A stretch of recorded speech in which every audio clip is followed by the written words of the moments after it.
It's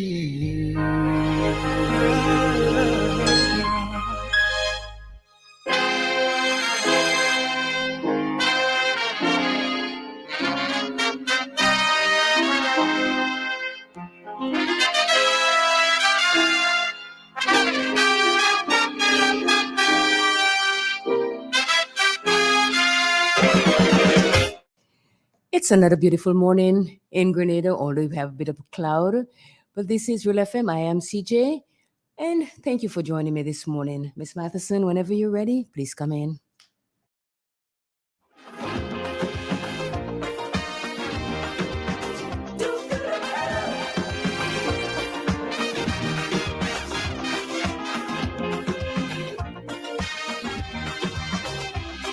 It's a hungry world out there, with everybody scrambling to get a share. Wolf in sheep clothing, birds of prey waiting to swoop down on you, and there's no telling what they'll do. Good morning, Miss Matheson. Good morning, my dear CJ. How are you? I'm good. How are you? I'm fine, thank you. So far, so good. Good. That's all we need to hear. We're good. Yes. All right, Yes. go ahead, please. Oh, thank you. Good morning to you, my dear, my family at Real FM. Good morning to you all. I pray that all will have a good morning, and good morning to Grenada, Carrico, and Thematic. This morning, let us rise up as a nation. Let us lift up our hands to the Lord and give him thanks. We tell him thank you for waking us up this morning. Thank you for giving us the brand new day, a day that he made and shaped by his hand. Thank you for letting us feel his presence, because without the presence of God, we can't do nothing. We can't go nowhere. So we call upon his mighty name. I give him thanks and praise. I praise him for being the great I am that I am. I praise him for being the great provider to supply all our need. I praise him for being the keeper of our soul, the one that keeps us safe, the one that sends his angel to encamp around our bed, knowing that when we sleep, oh God, we wake up because the angel is there to protect us. Father, we thank you, oh God. We thank you because you are the great provider, the one who helps us in all our need. We thank you for the rain. We thank you for the sunshine. As I rise this morning, oh God, I lift up the island of Grenada, Carrico, and Thematic to you. I will lift them up in a mark and special way. I ask you to bless them, oh God. Let your blessing be upon them. Let your grace be on them, oh God, Father. And let your glory be upon them, oh God, Master. As I pray to you this morning, I give you thanks, oh God. I thank you for waking us up before the rising of the sun, knowing that we're going back down at the same. You say everything that have breath shall rise and praise the name of the Lord. We arise, oh God. Father, thank you. Bless the nation as a whole. Bless us, oh God, Father, as I come boldly to the throne of grace. I come to thee, oh God, nothing in my hands that I bring, but I simply cling to the cross because I know that my Savior died on the cross for us. Oh, thank you for sending your son, for dying for us, oh God. He's the one who died, oh God, at the name of Jesus. The name of Jesus so sweet. Only in a believer is. The name of Jesus, where every knee shall bow and every tongue shall confess. He is the Son of the living God. So we praise that Son. We worship that Son. Almighty God, we glorify his name. He's the God of Abraham and the God of Isaac and Jacob. He's our God today, the one that helped us in the hour of need. We tell him thank you.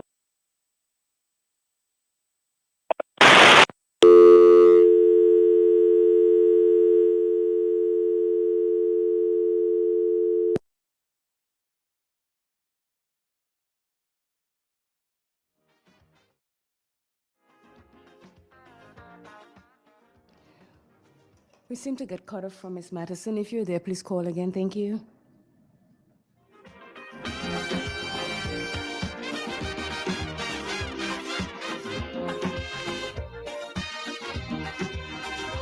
The cleanliness in life is gone. It's only vice and corruption that's going on. Staying alive, trying to survive. That is how it is today. So as you go along your way, you got to be careful.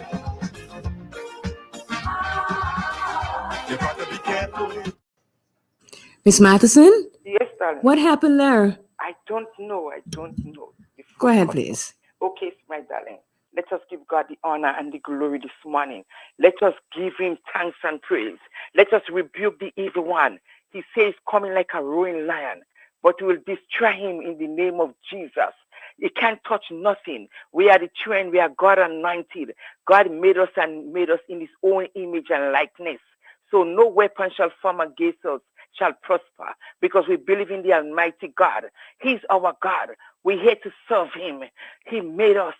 We call upon the name of the Lord to direct our path and our footsteps that we never fall and faint on the way. So we ask him, oh God, visit the hospital, visit those who seek, those who's on the bed of affliction. I bring them unto you in the name of Jesus. Remember the nurses, remember the doctors, everyone who looking after the patient. So they cried with a bitter cry when the pain rocked their mortal frame. But we call upon you, O God, to stand firm in the liberty of your holiness, where Jesus died and he set us free.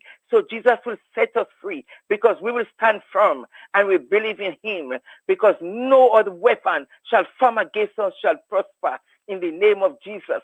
Father, this morning I bring the little ones to you. I bring them to you in a marked and special way.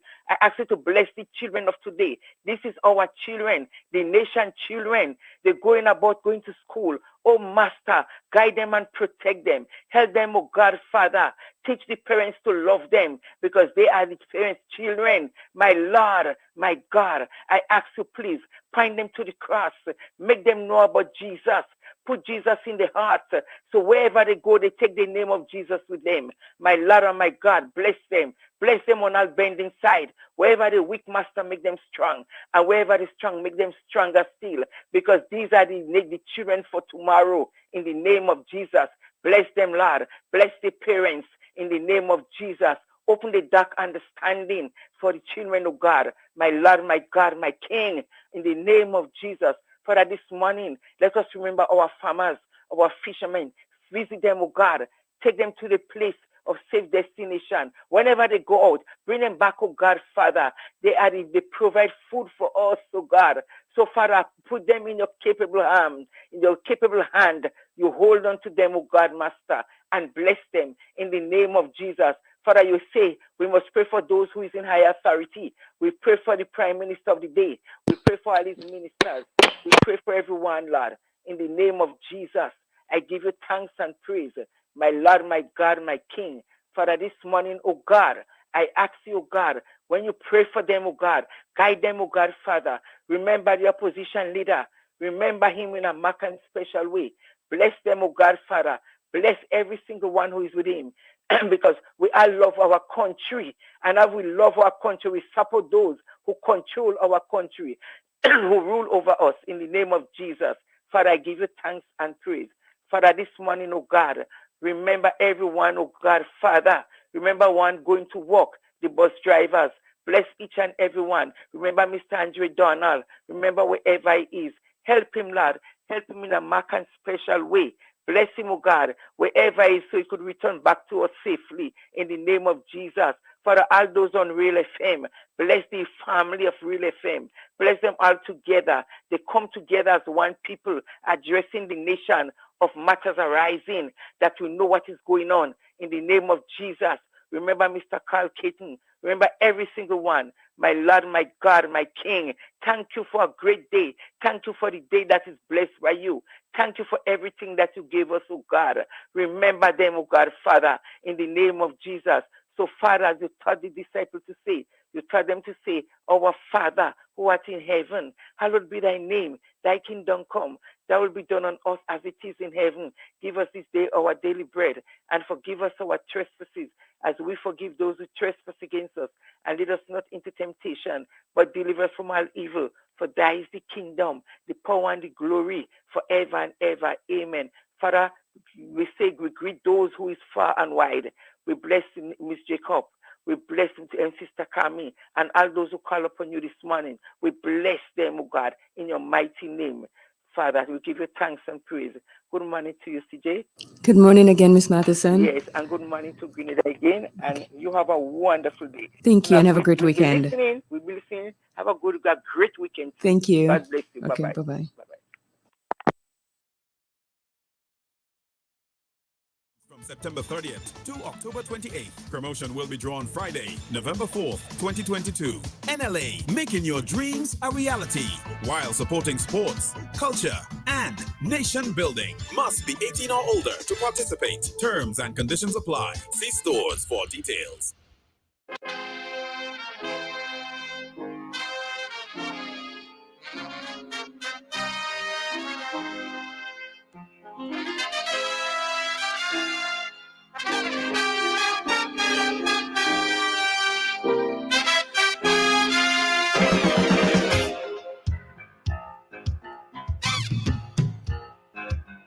Where you go? Where you walk? What you say? When you talk? Where you go? Where you walk? What you say? When you talk? Folks, it is Friday.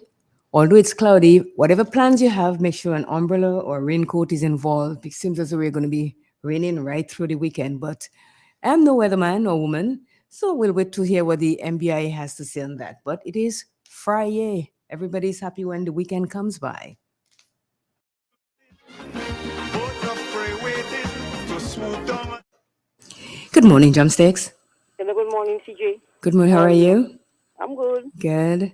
Whenever you're ready, go ahead, please. Yes. I'm reading from the Word of God, Psalm 91. He that dwelleth in the secret place of the Most High shall abide under the shadow of the Almighty. I will say to the Lord, He is my refuge and my fortress. My God, in Him will I trust. Surely He shall deliver thee from the snares of the fowl and from the snares of pestilence. He shall cover thee with his feathers, under the wings shall thou trust in truth, shall be thy shield and buckler. This is the end of the scripture reading. Thank you very much. How is the weather treating you up there? Oh, well, this morning I see that the sun was shining this morning. Oh, the sun want to shine around your area? Yes, I find myself looking so bright this morning. But- The sky looking blue. Huh, it's raining here. Wow. We seem to be having a lot of isolated showers these days. Yes, Some places it's dry as bone and some places just on the flood. So yeah. hopefully the sun stays up your way, and then when you get tired, it come down my way. Because I will stand on some for you. thank you very much. And you have a nice and a wonderful weekend. Thank you. You too. All right, bye. Okay, bye-bye. Mhm. Which direction you going? You gotta be careful. You gotta be careful, careful. Where you go? Where you walk? What you say? When you talk? Where you go? Where you walk? What you say? When you talk?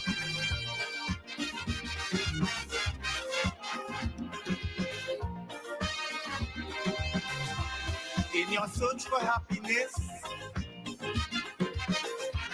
you gotta leave a little room for loneliness.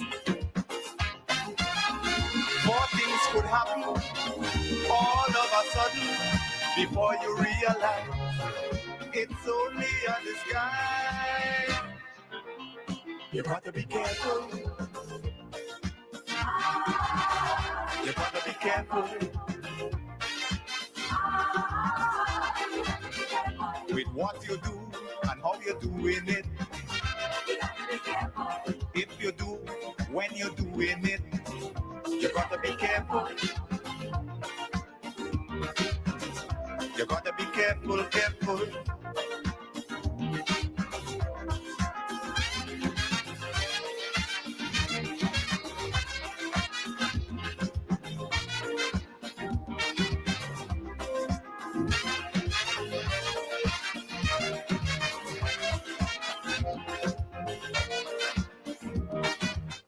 Folks, tell me, how is this possible? You went to bed like 100%. And in the morning you get up and you're sick, you have a cold. When you didn't do anything out of the way. What gives here? I'm a bit under the weather this morning. I'm trying to figure out what happened, what's causing it. I know I do not have the, how you call that, the ACI thing going. No, I don't have that, but I am a bit croaky. You may hear it in my voice. So if I don't speak much this morning, bear with me here because my throat is kind of itchy and painful. So as you go along your way, you got to be careful. You got to be careful.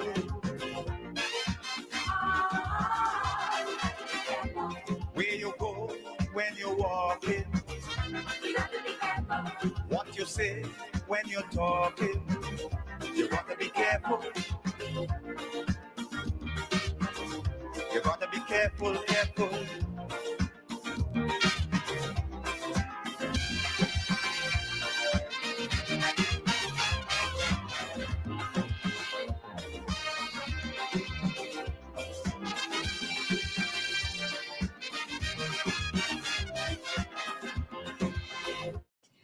Let me say good morning to all those of you who are listening and viewing online. Cynthia Bartholomew, good morning.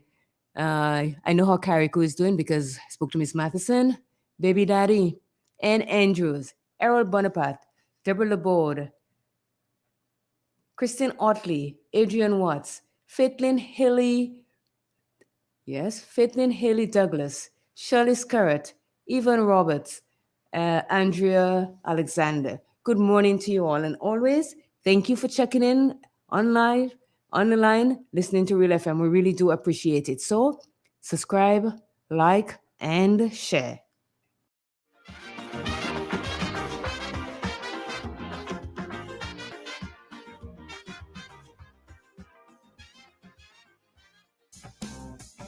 M&M Hardware Limited, Hope St. Andrew and Dusty Highway, St. George. Shop conveniently for all your building materials, including plumbing, electrical, lumber, cement, steel, and much more. We manufacture roofing sheets available in 11 colors, aluminum windows, doors, insect screens, and hurricane shutters. Installation services are available for all our manufactured products. Our opening hours are Monday to Friday, 8 a.m. to 4 p.m., Saturdays, 8 a.m. to 3 p.m. M&M Hardware Limited. Come on in and experience our affordable prices, or call us 444-6757 or 440-6757 Dusty Highway. Email us at info@mahonhardware.com or mnmdusty@mahonhardware.com. M&M Hardware, foundation to roof. Let's build together.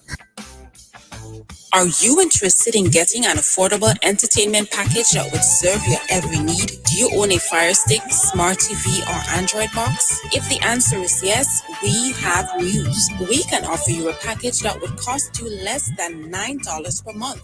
Yes, that's just $200 for the entire year. You would get over 9,000 live TV channels, 31,000 movies, and 4,000 TV shows for your entertainment. These channels include shows, entertainment, sports, news, movies, comedy, and lots more, including international, Caribbean, and local channels. Watch on your smart TV, phones, tablets, PC, laptop, and Fire Stick. We can also supply you with an HD Android box that would convert your TV into a smart TV.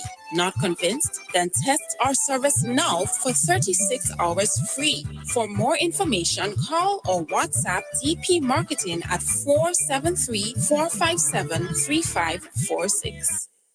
Do you know you can lower your electricity bill by creating an energy-efficient home? When planning to build or remodel, plan for your energy needs and utilize building techniques and products that promote energy efficiency. Incorporate renewable energy and maximize the use of natural lighting, heating, and ventilation sources. You should also buy 230-volt equipment as these run more efficiently and can help lower your electricity usage. As an individual consumer, I cannot impact global fuel prices. However, I can ease the burden of rising fuel rates by creating an energy-efficient home. What can you do? Grenlec, energizing our Grenada.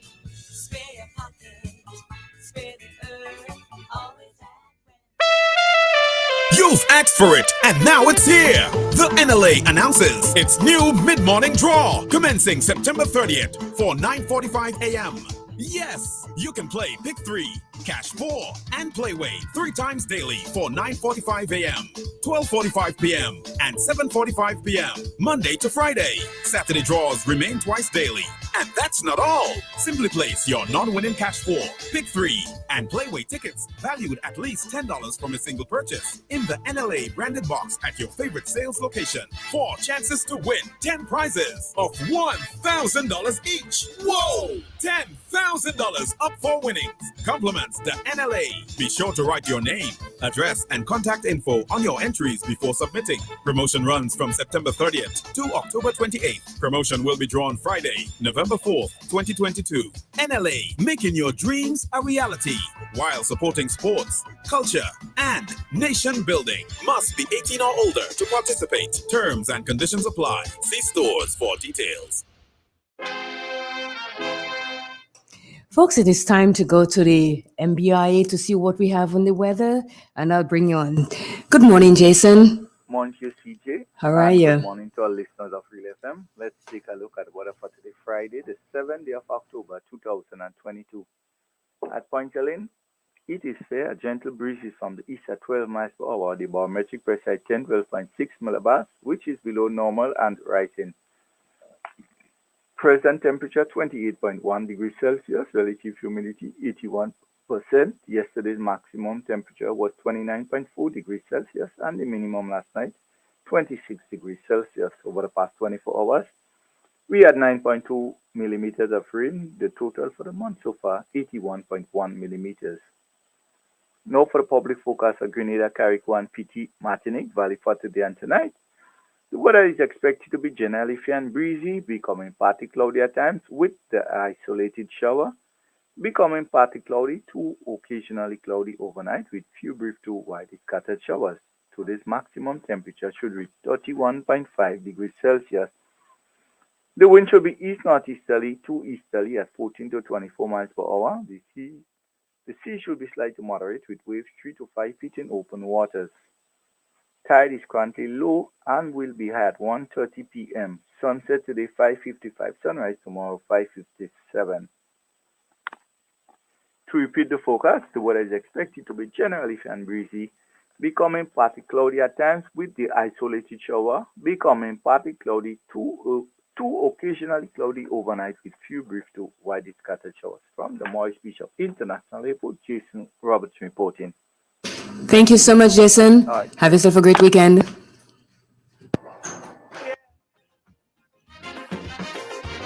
meet the challenges of life without fear. Greed and jealousy, hatred and envy, man, you have to move with care in that jungle out there.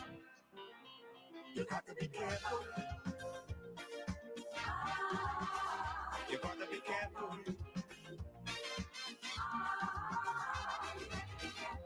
How you move when you move it. Which direction you going.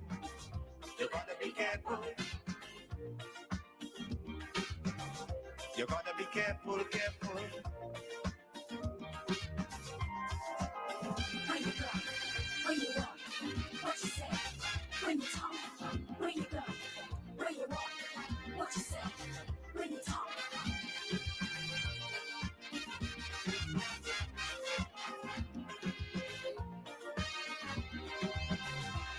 In your search for happiness, you gotta leave a little room for loneliness.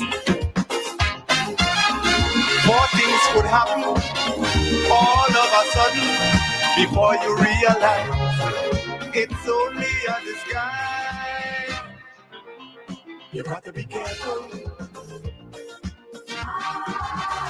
You gotta be careful.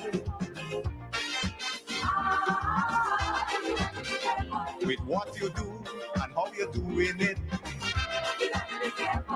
If you do, when you're doing it, you gotta be careful. You gotta be careful, careful.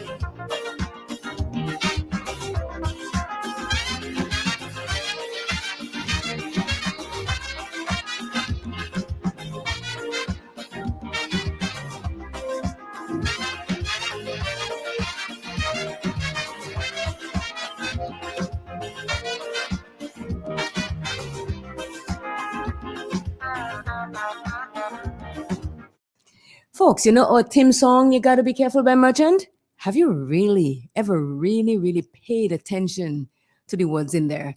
It has a little bit in it for everybody. You talk about your happiness, what you will do when you're doing it. If you do things, make sure you know what you're doing and all that stuff. Really and truly, listen to that song when you hear it playing here.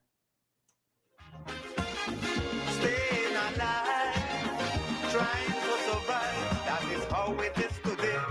So as you go along your way, you got to be careful. You got to be careful.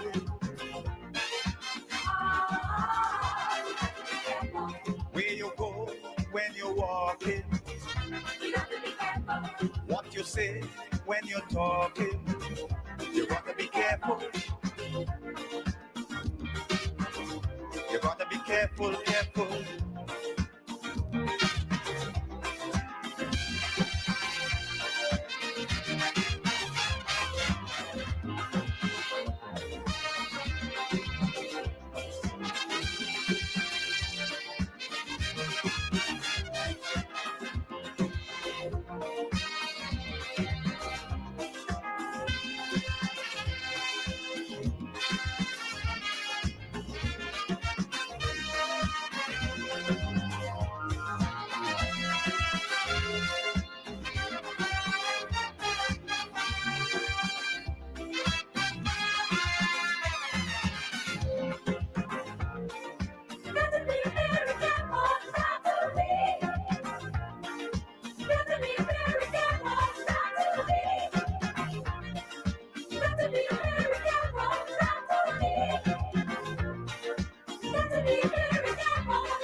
Where you go? Where you walk? What you say?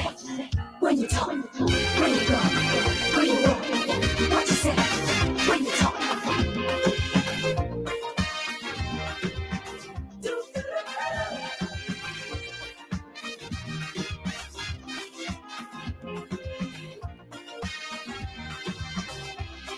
It's a hungry world out there,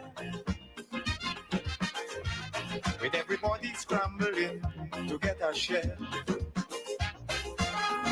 Wolves in sheep clothing, birds of prey waiting to swoop down on you, and there's no telling what they'll do. You gotta be careful. You gotta be careful. Good morning to Clarice Robinson. How are you doing, little girl? Everything okay? Also, good morning to Jay Wonder, listening, checking in with Real FM 107.9 in Brooklyn, in the Big Apple. Good morning, bro. Hope everything is good. I know it's cold out there, so it's raining here, but we are still warm.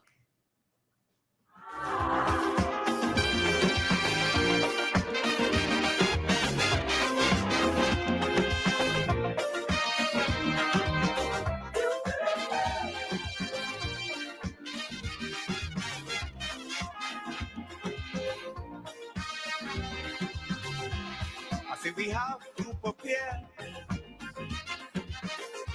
to meet the challenges of life without fear. Greed and jealousy, hatred and envy, man, you have to move with care in that jungle out there. You got to be careful. You got to be careful.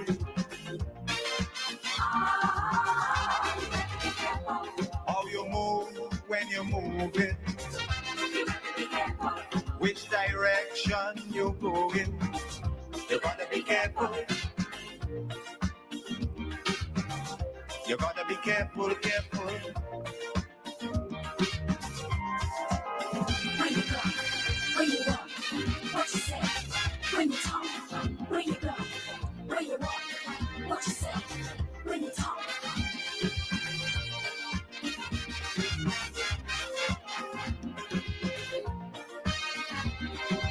Folks, it is now 7:30 in the Eastern Caribbean, and we're going to go to Nawasa with Waterwise. The Nawasa app brings the power of Nawasa's customer service experience to you. Instant, conversational, and smart. Easy access anywhere. Get bill balance, transaction history for up to 6 months, report a fault, link to websites, view payment centers, contact information, push notifications, and multi-tenant accounts, all in a secure login platform. Like a self-service concierge app, mobile.nawasa.gd gets you the support you need much faster. Available on both Android and iOS platforms. Mobile.nawasa.gd, your customer support companion. Nawasa, committed to meeting customers' needs. Good morning, listeners, and welcome to another edition of Waterwise, a production of the National Water and Sewerage Authority, Nawasa. I am Wendy Chateau.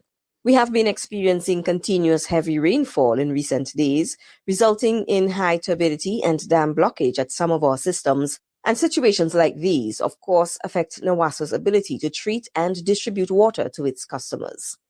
Rapid runoff due to heavy rainfall results in the erosion of soil and the transportation of debris into catchment areas, negatively affecting our water quality, making it more difficult to treat and hindering adequate distribution to our consumers. As we continue to experience this weather pattern, it is important to remember the value of having storage, which helps to mitigate the impact of any potential interruption in water supply. Consumers are encouraged to store at least a 3-day supply of 35 gallons of water per person per day, taking into consideration the needs of the family and pets. We know that clean water is essential to safeguarding health, and even more so now with the presence of the coronavirus, which requires increased sanitation and sanitization. Being mindful of that need, we therefore encourage you to make having storage a priority, as unfortunately, Nawasa does not have total control over the conditions necessary for a safe supply of drinking water. It is therefore necessary for consumers to also take some form of individual responsibility to ensure you have water stored for at least a 3-day period, representing 35 gallons per person per day. Water supply could be affected by broken mains and pipes due to earth movement, fallen trees, boulders or rocks, damage to our treatment plants, and siltation of our dams mainly by landslides, and contamination of water by dead animals and rotting plants trapped within the catchment area. It is why we continually advocate that consumers collect and store water in clean covered containers for use in instances of interruptions, which sometimes can be for extended periods. Ensure your family is prepared at all times, making storage a priority. Have at least a 3-day supply of 35 gallons per person per day for use in instances of interruptions. Remember, storage improves availability when water is not accessible. It is important to always be prepared. That brings us to the end of Waterwise for today. On behalf of the entire team at Nawasa, I am Wendy Chateau, wishing you a fantastic day. Remember to follow us on Facebook, Instagram, and Twitter, and subscribe to our YouTube channel to stay updated. The Nawasa app brings the power of Nawasa's customer service experience to you. Instant, conversational, and smart. Easy access anywhere. Get bill balance, transaction history for up to 6 months, report a fault, link to websites, view payment centers, contact information, push notifications, and multi-tenant accounts, all in a secure login platform. Like a self-service concierge app, mobile.nawasa.gd gets you the support you need much faster. Available on both Android and iOS platforms. Mobile.nawasa.gd, your customer support companion. Nawasa, committed to meeting customers' needs.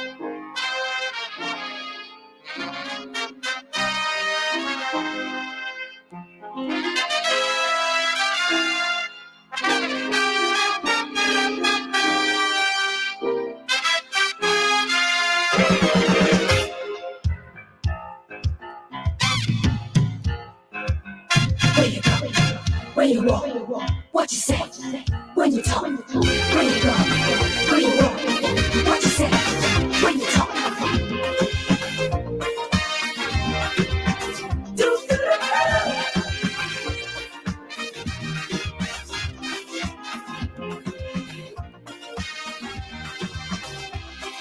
It's a hungry world out there, with everybody scrambling to get a share. Good morning again, folks. It is Friday, and you know what day it is? It is the Xtention today. So let's see what we have from the big guy.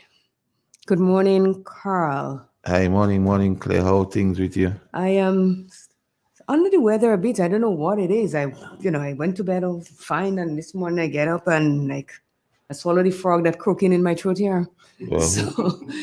Well, my hope is that at the end of the day, we feel a lot better. Oh, I piped up with lemon tea and honey and all that. So hopefully it might be better by the end of the day.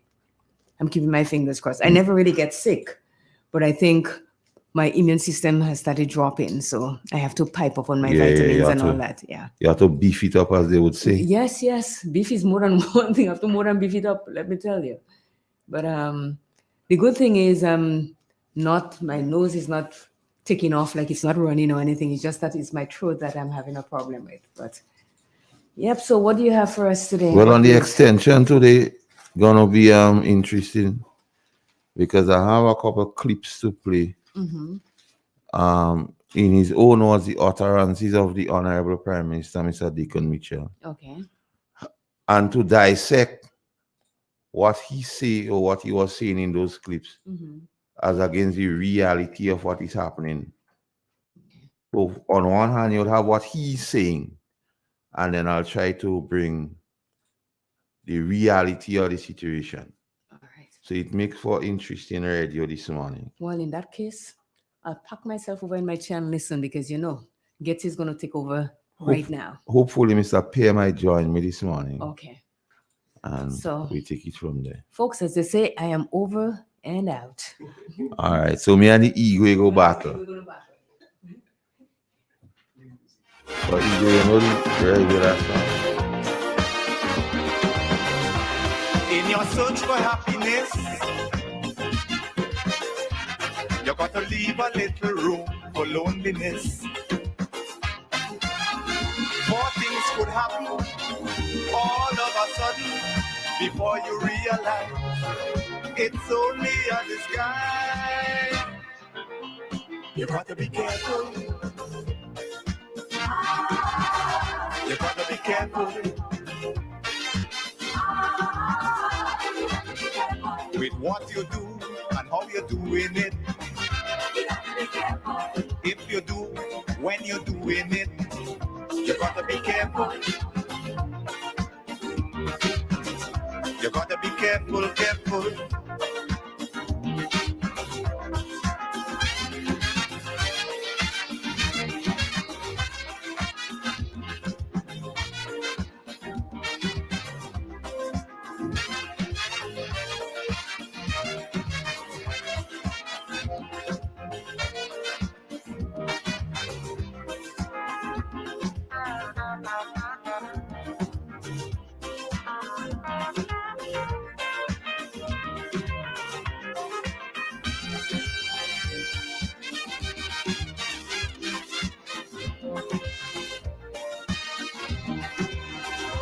The cleanliness in life is gone.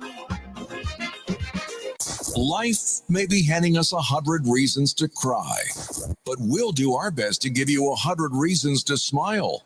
Right here on Real FM.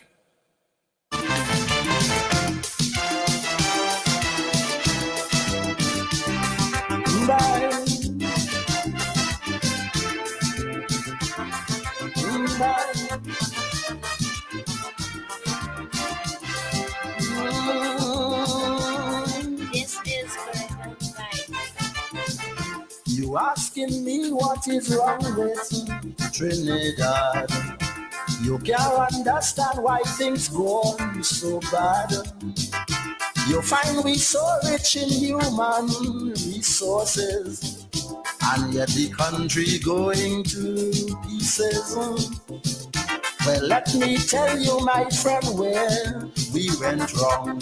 After Eric Williams' old car breakdown, we called in an AR, we ordered an ex-con, and installed a new driver. With 33 passengers from the party, we gave him a maxi taxi, fitted with my wheels, tape deck, computer, air conditioned 8-cylinder. With posh new fittings, this maxi car arrived. Then it started to swerve and nosedive. It took a year for passengers to realize. They say the new driver cannot drive.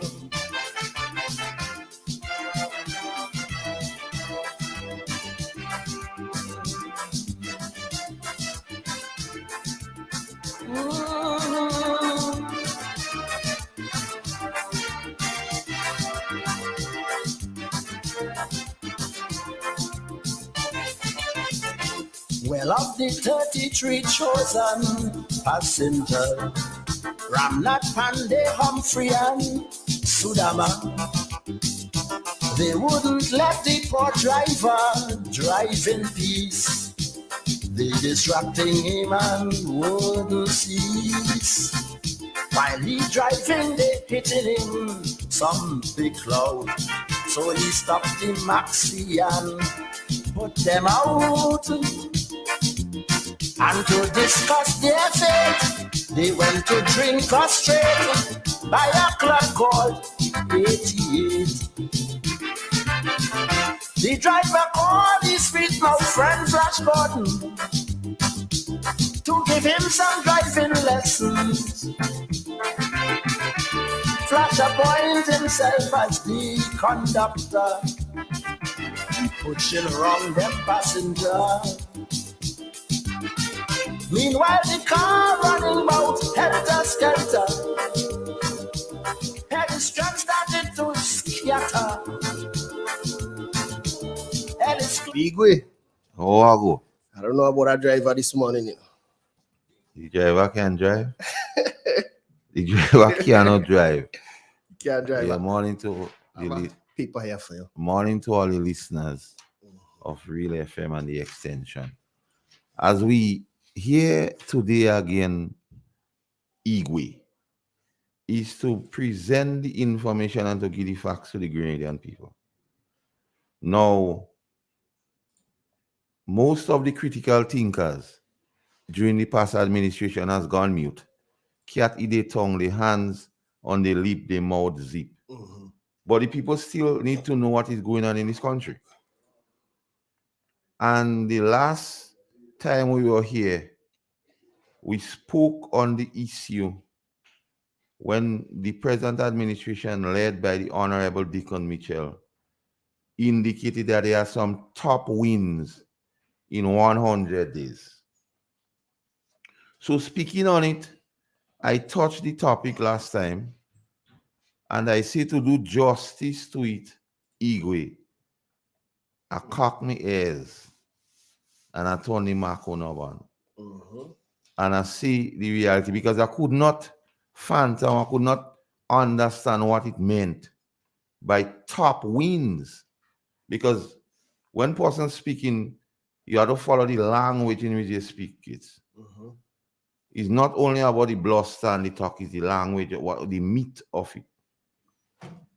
And then I came to the realization that yes, they had some top wins, but not those they indicated. Because those they indicated as top wins was no win at all. And I'll do justice to it because I believe in making a case. And I'll go to it and then give my response, Igwe. Removal of school fees. They consider that as a win. Payment of dock salaries, they consider it win. Payment of pensions, they consider it win. Twice monthly salaries, they consider it win. Cost of living measures, they consider it win. COVID-19 stimulus package, they say they restructure, they consider it a win. Civil aviation agreements to support airlift and ease of travel. Those were the wins the present administration claimed to have in the first 100 days. Now, I come here most times, and when I speak, persons would meet me. Some like what I'm saying, some don't like what I'm saying. But I want to read something from a neutral. And I quote, as Grenadians, we should want the new government to be successful because Grenada succeeds if the new government is successful. But to be frank, the frank reality is that most of what was listed as achievement, and some are even achievement by the past administration. So what they consider win and achievement, nothing wrong with saying you are working on a plan or plans for that matter, i.e. pension payments, i.e. fortnightly pay, etc., etc.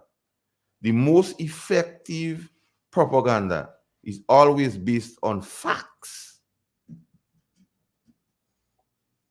The most effective propaganda is always based on facts. The most ineffective propaganda is based on fiction. So the wins, what was mentioned, was based on pure fiction. And those what was reality was already achieved by the past administration. And that here is instructive for one to understand, and that comes from a neutral. So thinking about those wins, Igwe, it was important to have a discussions as to the wins. And we went, so I say, let me look at who they win against, because they consider top wins in 100 days. But Igwe, they sent home hundreds of low-income workers. And they hire the big boys and party people in high-paying positions. And what I did, Igwe, I want you to focus the camera on. Yeah, I have the information. Other people and them, they may go. The faith-based people. Oh, a lot of people are on. Each one on the faith-based people. The letters yesterday, look at it here. What they give people in polls. Yeah. So when I come here and speak facts, the amount of people, those people in the constituency office, those faith-based, those who didn't get a little thing on the road, these people are affected. So when you're saying you had some top wins, the people you win against. And the empirical evidence here. The empirical evidence of the people you win. Look at the names here. What the size of the envelope? Because each person have a page here, what do work in, what used to work, what lose the work since this government come. Look at it here. Look at a recent letter from yesterday in polls. So when they saying these things, die the fact, so you had a win against them. And check all of the boards and so on, is members of the executive and known supporters of this administration. Second one, you refuse to pay. A lot of these people here get.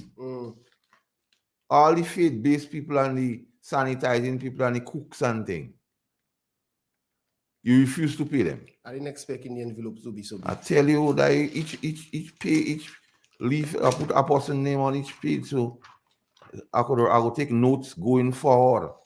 I was thinking like a little 2%. Nah, man, look at the evidence here. Jesus. You refuse to pay them people, and you're making all kind of excuse, all thing. You increase the minister's allowance for traveling by $2,000 tax-free. but you do pay in the poor little poor people and the children. And then you say you have a win. Yes, you win the poor people and the children. That who you win. The social programs. You ended some, you reduce some, like the devotion, like the transportation, like the tuition for students, and the school voucher program, you make a big mess of it. So some children all know they can't go to school yet because they were depending on that. So you win the school children, them can't go to school. Well, you win the students and for tuition and so on. You win those who are depending on transportation allowance. So that the win you win. That is some good wins. Well, you keep some of your promise because you pay you because one of the big linchpin you pay teachers, and you know the matter was tested in court and fail. But you boasting, you pay them, but you was fail. You say and there's a clip Igwe. I want you to play because I like, to be fair in my discussion. I don't like to knife anybody without them being heard. And I want you to play the clip for me, Igwe. In my discussion, I don't like to knife anybody without them being heard. And I want you to play the clip for me, Igwe.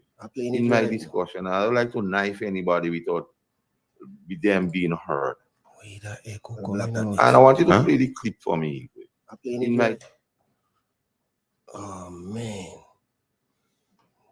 Igwe, go on still. Let me Yes, so you see you are the second clip too. Yeah. Set up the second clip. Yeah, I them there. Set up, we'll play the second clip. Hold on. Go on still. You see that regular, because one of your campaign promises was to regularize contract workers and to make the e-monies permanent. And also, you go pay fortnightly, but you're saying that was a win. Yes, you win the e-monies and then because you get a vote and you have nothing, you tell them, but we go train you in construction, which already done. We go train you in electrical engineering, which was already done, and plumbing. All these things was in place under the youth bees and other programs by the past administration. So yes, you win these people. You call on the Grenadians at home and in the diaspora to apply by CV to solve Grenada, i.e. some of the boards. But the present construct of the boards is for you have to be a member of the party or the executive or a known supporter of this present administration to be on those boards. Those chairpersons are bona fide NDC people. And is this retroactive justice? Because I have to go to there. So you must, like most activists are on the boards.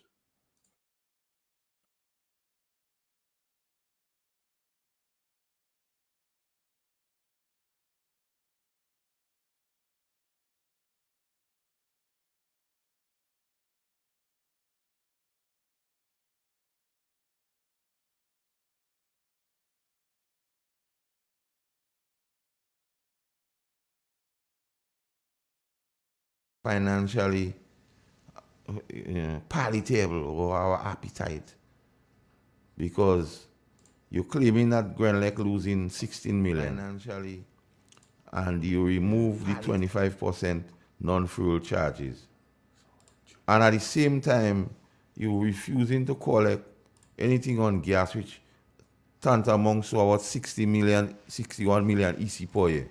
You're failing to collect that for revenue. So we see what is it. So when we say the new driver cannot drive, it's not just by song, it's by action, and we could only judge by the fruits. We can't say that fruit go be big or it go be sweet until the proof of the pudding is in the eating. And those are some of the issues Gateswich is the reality on the ground. It's not about big talk, heavy talk. It's the reality on the ground.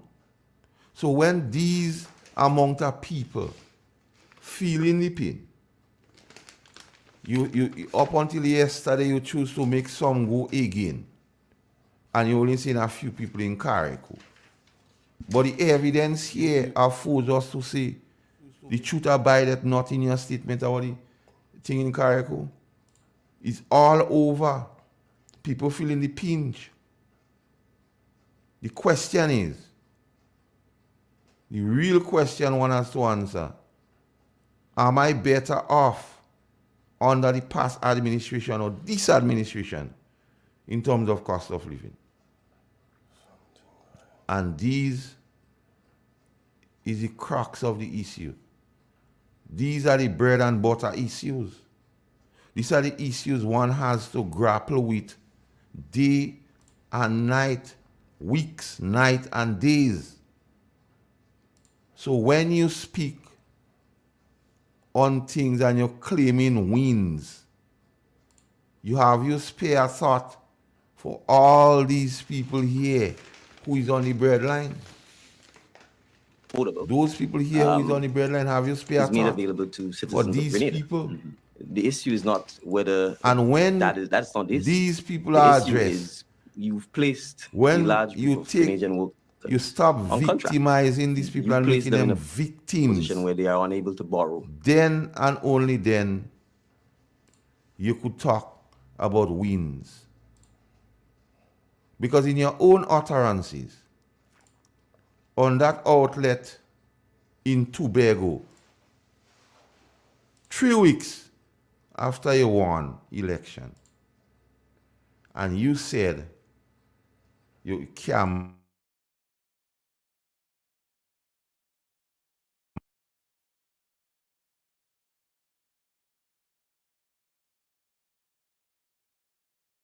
to active justice.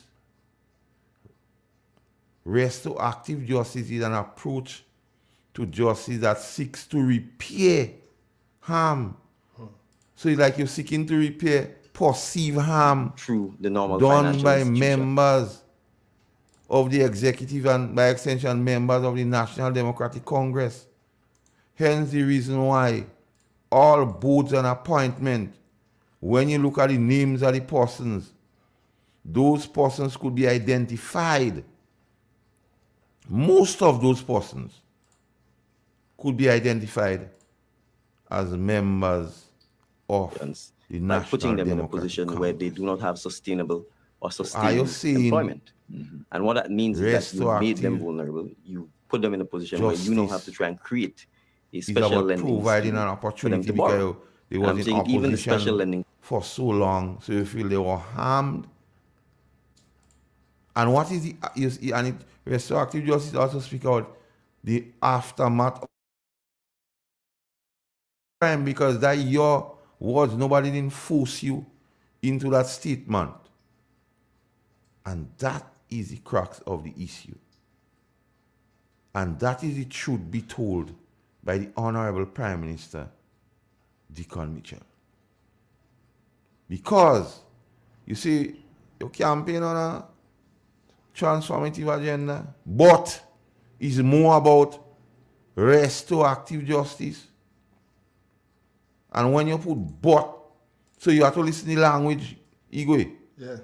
We campaigned on transformation, but it's more about restorative justice, and restorative is an approach to justice that seeks to repair, providing an opportunity for those harmed and those who take responsibility for the harm to communicate about and address the needs in the aftermath of a crime.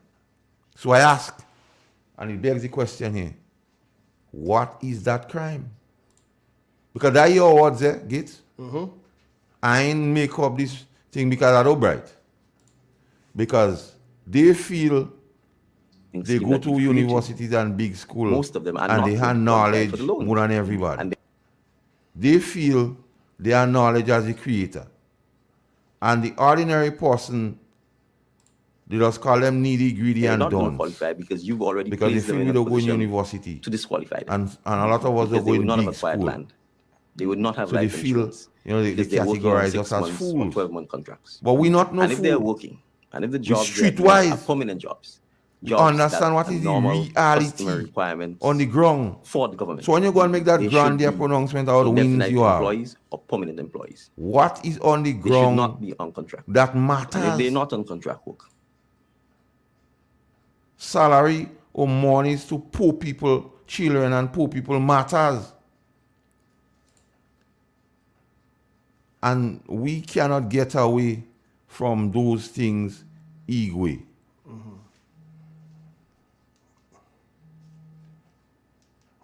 When you refuse to pay the faith-based workers and you make a lot of people go, that matters. And then you talk about cost of living.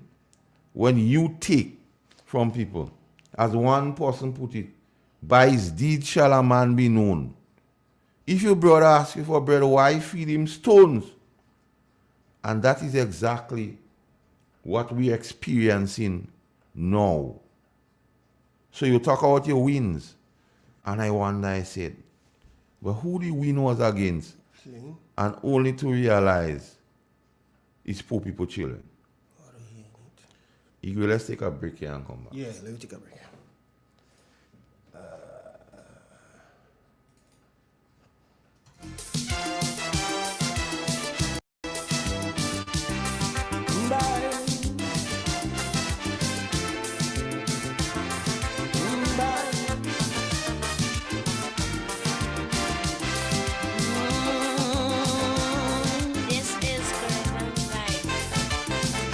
You asking me what is wrong with Trinidad? You can't understand why things go on so bad. You find we so rich in human resources, and yet the country going to pieces. Well, let me tell you, my friend, where we went wrong. After Eric Williams' old car breakdown, we called in an AR, we ordered an X-car and installed a new driver. With 33 passengers from the party, we gave him a maxi taxi, fitted with mag wheels, tape deck, computer, air conditioned 8-cylinder. With posh new fittings, this maxi car arrived. Then it started to swerve and nosedive. It took a year for passengers to realize. They say the new driver cannot drive.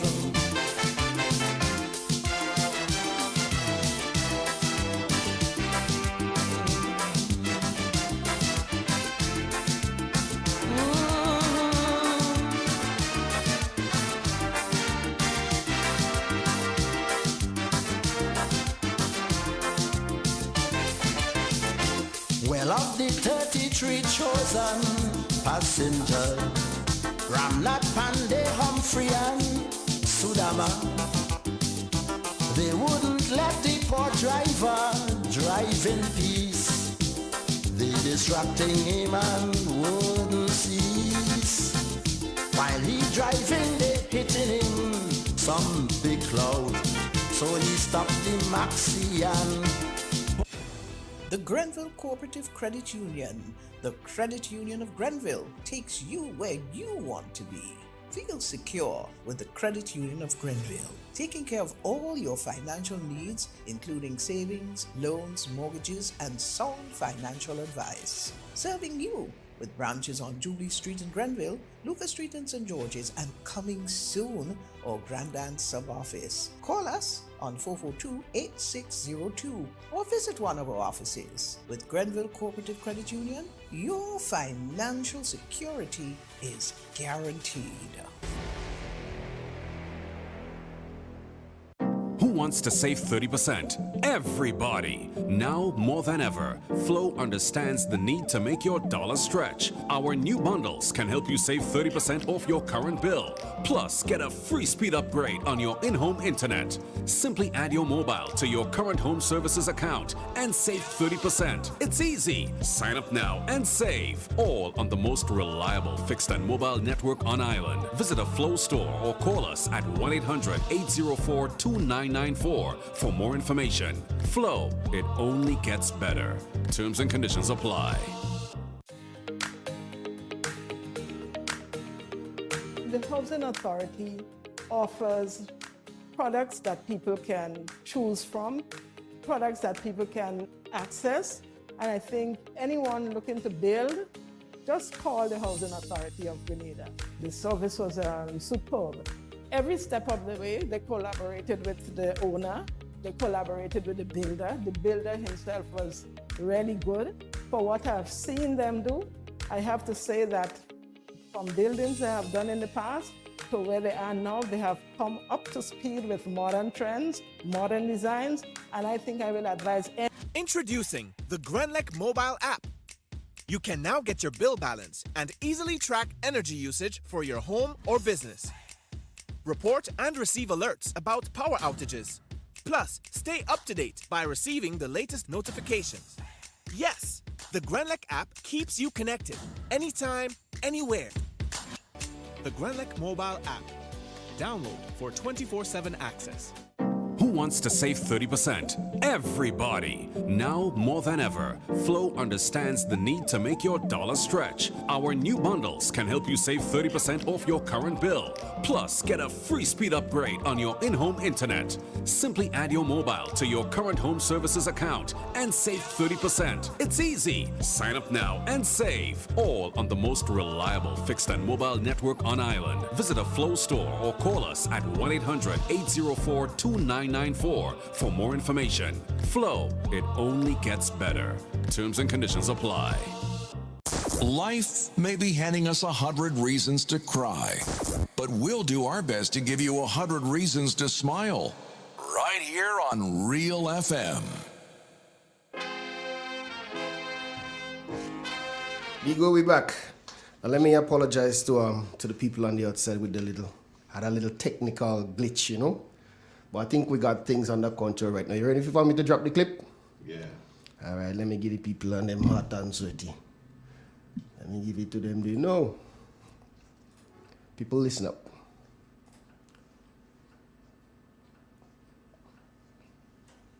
I'm happy that any loans, if affordable,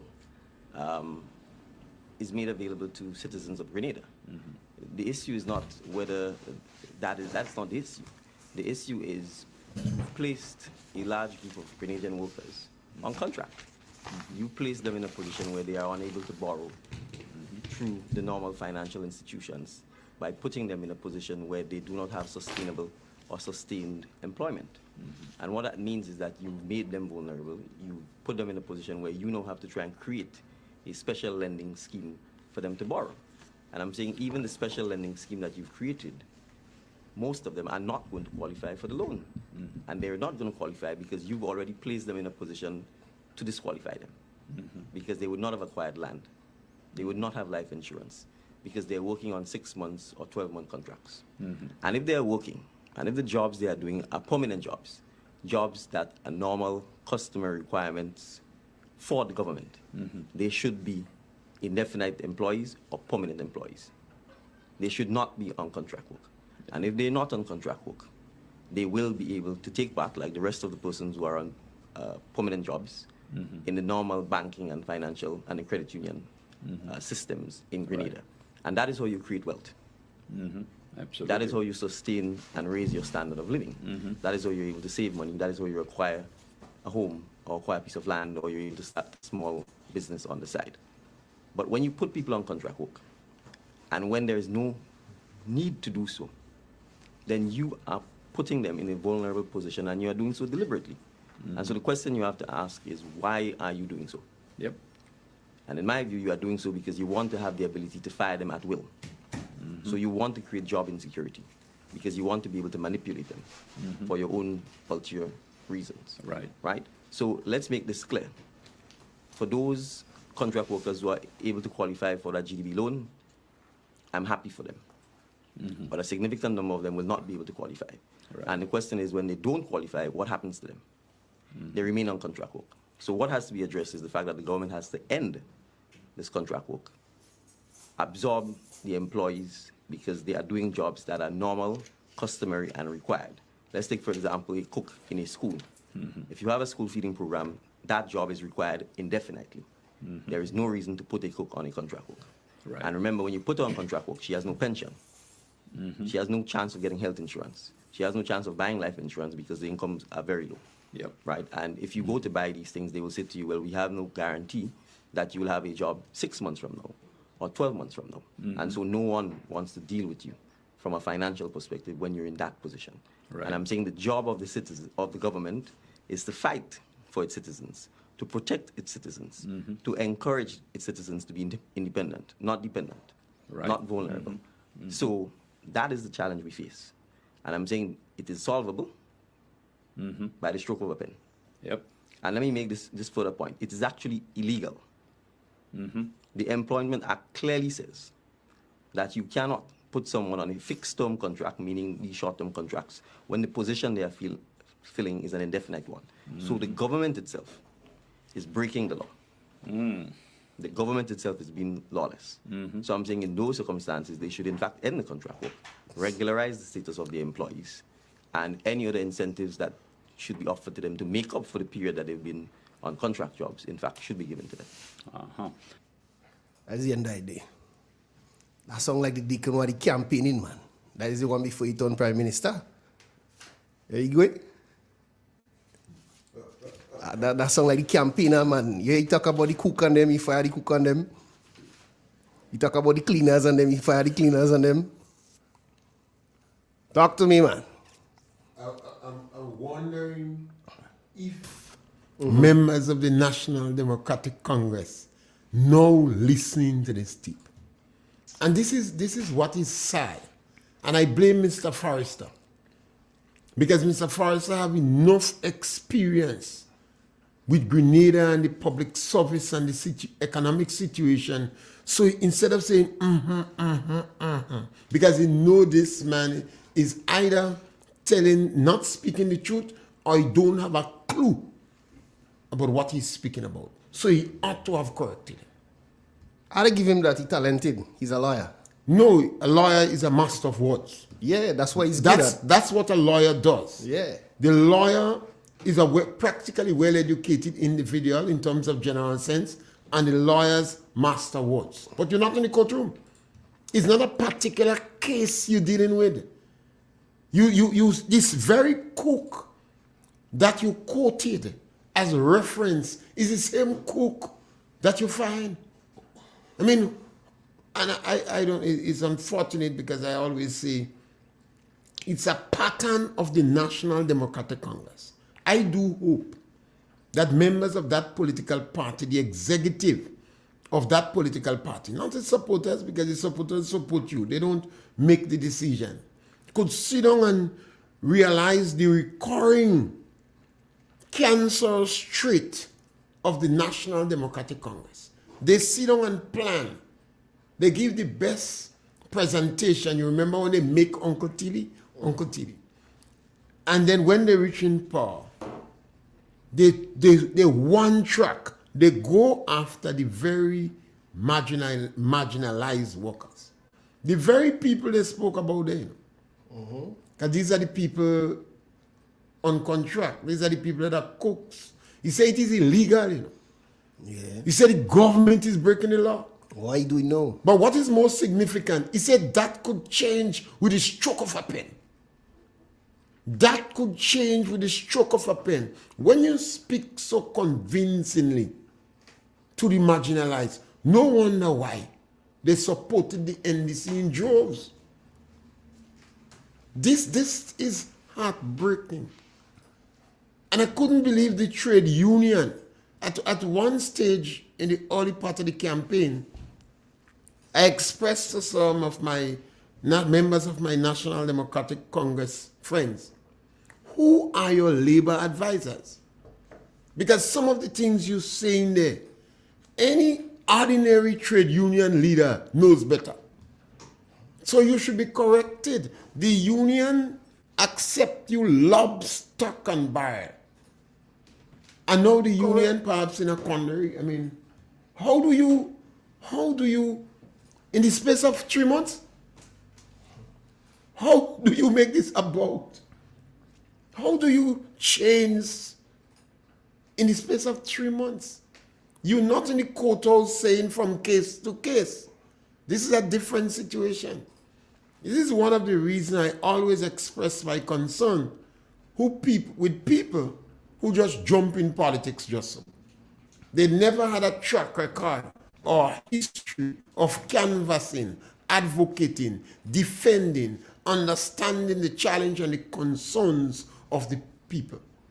But because they might be well placed at the time, and somebody could take you in, but part of a bigger group.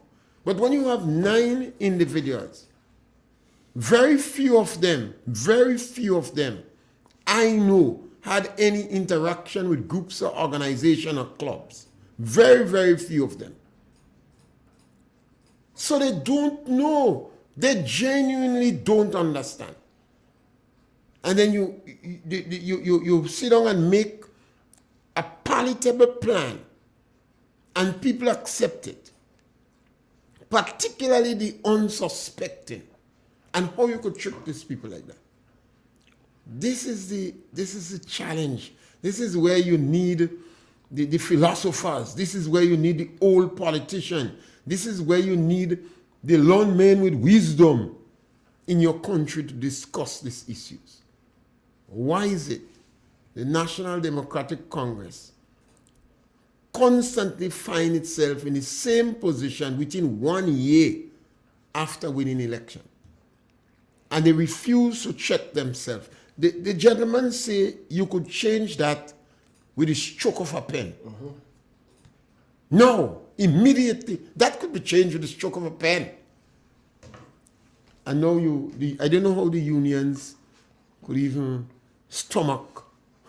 I don't know how the unions could digest the situation, where you see scores of workers, and if the union is silent, then you must have other voices in the country coming up to speak out and defend those workers, because the people you're affecting are the people who is less competitive on the job market.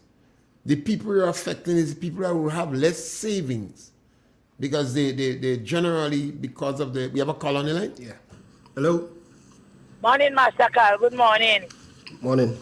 How you all doing? It's Jibe. Good morning. I'm on to Mr. Watson, everybody up there who's listening.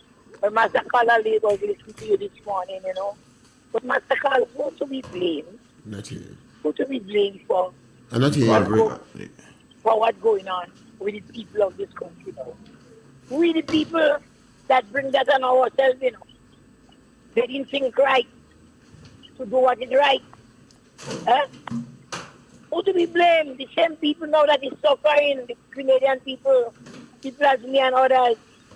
You understand? I heard you say like some children didn't just get the money for school, and they can't go to school. That is so heartbreaking as a parent and as a grandmother to know that. I mean, they're getting praise for what they do, but God should have get the praise of the past government, Almighty God. And I want to warn some of the NNC supporters. Be strong and don't give up. Hang in there. They never know. Hang in there. Have a good day, Grenada. Okay, thank you. Yes, the color, it's definitely unacceptable. Hold on, we have a next one here. Yeah, we have a call. And then WhatsApp. Hello? Hello? Hello? Yeah, morning. Master Carl number. Master Carl. 4042642. Hello? My number is 404-2642. 404 2642. 404 2642. Yeah, 2642. All right, okay.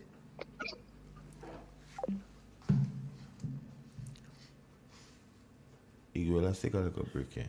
Yeah.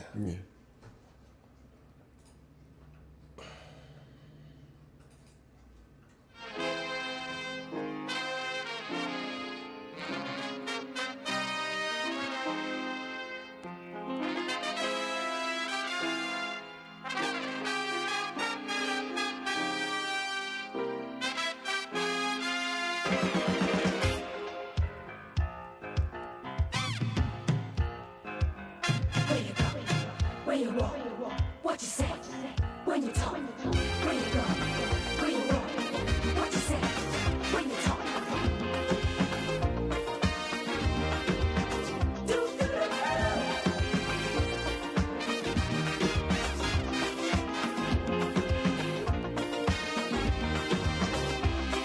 It's a hungry world out there,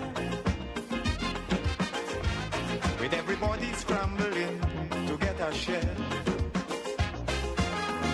Wolves in sheep clothing, birds of prey waiting to swoop down on you, and there's no telling what they'll do. You gotta be careful. You gotta be careful.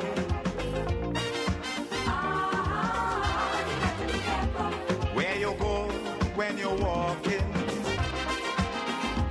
what you say when you're talking, you gotta be careful. You gotta be careful, careful.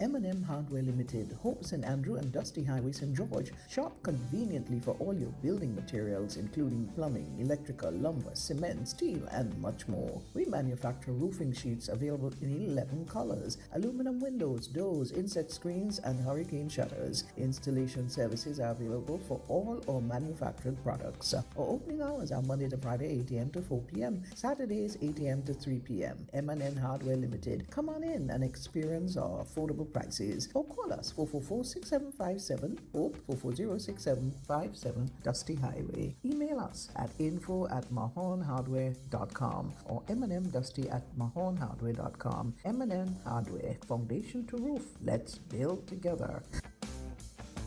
Are you interested in getting an affordable entertainment package that would serve your every need? Do you own a Fire Stick, Smart TV, or Android box? If the answer is yes, we have news. We can offer you a package that would cost you less than $9 per month. Yes, that's just $200 for the entire year. You would get over 9,000 live TV channels, 31,000 movies, and 4,000 TV shows for your entertainment. These channels include shows, entertainment, sports, news, movies, comedy, and lots more, including international, Caribbean, and local channels. Watch on your smart TV, phones, tablets, PC, laptop, and Fire Stick. We can also supply you with an HD Android box that would convert your TV into a smart TV. Not convinced? Then test our service now for 36 hours free. For more information, call or WhatsApp DP Marketing at 473-457-3546. Do you know you can lower your electricity bill by creating an energy-efficient home? When planning to build or remodel, plan for your energy needs and utilize building techniques and products that promote energy efficiency. Incorporate renewable energy and maximize the use of natural lighting, heating, and ventilation sources.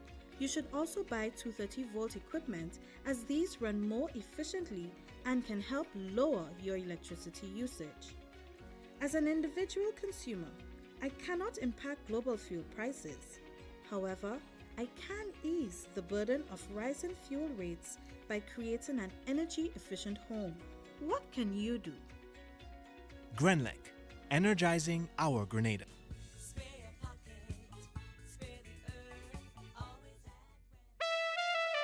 You've asked for it, and now it's here. The NLA announces its new mid-morning draw, commencing September 30th for 9:45 a.m. Yes, you can play Pick 3, Cash 4, and Playway 3 times daily for 9:45 a.m., 12:45 p.m., and 7:45 p.m., Monday to Friday. Saturday draws remain twice daily. And that's not all. Simply place your non-winning Cash 4, Pick 3, and Playway tickets valued at least $10 from a single purchase in the NLA branded box at your favorite sales location for chances to win 10 prizes of $1,000 each. Whoa! $10,000 up for winnings. Compliments the NLA. Be sure to write your name, address, and contact info on your entries before submitting. Promotion runs from September 30th to October 28th. Promotion will be drawn Friday, November 4th, 2022. NLA, making your dreams a reality while supporting sports, culture, and nation building. Must be 18 or older to participate. Terms and conditions apply. See stores for details.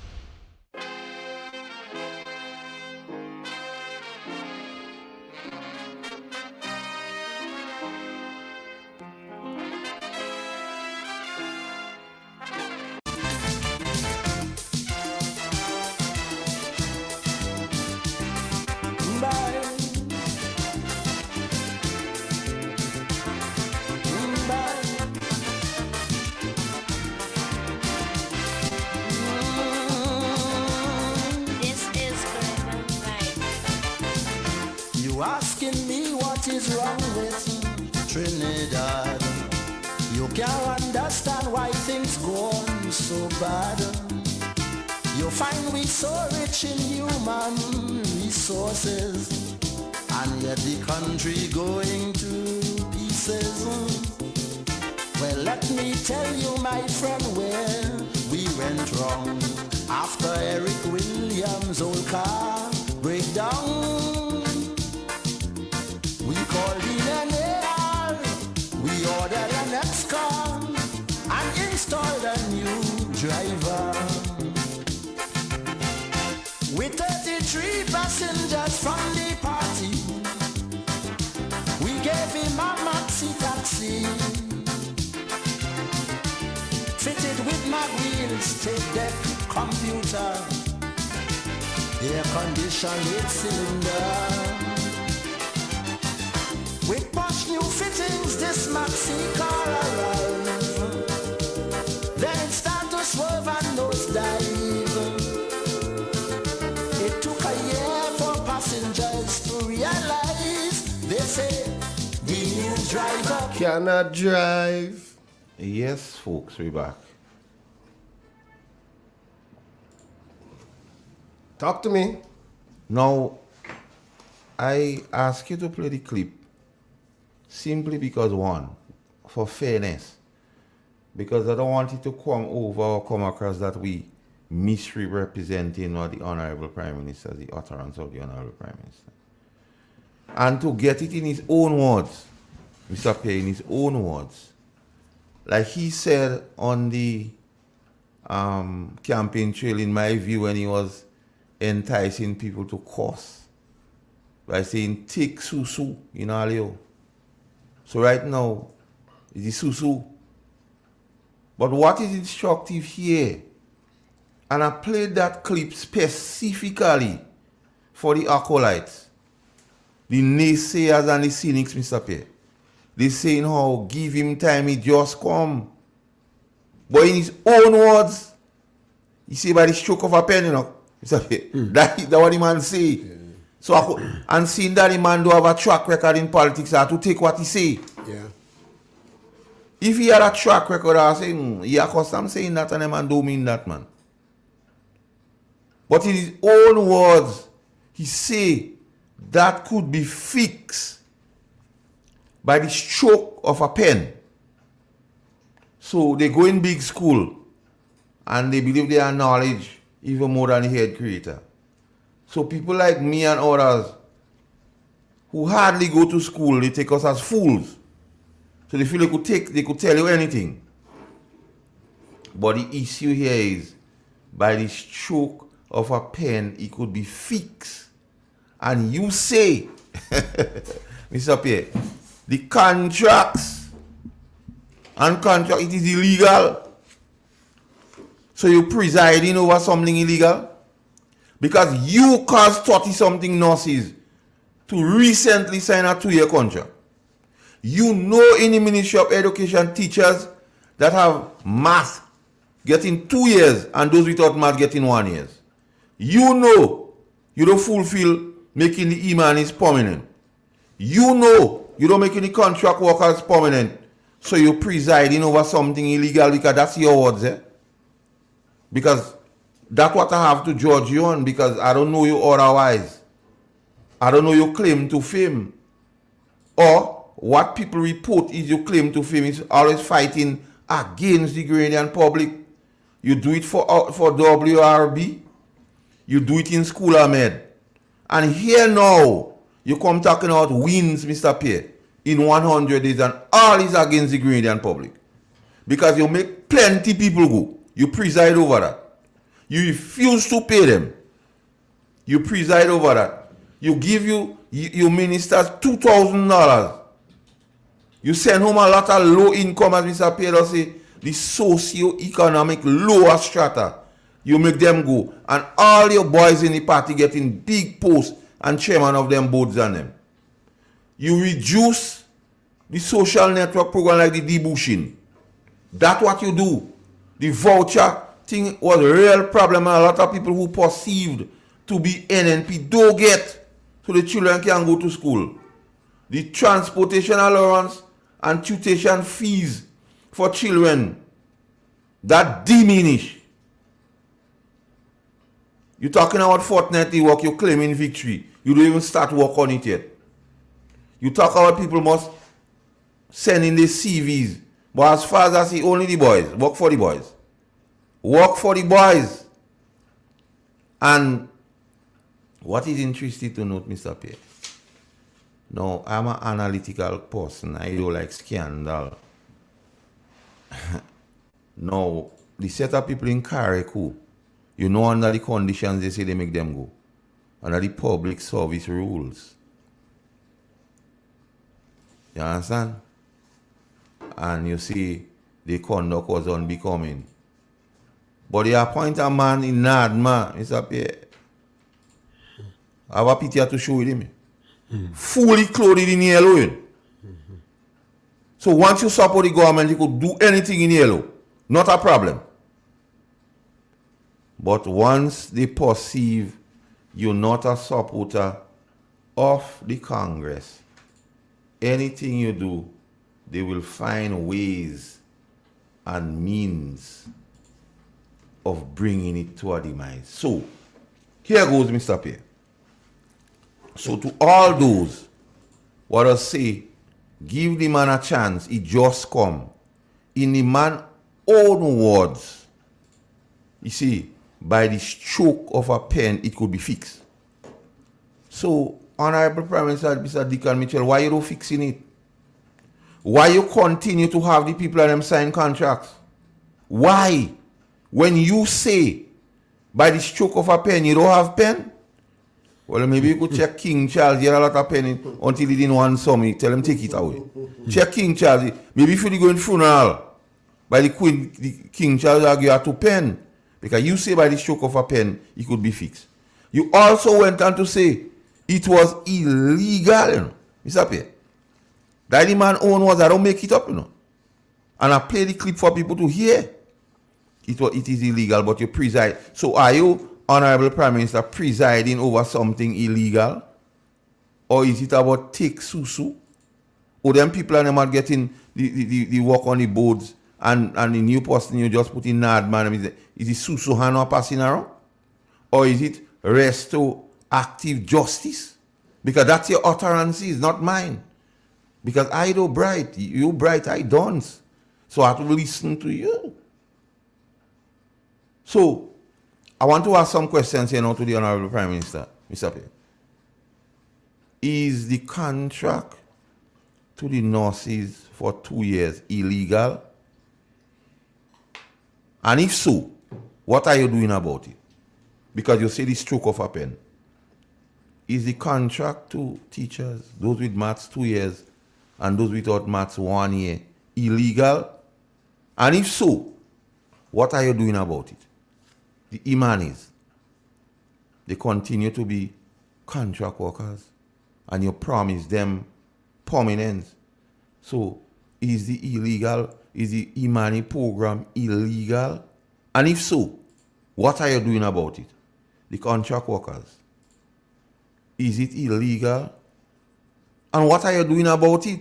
Because you say that hard to fix, man, by just the stroke of a pen. So somebody give the Honorable Prime Minister a pen. Like just make the stroke of a pen and fix this thing. Because that his utterances, Mr. Pierre, I don't say nothing what he don't say, you know. And what is instructive to note, Mr. Pierre, he says, keeping the situation as is with contract workers so you could fire at will. Mr. Pierre, they firing at will. Yeah. So the man spoke, well, the man could be maybe, you feel he spoke, and in law, you go know about that when you go into trial matter, you make a submission in limine, like before the trial start. So that interview with Terry was a submission in limine. So he outlined what happened. And he mentioned, importantly, Mr. Pierre, the cooks. In all his utterances, he singled out the cooks. Mm-hmm. And the cleaners. And the first set of people who make go is the cooks. Retribution. And you tell the principal in school, I could hire who I want. I could hire who I want. Because you don't check in the same cook and them want to go in a financial institution and get something. But so and then you have hatchet men making people go left, right and center. Lindy Paul are sorry for you. Up to yesterday they make people go, you know, Mr. P. In Paul's in. Well, look at one of the letters here. They can say I'm making up this thing. Look at it here. And that is frightening, Mr. Pierre. So early in your term of governance, you're victimizing so much people. That is frightening, Mr. Pierre. That is very frightening to the ordinary man. So all those who saying we coming on the radio here and running remote, these things, what we saying here is facts. So if I have a problem with what he said, take it up with the Prime Minister because that's what he say, not me. And that is frightening, Mr. Pierre. Several years ago, I expressed my concern with radio station and radio personalities that I believe that was preaching hate. Those radio personalities and radio station had a lot of people giving them support. And then I saw politicians supporting them. And I compared it with Rwanda. Because yes, there was conflicts in the society, there were problems, but many people believe that a radio station that facilitated the genocide, 80,000 people died.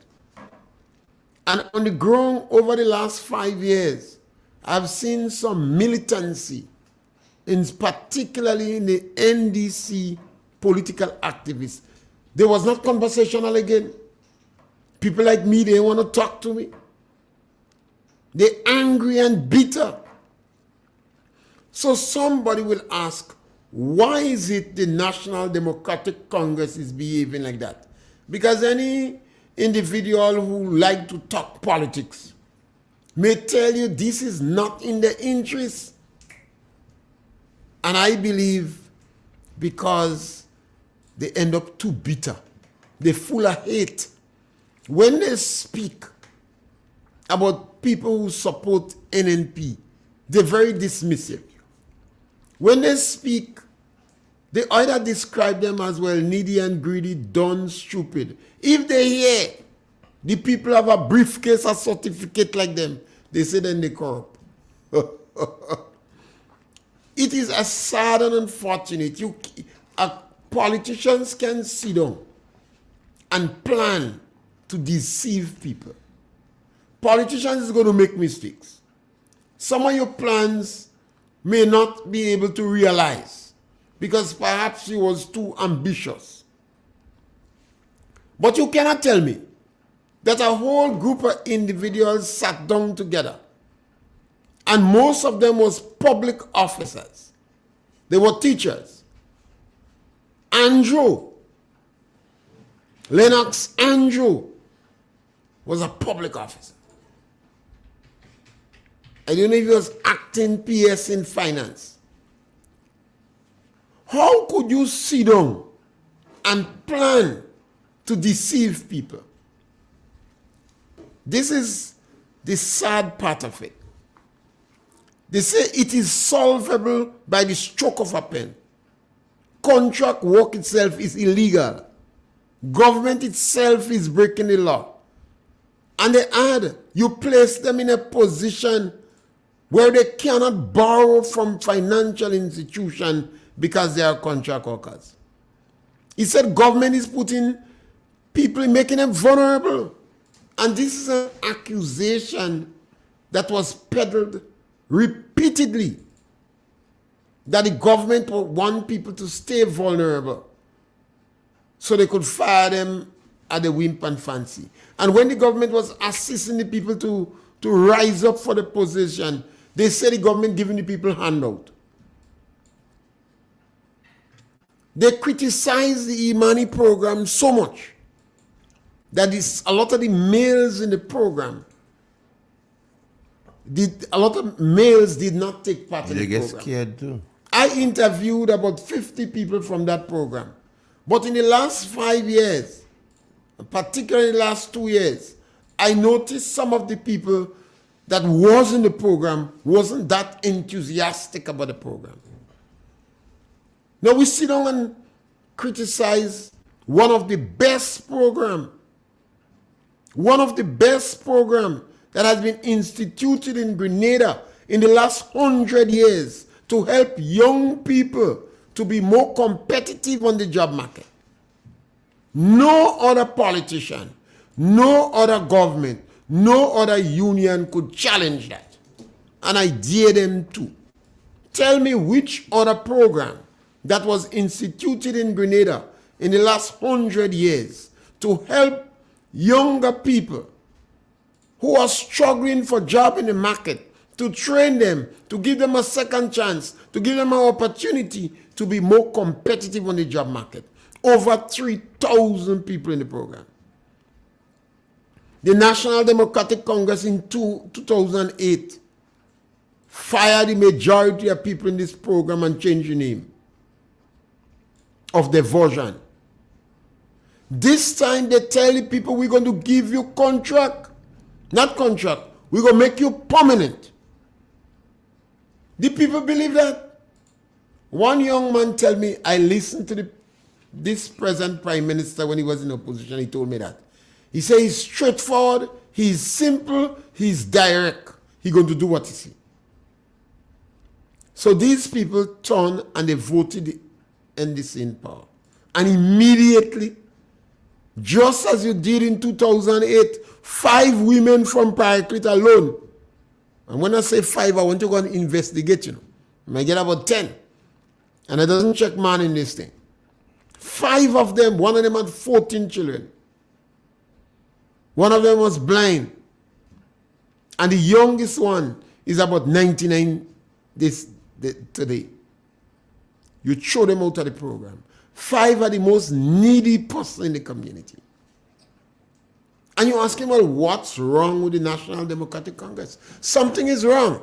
You see, I am particularly concerned when the National Democratic Congress push a ministry called mobilization. I call it victimization straight. Because this is the ministry they're going to use to go wrong and identify who is yellow and who is green in the country. You're going to turn Grenada to our next battlefield You opening the wombs and souls of the revolution. You making it raw. And in the process, who is affected? It's up here.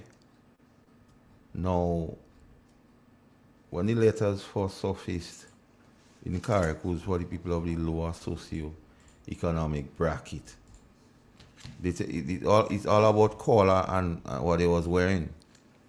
It's up here. Yeah. Look on the screen. That the new champion of Nadma. Yeah. You see the clothes, and that is not a problem. Well, the fact is they are going behind green. Once you don't have green. No, but I want them to see, because wearing of jerseys was an issue for making them people go in Karakou. Mr. Pierre. But look at the champion of Nadma, watch the clothes.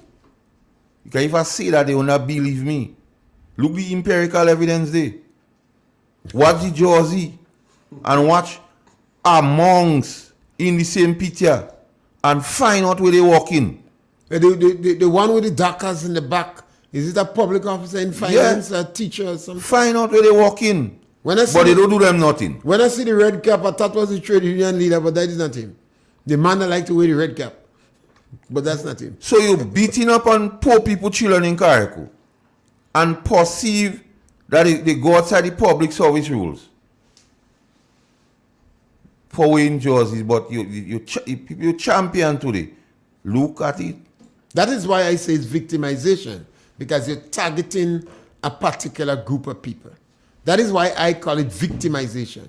If you was doing it for everybody, then it's not victimization, because you everybody who identify with a political party, openly flaunt a political party, you saying they can't work in the public service. Obviously, the public service will collapse in Grenada. So you target, because over the years, both political parties have not bothered with that issue. From 1984, no political party except this Dick Mitchell government have institutionalized political victimization. Political parties have been accused of favoring their members and victimizing people, but none of them have incorporated in the policy so it become the order of the day. It become the rule rather than the exception. And this is why the National Democratic Congress have to, I don't know what at that stage, what they could do, because they have to go back in the lab and see if they could make a remake of themselves.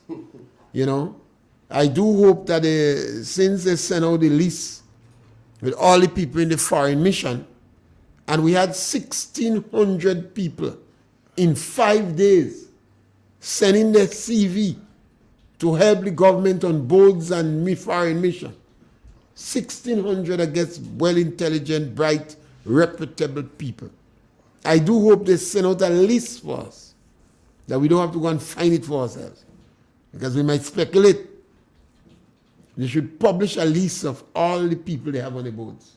But what is instructive, all this communique in the post-cabinet brief by the Minister of Foreign Affairs with diplomats and so on, and the treatment of diplomats, because very early, as they win all diplomats named on social media.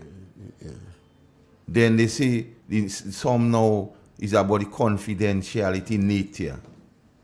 And they beat up on these diplomats so much when they know you have to have like a handling over, like a passing of the baton. Like, for example, Mr. Pierre, the Minister of Foreign Affairs, I think he was in some OECS, 52nd OECS General Assembly in Peru. And one of the same ambassadors they beating up on was sit down me back in a photo. But how you expect these people to work with you to perform when you the knife in them every chance you get? That high disrespect. You're not respecting nobody. That's disrespect. He said common decency. You don't have dictate that they should vacate the post immediately. But you're traveling with them. So, Mr. Pierre, so when the public service rules only applies to poor people, children, or NNP people.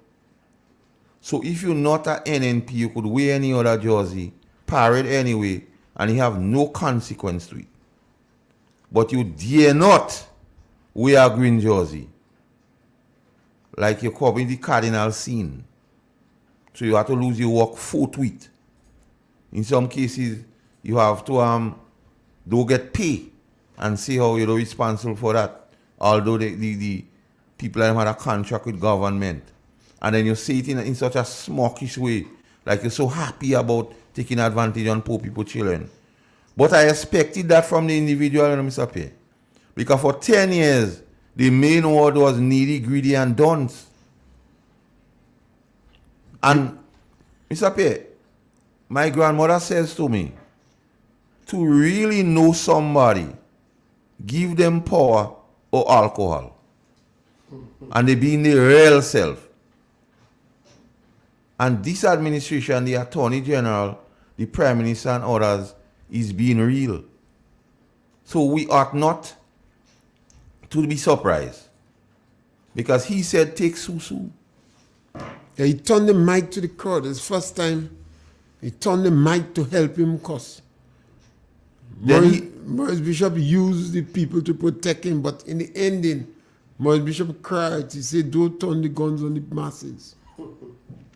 And Eric Gary said, no women and children in his demonstration.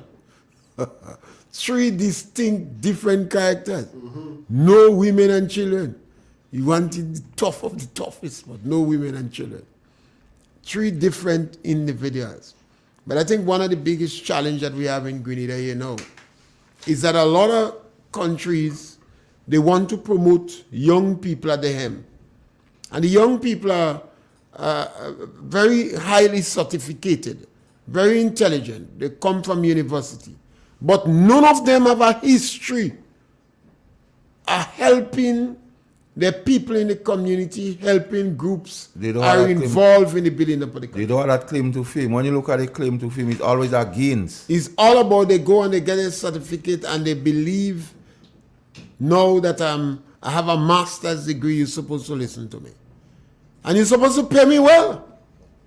Because now the word on the ground is the deacon want about 35,000, you know. And you're going to give the ministers about 20. He call like in the bag. But some people say, well, by the time they play it around in Grenada go soften up, and he will get 20, and the ministers go get 15. And he might hope to give the opposition a little change for them to keep their mouth quiet. Yeah, give them for the parliamentary representatives. I don't think the opposition should lend them no cooperation unless they change their attitude towards the marginalized in the country. The poor people change. I'll be extremely disappointed if the opposition give them any cooperation in trying to enrich the coffers while they stab on the backs of the poor people. The backs of the poor people. I wish the opposition give them absolutely no support in that. They are not worthy of it. They are not qualified. They deceive the people. You sit down and plan to trick poor people. You don't do that. You don't ever do that. And you did that in 2008. You promised them $400. $400, you know. A few days before election, they say, well, $400 we go vote for you. You promise the Imani 1,000. You say you wouldn't fire the Imani, you'll give them 1,000. As soon as you reach in power, you go after the seed program. Caller on the line, welcome. Hello. Good morning, Mr. Pierre. Yeah. It's a long time I didn't hear your voice, you know. I'm glad to hear you this morning. I come back in. Mr. Pierre, because just speaking to George, is it? Yes. And Mr. Carl was speaking this morning about people that bright. They're so bright, you know, and they just look down at people as me. That, in other words, people say they don't. You know, but when you're on the street, you're more bright than those that went to all the big universities. Because if I is a bright person, and a campaign about I will not send poor people home. And you love children, you love the youth, it's for the youth. And you could take away the little allowance that the parents could have them pay to go to school. Or you right, or you could take in credit now for 100 days. I mean, come on, Grenadians. Come on. I mean, it's very painful and I'm money when I see little children walking from Bridgeton to Happy Hill. I have to tell the busman, pick them up, I will pay. You understand? And that is so painful. And who to be blamed, sir? Who to be blamed in this country? Not the same people that go and do, put their finger there and throw away that. I mean, Grenadians only have to think. People is suffering and nobody say nothing. Nobody say nothing. Since 3 o'clock I get a brain. Since 3 o'clock. You know, and some people now that could have called you over the months and days and weeks. You call in, you saying and tell them good morning. They don't answer. You don't call in them for money, you know, sir. You just call in to say hi because you love you have in your heart for them. Nobody answering. Dr. Mitchell, good morning. There is a man that have a good heart. I don't know for other people. When I say good morning, sir, he answer me. He answer the same time. You know, and what I realize in this country, me heart hurting me this morning, me heart hurting me this morning. Only when they want to use you, they know to call you. When they want to use you, when they want to do something for you, they know you. God Almighty, I must cannot sing Grenada. Grenadians suffering right now. Today is Friday. Okay. Today is Friday, and I keep me chair government. I had Dashin, I had Kalalu, I had Figures, brother. Nothing. And here people are rejoicing in this country. Here people are rejoicing because they send home somebody. People come in and harass me, and the police officers that swear won't tell them, leave the lady alone. I'm the only person that vote for NNC in Grenada. I advise the Grenadian people as NNC, if all is real and true. Hold on. The long this trouble an end. Have a good day, Grenada. Thank you. Thank you. Thank you. Let's take a break again. Yeah, thank you. Yeah. Yeah. Hold on. From the north, covering south, east, and west. This is Real FM. The first word when you speak about furniture is classic.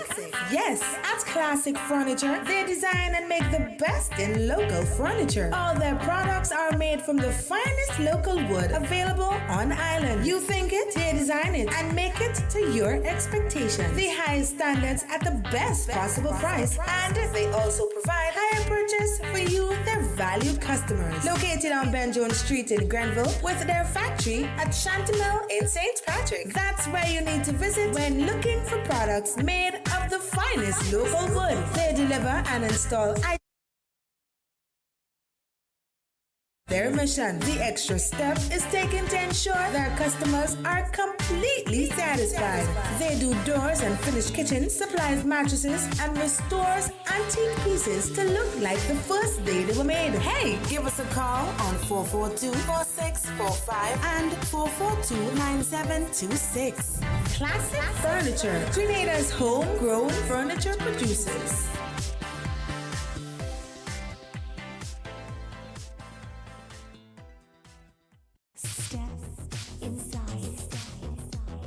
Immerse yourself in colors that come alive. Color by Sissons. Let your imagination run wild.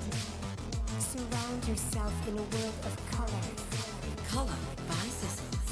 Endless inspiration. Bold expression. Bold expression. Color by Sissons. Sissons. Express your style with Color by Sissons. Do you know that you can lower your electricity bill by switching to energy-efficient appliances? By switching to energy-efficient appliances, you can help lower your energy usage. Your refrigerator, for example, is amongst the highest energy-consuming appliances within your home. Triple N. Informative, entertaining, and first. Every hour on the hour.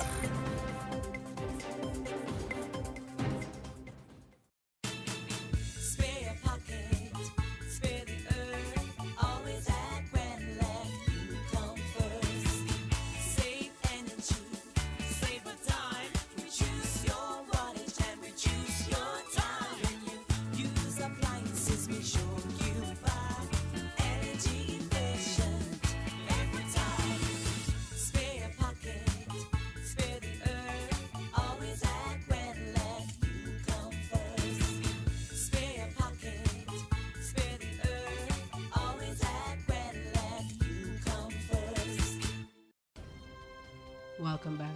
Locally, Foreign Affairs Minister Joseph Andel is among delegates in Lima, Peru, attending the 52nd regular session of the General Assembly of the Organization of American States from 5th to 7th October 2022 at the Lima Convention Center. The session's theme is Together Against Inequality and Discrimination. In the region, in St. Lucia, a mother pleads for justice ahead of her 9th anniversary of her son's death. We get more in this report. On Wednesday, October 23, 2013, 22-year-old Shakadan Daniel, a resident of Miku, was found hanging from his cell while a prisoner at the Miku police station. In July 2015, an inquest into Daniel's death ruled that he was unlawfully killed.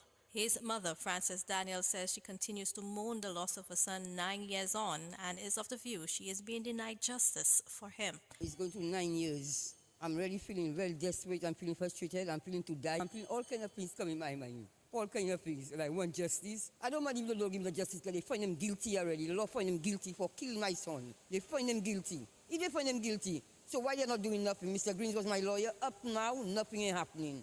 Nothing ain't happening, you know. Daniel has questioned the workings of the justice system. Several police officers who were on duty at the time of Daniel's death were brought in for questioning back in 2018.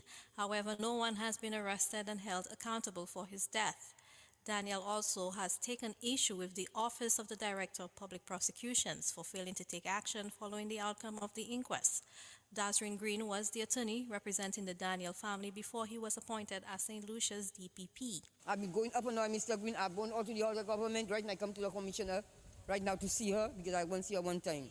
You know, and nothing ain't happening. And I mean, even they kill my son, they say they kill him. So why you not arresting them? And after I worked so hard as a single parent with 10 children to take care of my children, and today, not even a compensation, nothing. They cut in a man's arm, they asking him to pay the man for his compensation, and they kill my son, the police and them. And I know them, and I want justice, and I asking the government of St. Lucia that they owe me, and if they owe me, I need a payment for my compensation for my child, because he's a human being. The DBS News World reached out to the Director of Public Prosecutions, who indicated that investigations into the death of Shakadan Daniel continue and should be concluded by December.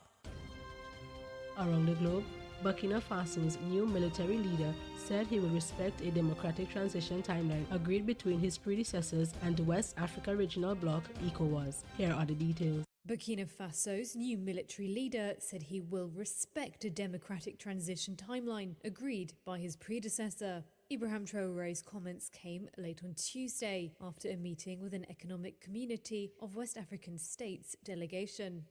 The ECOWAS team met the junta that took power last week in the second coup to hit Burkina Faso this year. Mediator and former Niger President Mahamadou Issoufou headed the delegation. I am totally satisfied with the meeting I had with the captain.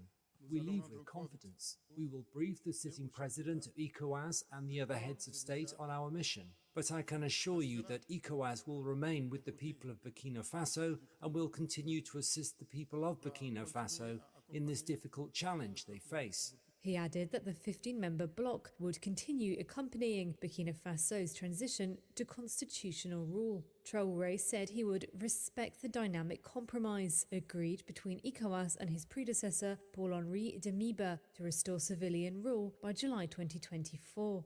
He also said the country would honour its international commitments, particularly regarding the protection of human rights. The meeting took place against a backdrop of protests in Ouagadougou. A Reuters reporter said dozens of demonstrators blocked access to the conference centre on Tuesday morning to prevent the meeting from taking place, but added that the crowds remained relatively small and peaceful. And in sports, An inspired substitute performance from Marcus Rashford earned Manchester United a Novi 3-2 Europa League win over Omonia Nicosia. This ends the latest update of news. Thank you for listening. Triple N. Informative, entertaining, and first. Every hour on the hour. Are you interested in getting an affordable entertainment package that would serve your every need? Do you own a Fire Stick, Smart TV, or Android box? If the answer is yes, we have news. We can offer you a package that would cost you less than $9 per month. Yes, that's just $200 for the entire year. You would get over 9,000 live TV channels, 31,000 movies, and 4,000 TV shows for your entertainment. These channels include shows, entertainment, sports, news, movies, comedy, and lots more, including international, Caribbean, and local channels. Watch on your smart TV, phones, tablets, PC, laptop, and Fire Stick. We can also supply you with an HD Android box that would convert your TV into a smart TV. Not convinced? Then test our service now for 36 hours free. For more information, call or WhatsApp DP Marketing at 473-457-3546. Introducing the Grenlec mobile app. You can now get your bill balance and easily track energy usage for your home or business. Report and receive alerts about power outages. Plus, stay up to date by receiving the latest notifications. Yes, the Grenlec app keeps you connected anytime, anywhere. The Grenlec mobile app. Download for 24/7 access. There comes a time in every household when a loved one passes on, and we all need the support and guidance of a trusted friend. Lacroix Brothers Funeral Home has been your dedicated friend. And now, for your convenience and added financial ease, we introduce specially designed complete funeral packages from as low as $5,500. Same professional quality services, but now greater choices at the lowest possible prices. As you prepare to enter your loved one into eternal rest, visit Lacroix Brothers Funeral Home and select a package that brings added comfort to the entire family. Conditions apply. Serving you from locations in St. George's, Grenville, and Carriacou. Call us at 440-2302 any time of day. Lacroix Brothers Funeral Home, continuing a tradition of excellence. You've asked for it, and now it's here. The NLA announces its new mid-morning draw, commencing September 30th for 9:45 a.m. Yes, you can play Pick 3, Cash 4, and Playway 3 times daily for 9:45 a.m., 12:45 p.m., and 7:45 p.m., Monday to Friday. Saturday draws remain twice daily.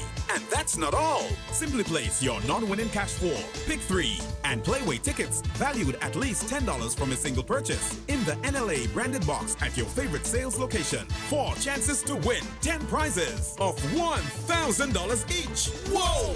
$10,000 up for winnings. Compliments the NLA. Be sure to write your name, address, and contact info on your entries before submitting. Promotion runs from September 30th to October 28th. Promotion will be drawn Friday, November 4th, 2022. NLA, making your dreams a reality while supporting sports, culture, and nation building. Must be 18 or older to participate. Terms and conditions apply. See stores for details. From the north, covering south, east, and west. This is Real FM.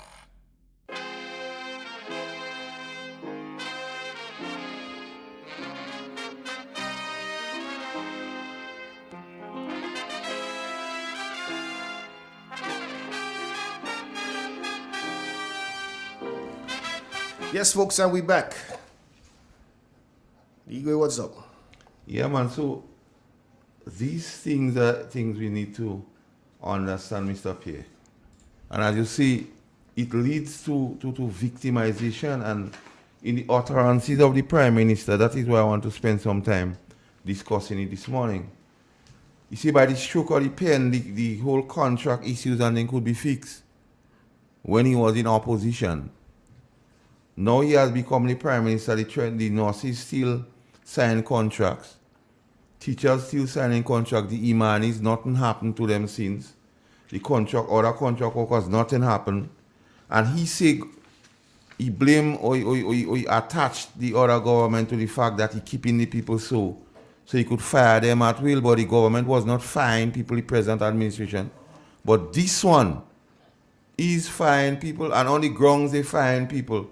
We see a lot of persons who are bounded by the public service rules. Somebody asking who in that picture and them up there? Persons who are bounded by the public service rules. Because when they make the people and them go in Carriacou, they say they wear green jersey. Public officers and teachers. Public officers and teachers. Okay, teachers are they? Public officers and teachers. Public officers and teachers. Yeah. Okay. So, and these people are bound by the public service rules.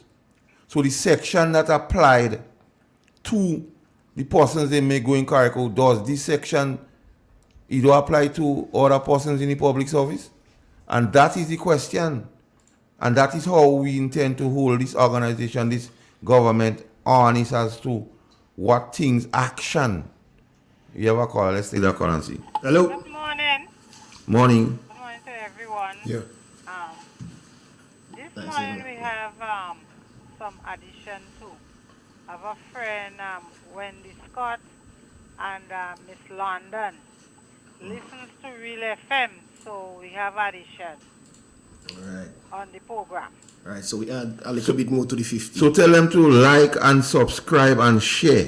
One may not be able to because she's Yeah, but the one, 90s, but the the other one, Miss yes. Scott will be able to do that. Well, spread the word, spread it. Okay, thanks so much. And you have a blessed day. Thanks so much. Bye. And when they talk about, when we come on Real FM and we speak and they say, we don't know what we're talking about, look on the screen, Mr. Pierre. That is one of the letters up until yesterday. They're making people go, yes, today. And that is the proof. And that is the proof of the pudding is in the eating, Mr. Pierre. So when you say it is illegal to have contract workers, and it could be fixed by the stroke of a pen, what is the delay? What is the delay, Mr. Pierre?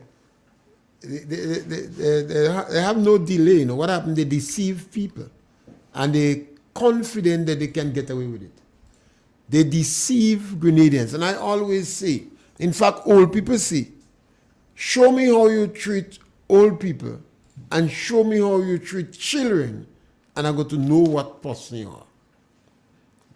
And that's one of the challenges I have. How could all this intelligent mind come together and sit down and plan to trick people?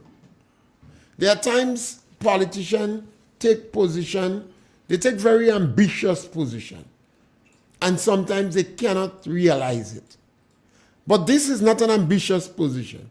This was a simple plan to deceive people that you consider as vulnerable. The same people you was so dismissive of and call them Itafood people. The same people that you was angry that you say you're giving them handout.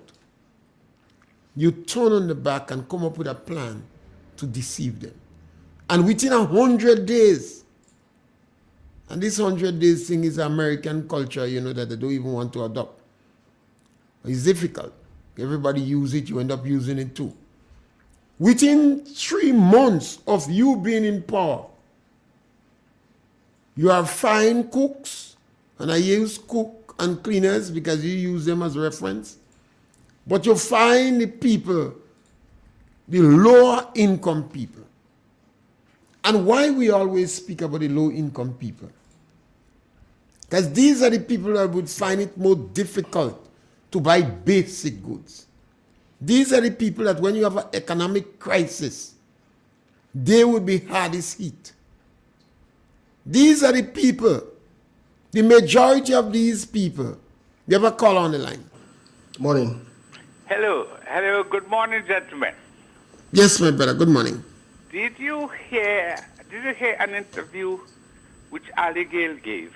Abigail says the NDC, they all get together and they go and sit in a room and they come up with scenarios. It's nothing factual. It's just they come up with certain things and they all believe it and they go to it and that is what they preach. So that is NDC style. You have to understand that, okay? Thank you. Yes, scholar. But it is sad because if you try it once, you see, if you try it once and it didn't work, you try it twice and you see the consequences, you have to change.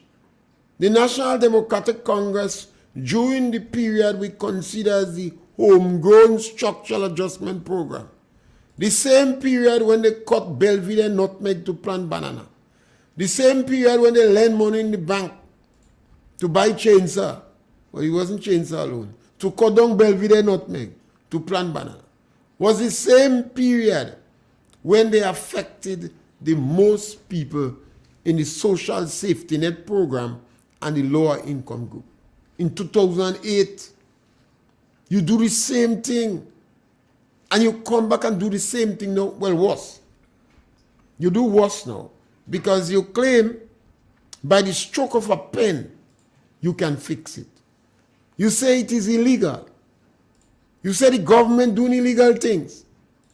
And you say why the government is doing it. So they could fire people at will. And you deceive a whole... Politicians have to give our people hope.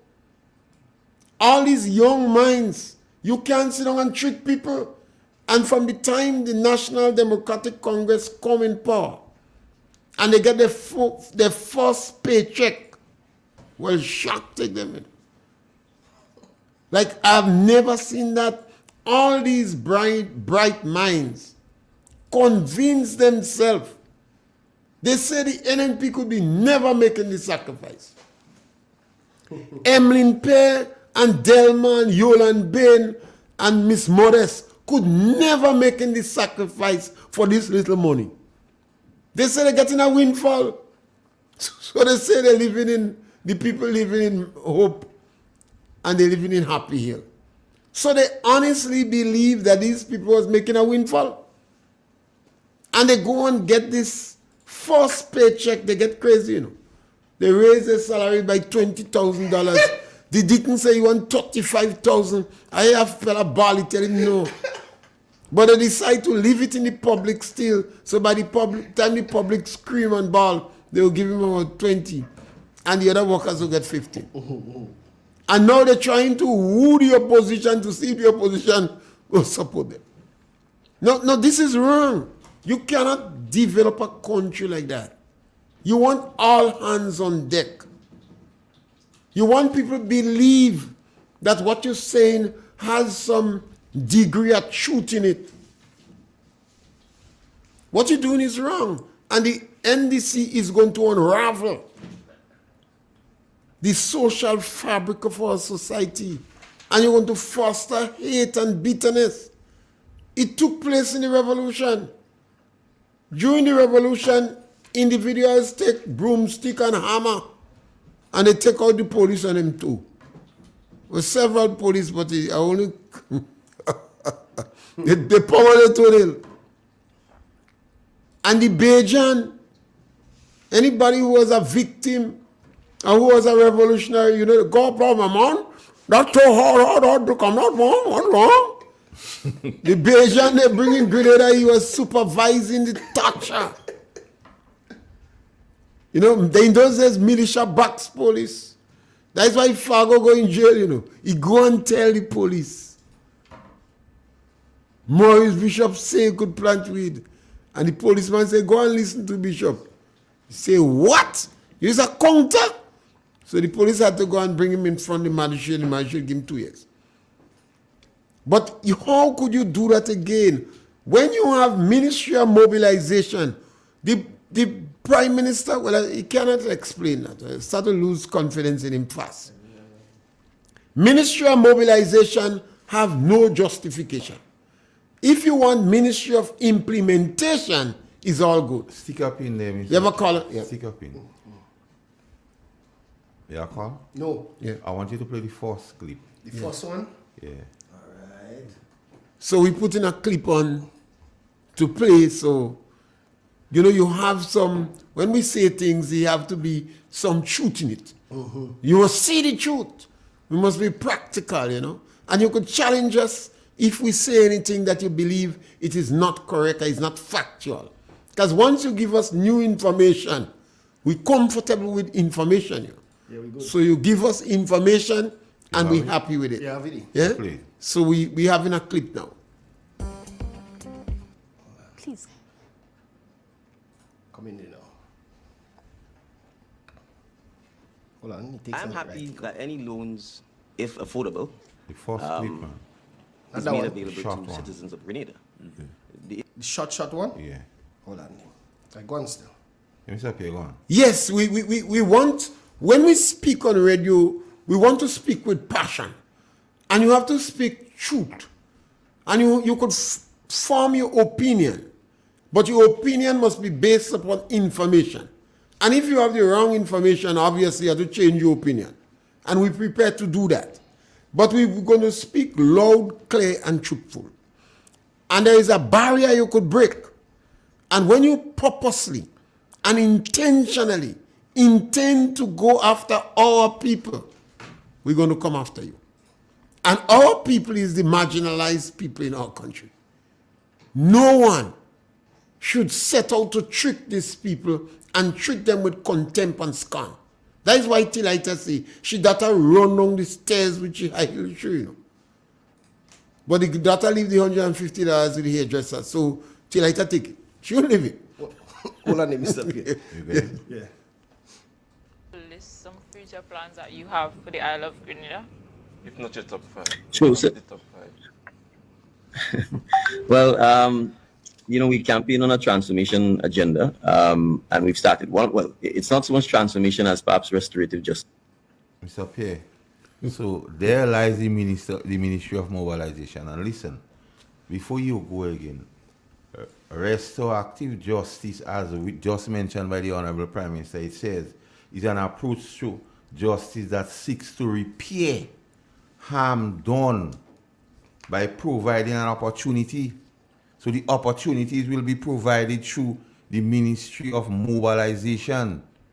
So that is why asking for the amount of money in the Ministry of Mobilization, 77 million, and not explaining fully what this money will be used for. Restorative justice. Mr. Restorative? It's Yeah. restorative justice. Yeah. Restorative justice. I don't think the Prime Minister could explain that. When you intend to do wrong, you can explain it. When you intend to do injustice, you can explain it. In the same way the revolution did not have the ability to explain the action, the National Democratic Congress cannot explain mobilization. I'm only sorry for Andy.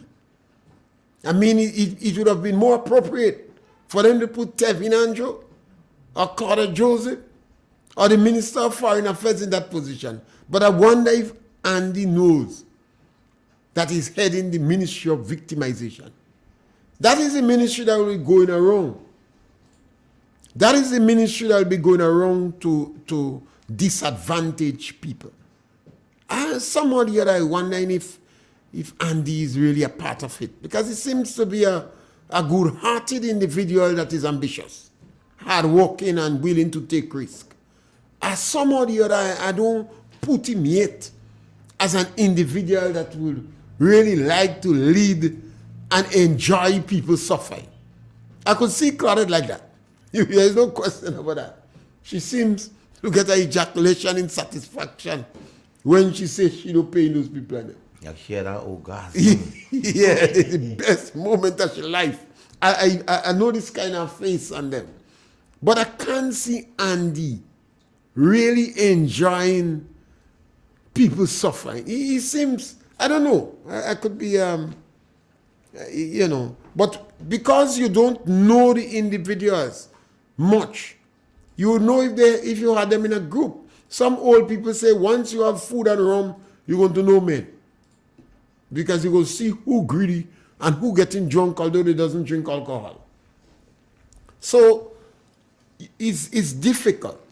But the Prime Minister, that must become a shock to some NDC who believe in NDC.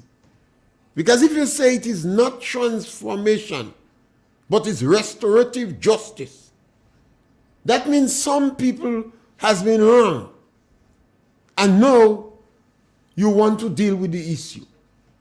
You know, there are some tribes and people use that as a means of settling dispute, etc. But the Prime Minister, perhaps, NDC perhaps was in the wilderness for 10 years, and he said this is NDC time, restorative justice. Well, Mr. P, one has to understand this Ministry of Mobilization. Now, this present administration, in their utterances, have been bigging up the PRG, in so much as they plan this month to raise some white flag at some time, and glorifying the PRG period. So, and the Ministry of Mobilization in the PRG time was aimed at protecting the gains of the revolution, to satisfy the persons in the revolution, as a matter of fact, to reward them for sacrifices. Now, it is coincidental that this present administration institute a Ministry of Mobilization. Now, most of the places you observe the Minister of Mobilization taking out photos happens to be on projects. Mount Kuma, Breeze and Jukin hole in the road. So how would the Ministry of Mobilization work with Ministry of Infrastructure? It begs one question there. The other question is, it is believed that a meeting might be held or could be held or was held for ex-army people during the revolutionary time in the Trade Center. And it is believed that some form of payment, some form of monies could reach them. Where would that source of money come? And what is the connection to the Ministry of Mobilization? These are the questions people ought to ask and get answers for. You understand? And so when you speak of the Ministry of Mobilization, don't look at it just on the face of it. You have to look on it how it is applied. What is going on? Who are the persons targeted to benefit from mobilizing? And you find you have an exorbitant sum of money at the doorstep of the budget. Why was it necessary to put so much money in vote 27 and you already started budget consultation, which that ministry would have a budget? So what would happen with that 77 million between now and the end of the year, around 2 months away? That is the crux of the matter, and that is the questions that need to be asked, and persons need to understand what here is at play. And going and talk about when the Prime Minister mentioned restorative justice. Restorative justice, Mr. Pierre. You have to understand what here is at play. And the people, as the mantra of NNPC, now is not a time to sit down. You can't sit down and say they just come, because by utterances of the Prime Minister, anything could happen by the stroke of a pen. So they don't have that luxury of saying they just come, because some people are trying to say, their man just come, but he say this thing and then could happen by the stroke of a pen. So maybe a lot of the supporters don't understand these things could be happen. This thing could happen by the stroke of a pen, Mr. P. So they're trying to offer defenses. You can't defend the indefensible. You can't stop it. And that is the crux of the matter. And these are the issues. Because these issues are affecting bread and butter, Mr. Pierre. Because when you're taking people work, like those 8 letters you give yesterday, how you expect these people to live? And persons who have other businesses apart from the job, like the teachers, they are pig pen, they are shop, they are all kind of thing. You reward them for not working. But people what need the work, you supply, you giving them letters willy-nilly. And then you say you had a win in your first 100 days. Who you win? Well, it depends. Again, they have an agenda. But who you winning? So the win is against the ordinary man. And what is sad about the whole thing, you know, Mr. Pierre? Them and them symbol is the heart. You know? Well, change the symbol to heartless. Because I don't see men have a heart doing this thing on them, Mr. Pierre. Perhaps This thing is a... Mr. Pierre, listen. This thing is affecting people bread and butter issues. You know? The lives and livelihood. You know? Because when you take these 8 people, what you terminated this service yesterday in Paul's, what you expect for these people to do? What crime did these people commit? What breach did these people breach? What's so unceremonious about those people that you had to make them go? When persons who you bigging up and giving position blatantly flaunts public service rules by parading themselves in yellow clothes, but you rewarding them, and those what you do like, the weak and the voiceless, you taking the work from them on the same premise of wearing a particular clothes. Have a heart. Have a heart, Mr. PM, because you presiding over that. You know what's going on. You can't tell me all this thing going on in the country and you don't know. You know. Because you're claiming victory for even things what the past administration do. You're claiming it as yours. But people seeing through all of these. People recognizing, nah, well, you saying one thing so, and persons associated to you begging for blood. And Mr. Pierre, hate is at its highest in this country, in the history of this country. I wouldn't claim to be around too long, but in my time, in my 40 odd years down here, Mr. Pierre, I've never experienced or seen hatred by a government in power against its own citizens. The revolution pales in comparison. And upon you still making all poor people children see problem, you have ministers boasting and gloating. Did I answer your question? And it's that. And then you have a lot of people to go in jail. Hate. You hate your own people. You own people, you carrying this level of hatred for Mr. Pierre. That you could gloat when you make them go. You could rejoice that they lose their work and claim there is a lot more they have to make go. But how could you? How could you, as a responsible person, is it because you're bright? So your brightness make you don't have no empathy for any other person? And then you still want to claim thing. But the question is, Mr. Pierre, and when you ask people, are you better off now than under the NNP? And one answer they have here, not now. You know.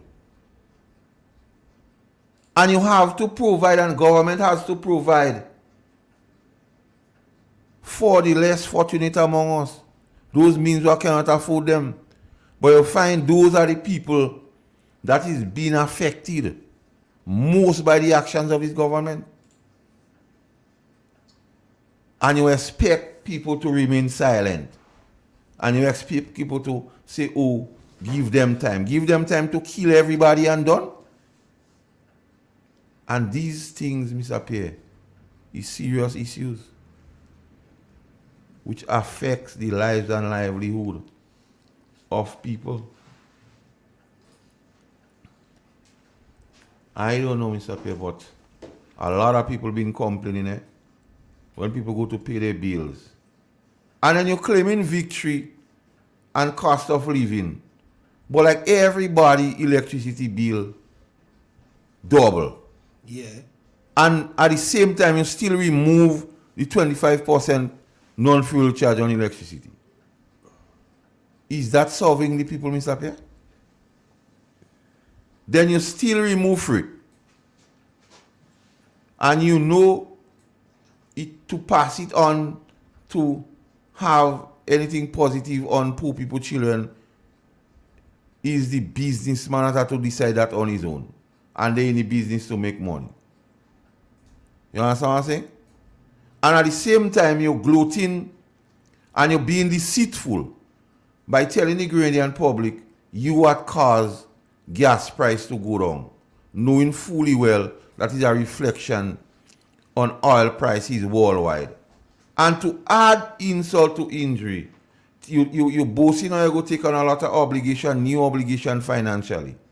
You're boasting about the pension and so on. But you're refusing, by not taking the tax on gas, 61 million EC, thereabouts every year. And you talk about prudent management of this country's economy. But what is here, Mr. Pierre, and want us to understand? They claim that they made the Treasury pregnant.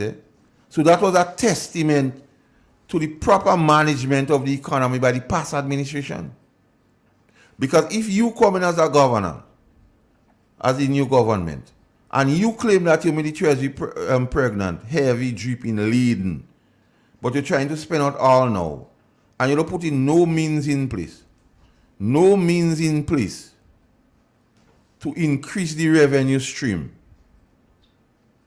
I am wondering how in the next couple of years, the next 1,500 days, how we're going to make it. Yes, Mr. My biggest concern is not even the decision they taken in managing the economy. You know. My biggest concern is when you rip Grenadians asunder.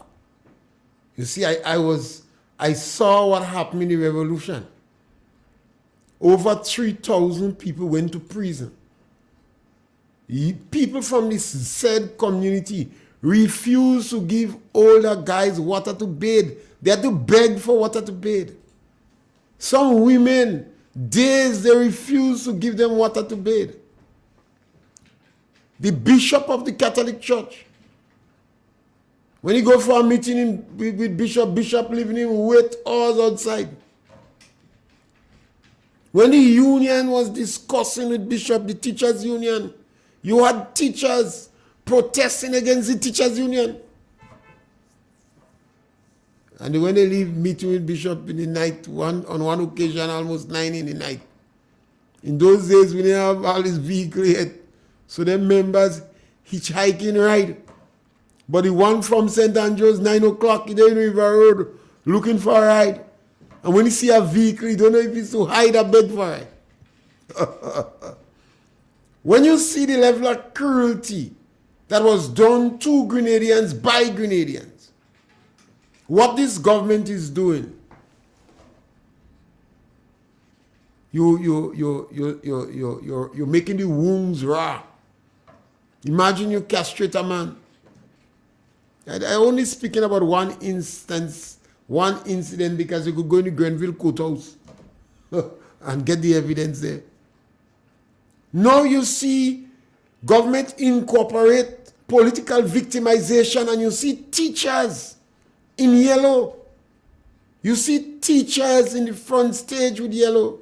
Now how would they deal with loudmouth NNP children or political activists or ministers' children? How will they deal with them in the school? A little boy tell his mother, Mom, you don't know, no? Mom, you don't know. An election didn't take place yet, the Bible, you know. The mother had enough sense to know. And the mother just a political activist, you know. But she had enough sense to know to go and hire a retired teacher to help teach his son. But he make it. He go in a secondary school. I can't tell you which secondary school he going. They go read down the hate. Afraid the victimization team for the child's sake. I can't tell you which secondary school he going. Now we have teachers. Not one, you know. Not 2, you know. Not 10, you know. Over 20 I see with pictures already. Look on social media and see the bitterness and the anger and the hate that some teachers posting on social media. And then you have a government institutionalizing, incorporating victimization as a policy. The Prime Minister's own words. Restorative justice. I wonder if those old NDC they say champion. I wonder if they see don't know and understanding what happened to the party and them. Or if they just prepare to accept a little change and stay on the side, get a little work on the board, and or how you go face the mirror? Or how you go face people like me? You have to run from the discussion. No wonder why there's run from the discussion. That's how you going to face that, how you going to accept that. He said there is not transformation. It's restorative justice. So now you're trying to, I don't know if you're trying to equalize the wrong that was done to you or the perceived disadvantage you had. You want to get it settled. But I think I don't know where we're going to go with it. And the people still have the boldness to print on paper the achievement. And when you was in a corner peeping while a minister turning his spade, you still say the jet is yours. Yes. That was so refreshing to see yesterday. You're there peeping for your face to go out in the picture. The minister turning the page. And she must invite you, come. You're a competitor. Come and see. Because over the years, the NNP, led by Dr. Kit Mitchell, became very democratic. It was opening up both hands. After every cabinet meeting, there was a press conference. They set a new template in the Caribbean. The interaction on radio, the hunger to answer questions from the people and take from social media, the interaction in the schools as they had periodic meeting with the members. Now you decide that information is a need to know and you have so much a boogeyman. You want to hide things in the closet. But you forget. It's the same Kit Mitchell that liberalized the telecommunication network in Grenada. And he set a masterpiece for his criticism,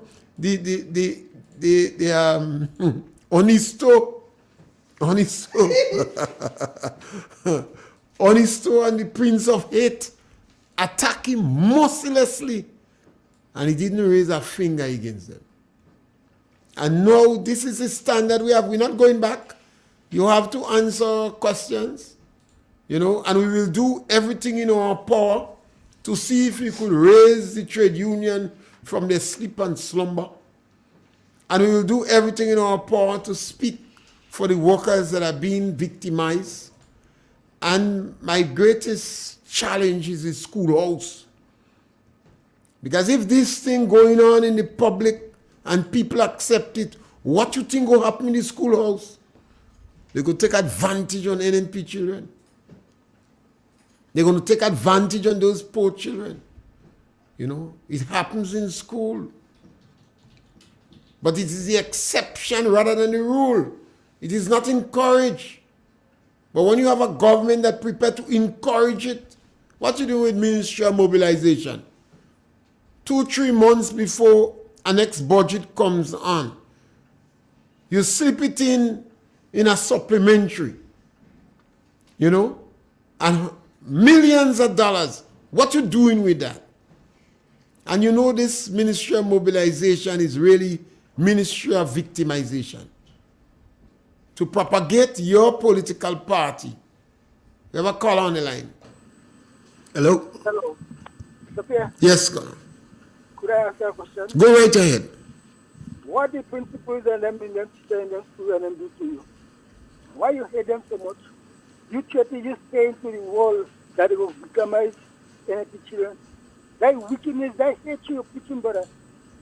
What them principal and them do to all you? You want me to answer you, scholar? Yes. Stay on the radio, let me answer you. Yeah. Go ahead.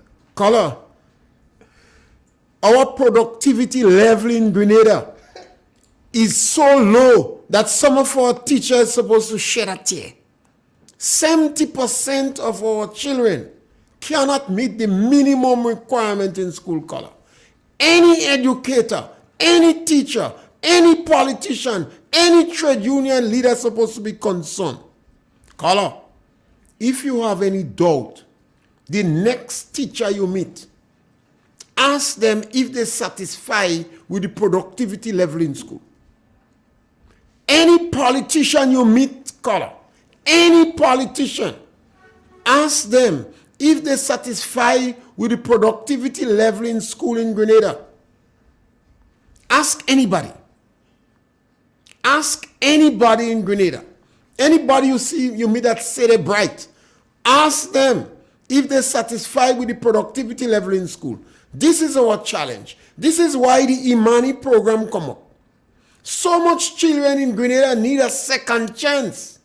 This is why the NNP and Kit Mitchell introduced the Imani program to give children who did not meet the basic requirement in school a second chance to be more competitive on the job market. Caller, we had Emanuela and Auntie come in Grenada. Droves of people go to these shows to support them. Caller, where are our Emanuelas and Auntie? Caller, when last you hear you have a concert in school? Caller, when last you hear children go on hike? Caller, what's about the 4-H club? Walk to rule. Caller, what's about the girl guides? When last, caller, one school in Grenada, one school that have a choir, PBC, that we love and admire. Caller, what happened to the other school? Caller, you know that 20% of our teachers drive themselves to school.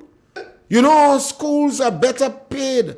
Our educators are better paid than any other time in our history. Caller, are you satisfied with the productivity in school? Take the mirror, watch it. And if you blink, when you ask the mirror that question, that means you're lying. If you blink, ask the mirror if you're satisfied. I don't hate teachers. I love teachers. But I want our teachers to change. Caller, you don't know me. When you know me, you know that I am surrounded with teachers. The generation before, the present generation, I have almost 3 generations of teachers surrounding me. We must improve the productivity in school. And if the National Democratic Congress incorporate victimization as part of the policy, they go victimize children. Caller, the government give the teachers the authority to employ auxiliary staff. And all the government is hiring teachers on contract. So it's easy to undermine any principal in school that they think have green blood. Now tell me how that is right. The people in the diaspora, let them tell you how much they're paying for education in the diaspora. A lot of them just come down and do good and misinform us. You know. Let them tell you how much they're paying for the children to go to good school in United States of America. The answer to our development here and on the job market is that when our children exit school at 16 or exit secondary school, they must have the minimum requirement, which must include maths and English. And caller, that is not hate, that is love. When you're able to speak, caller, and they dare to challenge you because you're speaking the truth. When you speak the truth, you ain't need no defense. So it's not hate, caller, it's love. I want our teachers to shed a tear for the productivity level in school. They have no excuse. And Dick Mitchell is wrong. He's wrong. He's not correct to incorporate victimization as part of the policy. No other leader has done that after Maurice Bishop. And this is why evoking Maurice Bishop's spirit to put ministry of victimization. And that is wrong. And in the next couple of years, Deacon Mitchell going to acknowledge that is wrong. I hope I answer your call. Please call me again if you have any other question. Well, Mr. Pierre, the caller asked you a question and you answer the question. But here's my question.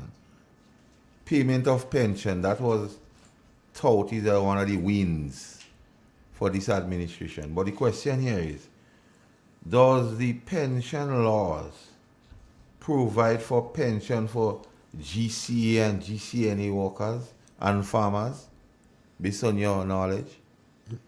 They have nothing to do with that. No. GCA and GCNA workers? Yeah.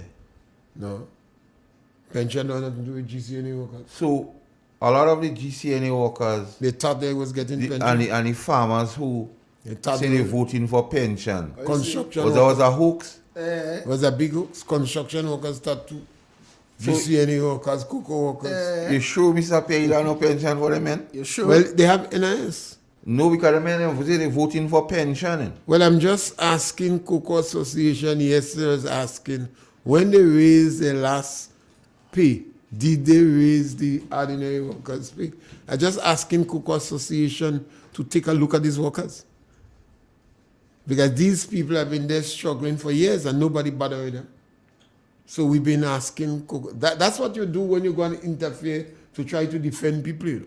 When you start to take on this issue, you realize the extent of the challenge that we have. And we have to open our mouth on it. And I encourage more individuals that don't want to run for election. If you want to run for election, go and join a political party and run for election. But if you have no intention of running for election, then there are some issues we could speak about that transcend political parties. That is one of the challenges in Grenada. Stick up in. Somebody asked, when did the low production in school started? If you have an idea. Low production is there for a long time in our system. A very long time in our system. In fact, of the 30 countries in the world with the highest productivity or where children doing the best or whatever you use, we have no black countries. No black countries. And Brazil not in it. So we have low productivity in the Caribbean. But a lot of people argue that because of the social conditions, it contributes. In Grenada, electricity, telephone, water, and internet is second to none. The teacher to children ratio in Grenada is better than the United States of America and England. Our teachers are better educated than any other time in our history. So we ought not to have that level of low productivity. When they talk about tablets, I think it's our first, it could well be Grenadian children that get tablets first. Of course, yeah. I believe so. Our schools in a better condition than most children, most schools in the Caribbean. I think in Jamaica they still have a 2-shift system. So 2 batch of children go in the same school. No, so in Grenada that have to make the change. And once we make the change in Grenada, Barbados and them go change too. So this issue is, and I challenge individuals. I challenge any individuals, including the ministry and the statistics division. When I say 70%, take me on. I challenge you on that. Take me on and prove it's not 70%. Because if 70% of the children are not meeting the minimum requirement in school, something is wrong. Go and ask Kenny Larson, any businessman, if they are operating at 30%. But is he only able to pay the bills? It's up here to just try to answer that question a bit now. We live in a democracy, and you have political parties who campaign during the election season, and they would say what their intentions are should they get in office. When you convince the people that you might be the better group to run the affairs of the nation, you accept everything that comes with the state of the nation. So it is not proper to start singling out and asking those questions, how long it is so. It's your duty to do something about it. It is not, you don't have the luxury of making excuse and say, it's not you. You riding the horse. You has to determine the direction which it goes. You cannot hold in papers and don't want to execute. So some of the questions about when you talk about victimization and they're saying NNP used to do it, but you used to complain. But now you come and you're doing worse. And you want to use the proviso that it was done before. The people elect you to continue to do the wrong things that was done before. Because they believe that you would do something different. And that is the crux of the matter. And I just want to go back on pension a bit because that is one of the wins they claim they had in the last 100 days, but nobody don't receive yet. But that was the wins. But why tell police officers who qualify by having 20 years service under the belt, you telling them how they resigned, they didn't retire? Is this a trick? And then you come boasting to the nation, you're paying pension, and you're having some people you don't want to give by telling them, "Ball, you didn't retire, or resign." And these are the issues which needs to be addressed. Instead of calling and asking this nonsense of this rabbit hole question and them, where you're looking for something, you don't even know what you're looking for. You call it a rabbit hole question, Mr. Pay. You don't even know, you're asking the question without even knowing an answer. And they tell you when you're asking those questions, you have to have an idea of what the answers are. Else you would not know when the person answers if they answer you right or wrong. So when you come on this program with this rabbit hole question and you don't give you nothing, it's like you're playing dummy don't know. Because you didn't know 70% of the people leave the schoolhouse and do attain the minimum thing. You didn't know that. So it's something about the education system and not necessarily beating up on the teachers. Yes, you have some teachers, through blood, sweat, and tears, they carry on. But we know you have some, they don't medal too. And that is reality.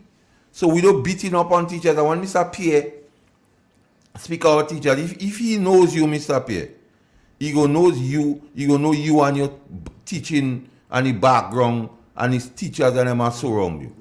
And who the Lord love, he chastens. He don't beat up on them. But he make, because for the snake to change his skin, Mr. Pierre, he must rub on something rough. So when callers don't understand the gravity of the conversation, listen. You'll get something out of it. Get it. But calling and try to and listen the tone and the hate.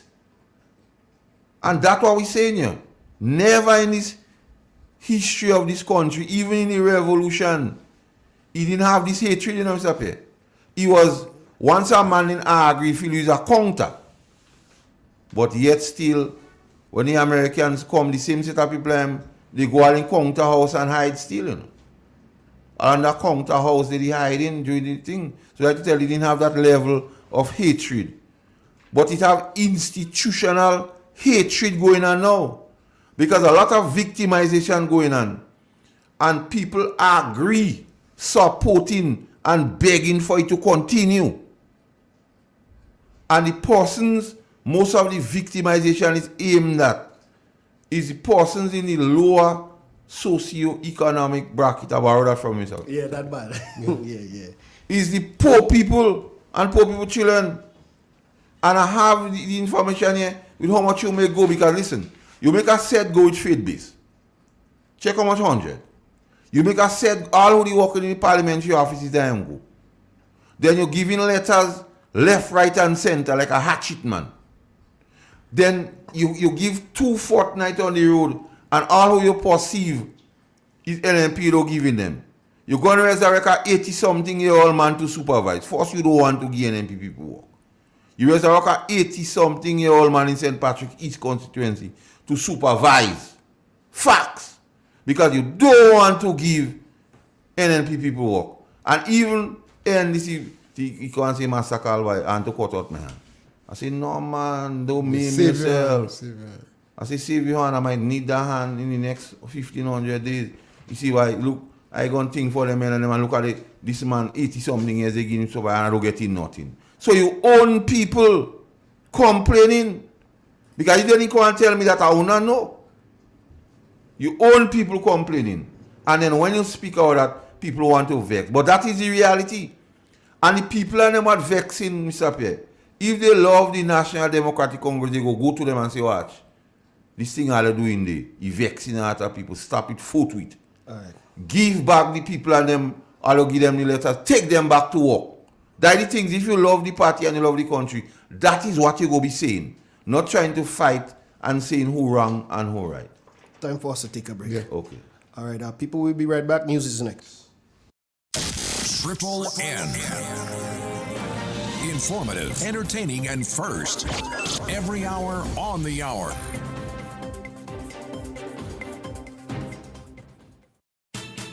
Spare your pocket, spare the earth. Always at Renlac, you come first. Save energy, save a dime. Reduce your wattage and reduce your time. When you use appliances, make sure you buy energy efficient every time. Spare your pocket, spare the earth. Always at Renlac, you come first. Spare your pocket, spare the earth. Always at Renlac, you come first. Welcome back. Locally, Foreign Affairs Minister Joseph Andal is among delegates in Lima, Peru, attending the 52nd regular session of the General Assembly of the Organization of American States from 5th to 7th October 2022 at the Lima Convention Center. The session's theme is Together Against Inequality and Discrimination. In the region in St. Lucia, a mother pleads for justice ahead of her 9th anniversary of her son's death. We get more in this report. On Wednesday, October 23, 2013, 22-year-old Shakadan Daniel, a resident of Miku, was found hanging from his cell while a prisoner at the Miku police station. In July 2015, an inquest into Daniel's death ruled that he was unlawfully killed. His mother, Frances Daniel, says she continues to mourn the loss of her son 9 years on and is of the view she is being denied justice for him. It's going to 9 years. I'm really feeling very desperate. I'm feeling frustrated. I'm feeling to die. I'm feeling all kind of things come in my mind. All kind of things. And I want justice. I don't mind if they don't give him the justice because they find him guilty already. The law find him guilty for killing my son. They find him guilty. If they find him guilty, so why they're not doing nothing? Mr. Greens was my lawyer. Up now, nothing ain't happening. Nothing ain't happening, you know. Daniel has questioned the workings of the justice system. Several police officers who were on duty at the time of Daniel's death were brought in for questioning back in 2018. However, no one has been arrested and held accountable for his death. Daniel also has taken issue with the Office of the Director of Public Prosecutions for failing to take action following the outcome of the inquest. Dasrin Green was the attorney representing the Daniel family before he was appointed as St. Lucia's DPP. I've been going up and down, Mr. Green. I've gone all to the other government. Right now, I come to the commissioner right now to see her because I won't see her one time. You know, and nothing ain't happening. And I mean, even they kill my son, they say they killed him. So why you not arresting them?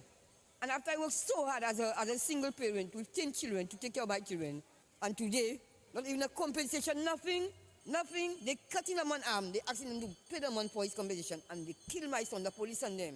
And I know them, and I want justice, and I asking the government of St. Lucia that they owe me, and if they owe me, I need a payment for my compensation for my child, because he's a human being. The DBS News World reached out to the Director of Public Prosecutions, who indicated that investigations into the death of Shakadan Daniel continue and should be concluded by December.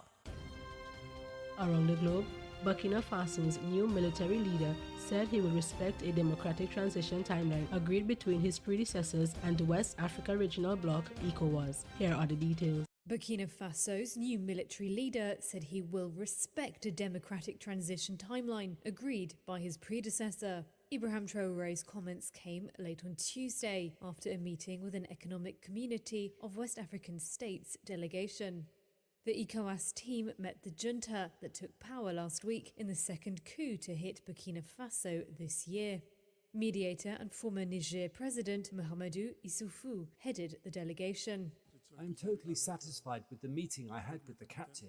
We leave with confidence. We will brief the sitting president of ECOWAS and the other heads of state on our mission, But I can assure you that ECOWAS will remain with the people of Burkina Faso and will continue to assist the people of Burkina Faso in this difficult challenge they face. He added that the 15-member bloc would continue accompanying Burkina Faso's transition to constitutional rule. Traoré said he would respect the dynamic compromise agreed between ECOWAS and his predecessor, Paul-Henri Damiba, to restore civilian rule by July 2024. He also said the country would honour its international commitments, particularly regarding the protection of human rights. The meeting took place against a backdrop of protests in Ouagadougou. A Reuters reporter said dozens of demonstrators blocked access to the conference centre on Tuesday morning to prevent the meeting from taking place, but added that the crowds remained relatively small and peaceful. And in sports, an inspired substitute performance from Marcus Rashford earned Manchester United a Novi 3-2 Europa League win over Omonia Nicosia. This ends the latest update of news. Thank you for listening.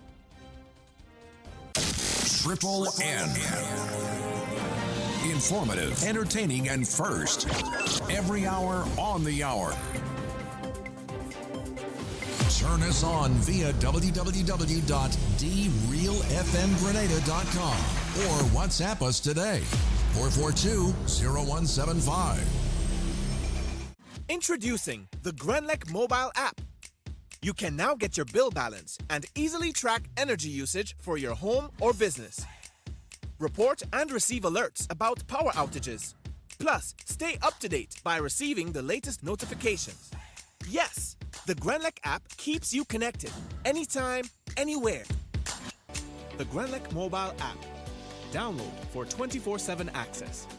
Who wants to save 30%? Everybody! Now more than ever, Flow understands the need to make your dollar stretch. Our new bundles can help you save 30% off your current bill. Plus, get a free speed upgrade on your in-home internet. Simply add your mobile to your current home services account and save 30%. It's easy. Sign up now and save. All on the most reliable fixed and mobile network on island. Visit a Flow store or call us at 1-800-804-2994 for more information. Flow, it only gets better. Terms and conditions apply. Step inside. Immerse yourself in colors that come alive. Color by Sissy. Let your imagination run wild. Surround yourself in a world of color. Color by Sissy. Endless inspiration. Bold expression. Bold expression. Color by Sissons. Sissons. Express your style with Color by Sissons. Ozone really gets it clean. Get with the Ozone family line of products. Ozone liquid laundry detergent. Perfect for your semi or fully automatic washing machines. Yet suitable for your hand wash. Soft on your hands. Ozone disinfectant cleaner. It's the most powerful disinfectant and cleaner with a long-lasting fresh scent. Tackles every job around the house or office. Ozone detergent powder and ultra soft fabric softener gets your clothes clean with a natural freshness. Keeps your colors bright. Choose from the wonderful scents: soft flower, ocean breeze, and the new aloe vera. Keep your kitchen sparkling clean with the Ozone dishwashing liquid, Ozone sponges, and cleaning cloth. Ozone toilet bowl cleaner removes lime scale and kills germs while giving your toilet a refreshing scent. Ozone really gets it clean. Marketed and distributed by Calico, Frequente St. George's, and are available at shops and supermarkets nationwide. WhatsApp us today, 442-0175.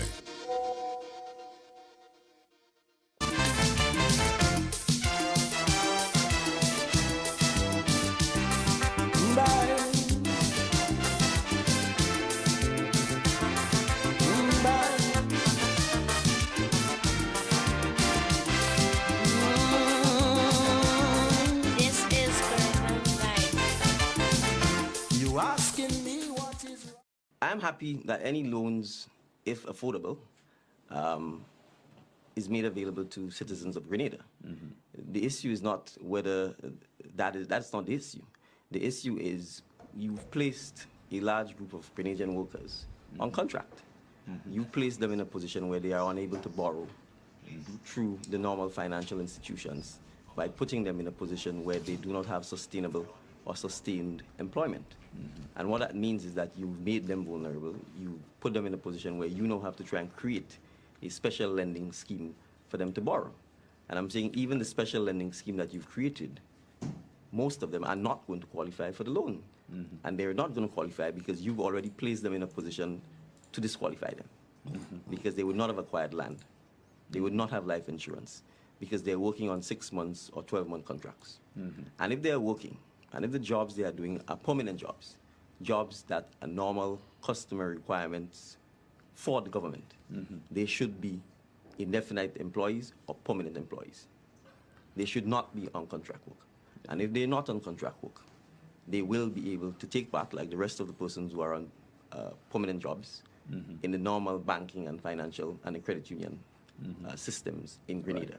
And that is how you create wealth.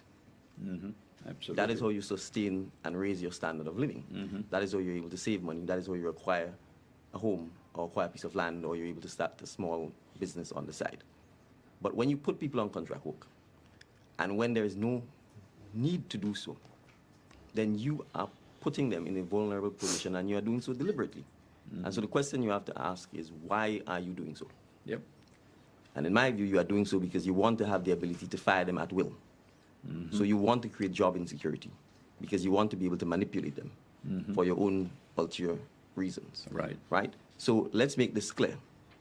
For those contract workers who are able to qualify for that GDP loan, I'm happy for them. But a significant number of them will not be able to qualify. Right. And the question is, when they don't qualify, what happens to them? They remain on contract work. So what has to be addressed is the fact that the government has to end this contract work, absorb the employees because they are doing jobs that are normal, customary, and required. Let's take, for example, a cook in a school. If you have a school feeding program, that job is required indefinitely. There is no reason to put a cook on a contract work. Right. And remember, when you put her on contract work, she has no pension. She has no chance of getting health insurance. She has no chance of buying life insurance because the incomes are very low.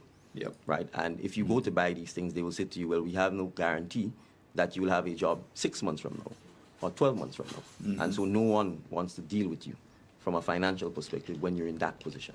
Right. And I'm saying the job of the citizens, of the government, is to fight for its citizens, to protect its citizens, to encourage its citizens to be independent, not dependent, Right. not vulnerable. So that is the challenge we face. And I'm saying it is solvable by the stroke of a pen. Yep. And let me make this further point. It is actually illegal. The Employment Act clearly says that you cannot put someone on a fixed term contract, meaning these short term contracts, when the position they are filling is an indefinite one. So the government itself is breaking the law. The government itself is being lawless. So I'm saying in those circumstances, they should in fact end the contract work, regularize the status of their employees, and any other incentives that should be offered to them to make up for the period that they've been on contract jobs, in fact, should be given to them. Hello. Yeah, good morning. Morning. Good morning, and good morning, Pastor Carl. Good morning, Igwe. Yeah. No, I just listened to a clip, and it is very unbelievable. Right, where you had the Prime Minister, right, they can speak about contract, about what the government is, the government care about people. And the same thing you're condemning, it's the same thing you come back and do. Right? You promise people that you make them permanent, you get rid of the contract and make them permanent, and the same thing you come back and do. Sometimes I ask myself a question, eh? If people, when people outside it, they say something, but when they get into government, they do the same thing they're criticizing and they're opposing, they the same thing they come back and do. Right? You come back and do.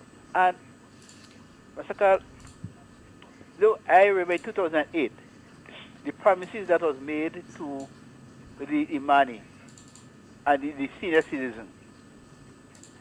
It's the same thing again in 2022. Remember the promise Imani, they go increase his salary, they go give him $1,000, and they even like they go make them permanent, they go keep them there. Even the $400 for the senior citizen. And what they did with the senior citizen, they give them, they raise $50 more on it. For them to raise that $50 more, that's some of the people that are getting that money. the name was taken out of the list just to get $50. Come back to Imani. What would they send? I remember Patrick Simmons said to the Imani, the Trade Center, "We love you and you're all my child. You're all my children. And none of you all will go contrary to what NMP was saying." And what happened? As soon as in 2008, the Imani went home. The senior citizens, some of them was to get money under the administration, NMP administration. The name was taken out of that. And look at what happened again. Look what happened with the road workers. The workers who are working to maintain, doing a wonderful job. Look at what happened again with the workers who are doing the school thing, sanitizing. They come and first thing they do, they send home their workers without no pay. No pay. Then you have teachers who did not work. I don't say you take out of this money. They did not work. And what the court said that it is illegal. They have no money to give. You go against the wishes of the court, and you are a liar. You should set an example by encouraging people to obey the judgment of the court. You go against it, and you paid teachers that money. Look what they do again. Big jobs, jobs for the big boys. In 2008, what happened? The wage bill was about 20-something million, about 21, 22 million under the NMP. After they sent home the money workers, the wage bill got to over $27 or $28,000, $28 million a month to pay salary. And the same thing again. They do it. So like they have a problem with the poor class of people. They're only seeking the interest. And when you have the Prime Minister saying that he cares about people, he cares about all the people in the country, and then for the country to go forward, for true transformation to take place, everybody has to come on board. How you say something, everyone come on board. But because some people did not support you, they didn't vote for you, you come in, sending them home on the bread line. How could you care? You say care about people, and then you send to people. Why send them home? Because they might put on a green jersey to win a rally. Right? That disqualifies them from getting a job. So if I say if you want to be fair, every public servant that put on a party jersey, you should send them home. And let fairness, let it be fair. So, that's nice. All right. Well, the caller is making a strong point. But I constantly say to people that when you have a high end of the job, let's say you're a senior public officer, it's easy, even if you are victimized, it's easy for you to find a next job because you are more competitive on the job market. And that is why I speak about the marginalized people. And I don't waste time bothering with people who could get a job easy. I work with government for 40 years. If you fire me, I could get a job tomorrow morning. It's not hard. I might be underemployed, but I could be employed and getting a source of income. And the unions and the public service rules and regulation protects the established public worker. We have a group called the Parallel Public Service. This is the one Deacon must know better. Deacon must know better. So it means that Deacon sat down and participated in deceiving individuals. I am very dissatisfied with Mr. Forrester. You hear, while Deacon was speaking, he could only say, He didn't commit himself and make one word because he knows what he was saying is not true. But that is what was sold to the workers. That you were able to go to the bank and get a loan. And that is why I said the bank don't want to see you. If you're working for $1,200 a month and you have 3, 4, 5 children, I tell the gentleman the bank don't want to see you. So he go home and tell his girlfriend. And when staring him in his face, these are the group of workers they're going behind now. The workers who've been working on the road as a permanent group for the last 5 years. 4 or 5 years. These are the group they're going behind now. This is the same group the woman is worried because she in one gang, she boyfriend in one gang, and they're not staying here because what they do, they're not closing down the program, you know. I want the people in the diaspora to understand. They're not closing down the program. They are searching for those who are active in a political party. Those green blood. The people, some of them is 9 years and 10 years and 12 years working with government, you know. The National Democratic Congress has set up a ministry to go and search around to find out which one. And the woman who spoke to me, she says she never wear yellow, she never wear green, she doesn't take part in politics. But she tell me her boyfriend is a guana. He green as grass. Green like sardine. So everybody know they must fire him. So as soon as they fire him, he can't take the pressure in Grenada. He can't take culture man and them laughing at him. He can't take it. So as far as he tell her, I can't take it, I'm going in Trinidad.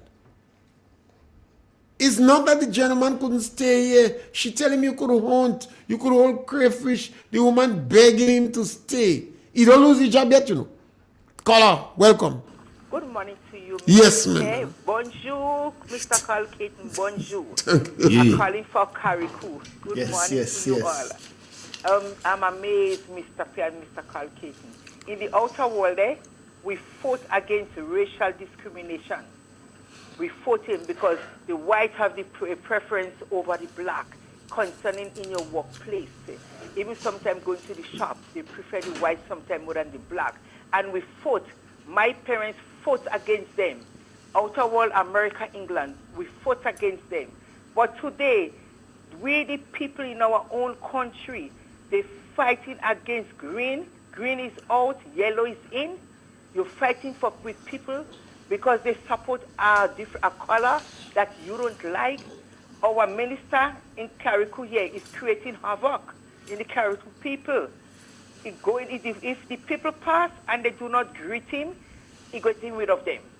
He going in the people's workplace and he going and asking the manager if she must tell him or he must tell him who is the one who was wearing green jersey. Those who were supporting a political party. And he must take the name and put it in the file for when he come back next time he goes sort them out. That is wrong. With this thing, the country not going to get better because the thing about it, we have people who have the little local job, like the road workers and them. Everybody, just minimal work, who eject the economy to propel the economy in the rural area. For example, small businesses, because they support small businesses, restaurants, everybody. But the big men who getting big money, who have big job, they jump on a plane and they go abroad and they go shopping. But these little people, when you take their little job away, where do you want them to buy a pound of sugar? They have nothing. The shopkeepers and them will be balling. Now you're going to see barbecue all over the place. People setting up barbecue because they want to catch $1. Never mind the roast corn, but no, they're trying to see what they could do. Because I saw the same thing happening in 2008. Everybody have a little van, putting drink in a plastic bag, and they're selling it for people because they want $1 to look after their children. And the same thing is going to happen. When you vote for a new government, you vote for betterment. You don't vote for worse. This thing is getting worse. Everybody know, if you come in Carriacou, everything's slow. It's like a snail walking. Business slow. It wasn't like that. NMP time, everybody's laughing. If it's a different atmosphere, people are laughing. Now when you're talking, they have to look over their shoulder to see who is listening to them. That is not right. So the people know if a new government coming, they say they're voting for Babyface, a new government or a minister. Do better. When you come in new, you throw away the old cloak, put on the new cloak, and do better. Look after your people, because sooner or later, people phoning their family abroad, and they run into America for betterment. When they get there, they can't get no good job. They can't get no better job than here. They're living a good job, and they're running over there to look after people's children. That's all they're going to do, because they don't recognize them. and they come like illegal immigrants. You have your own. This is their democratic right. This is your country. You fight for your country. If anything happens in your country, you say stand up, Grenadians, stand up and fight. So we want betterment. So let us have betterment for our people. A new government come in place, do better than the old government. And we say, yes, he's doing good, he's doing great. Have a beautiful day, Mr. Carl and Mr. Pierre. Have a wonderful day. And Igwe, good morning to you. Morning. God bless him. All right, Bye-bye. bless. Bye. That caller, Mr. Pierre, put this thing in proper perspective. When the government does well, it ought to be felt by all, Mr. Pierre, not some. And if what the caller saying has merit to it, as to the behavior of the parliamentary representative of Carrick, we need to cease and desist from that practice. Nebuchadnezzar do worse than that, you know. And in your 1500 days, at least you have to try to do things for the people to continue to have you back.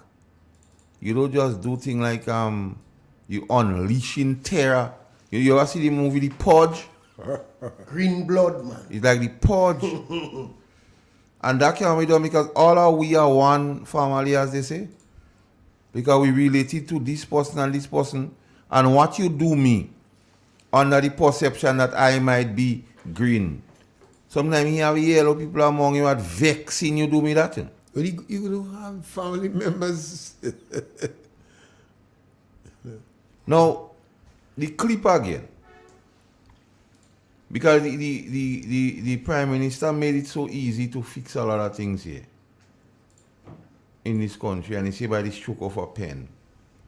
He made mention of the Employment Act when you're not regularizing persons who on contract for a certain while. So why you giving persons contract for longer than that period you spoke of?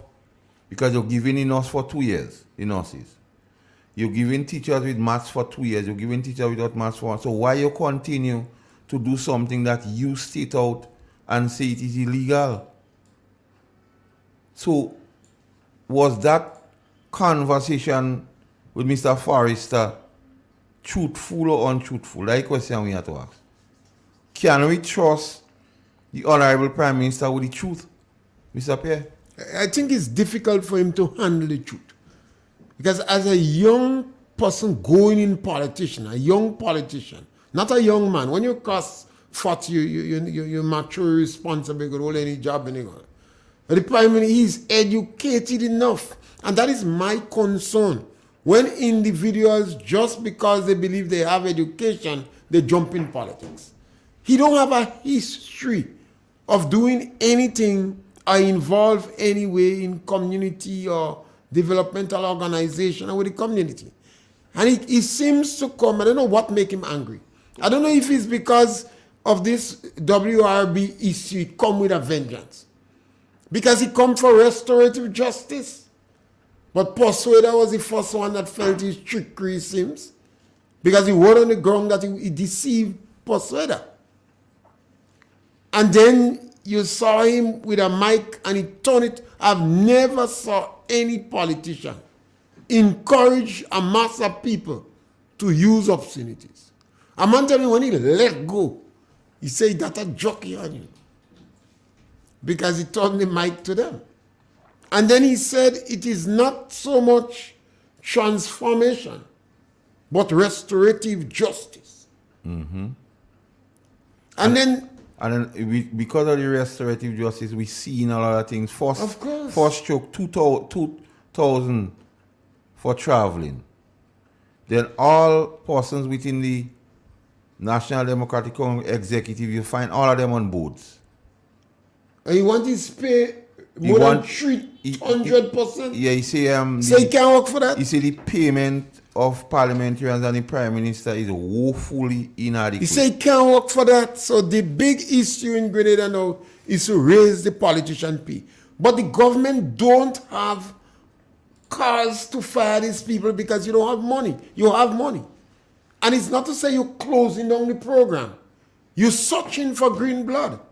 When you start to do that, you're going to create hate in the community.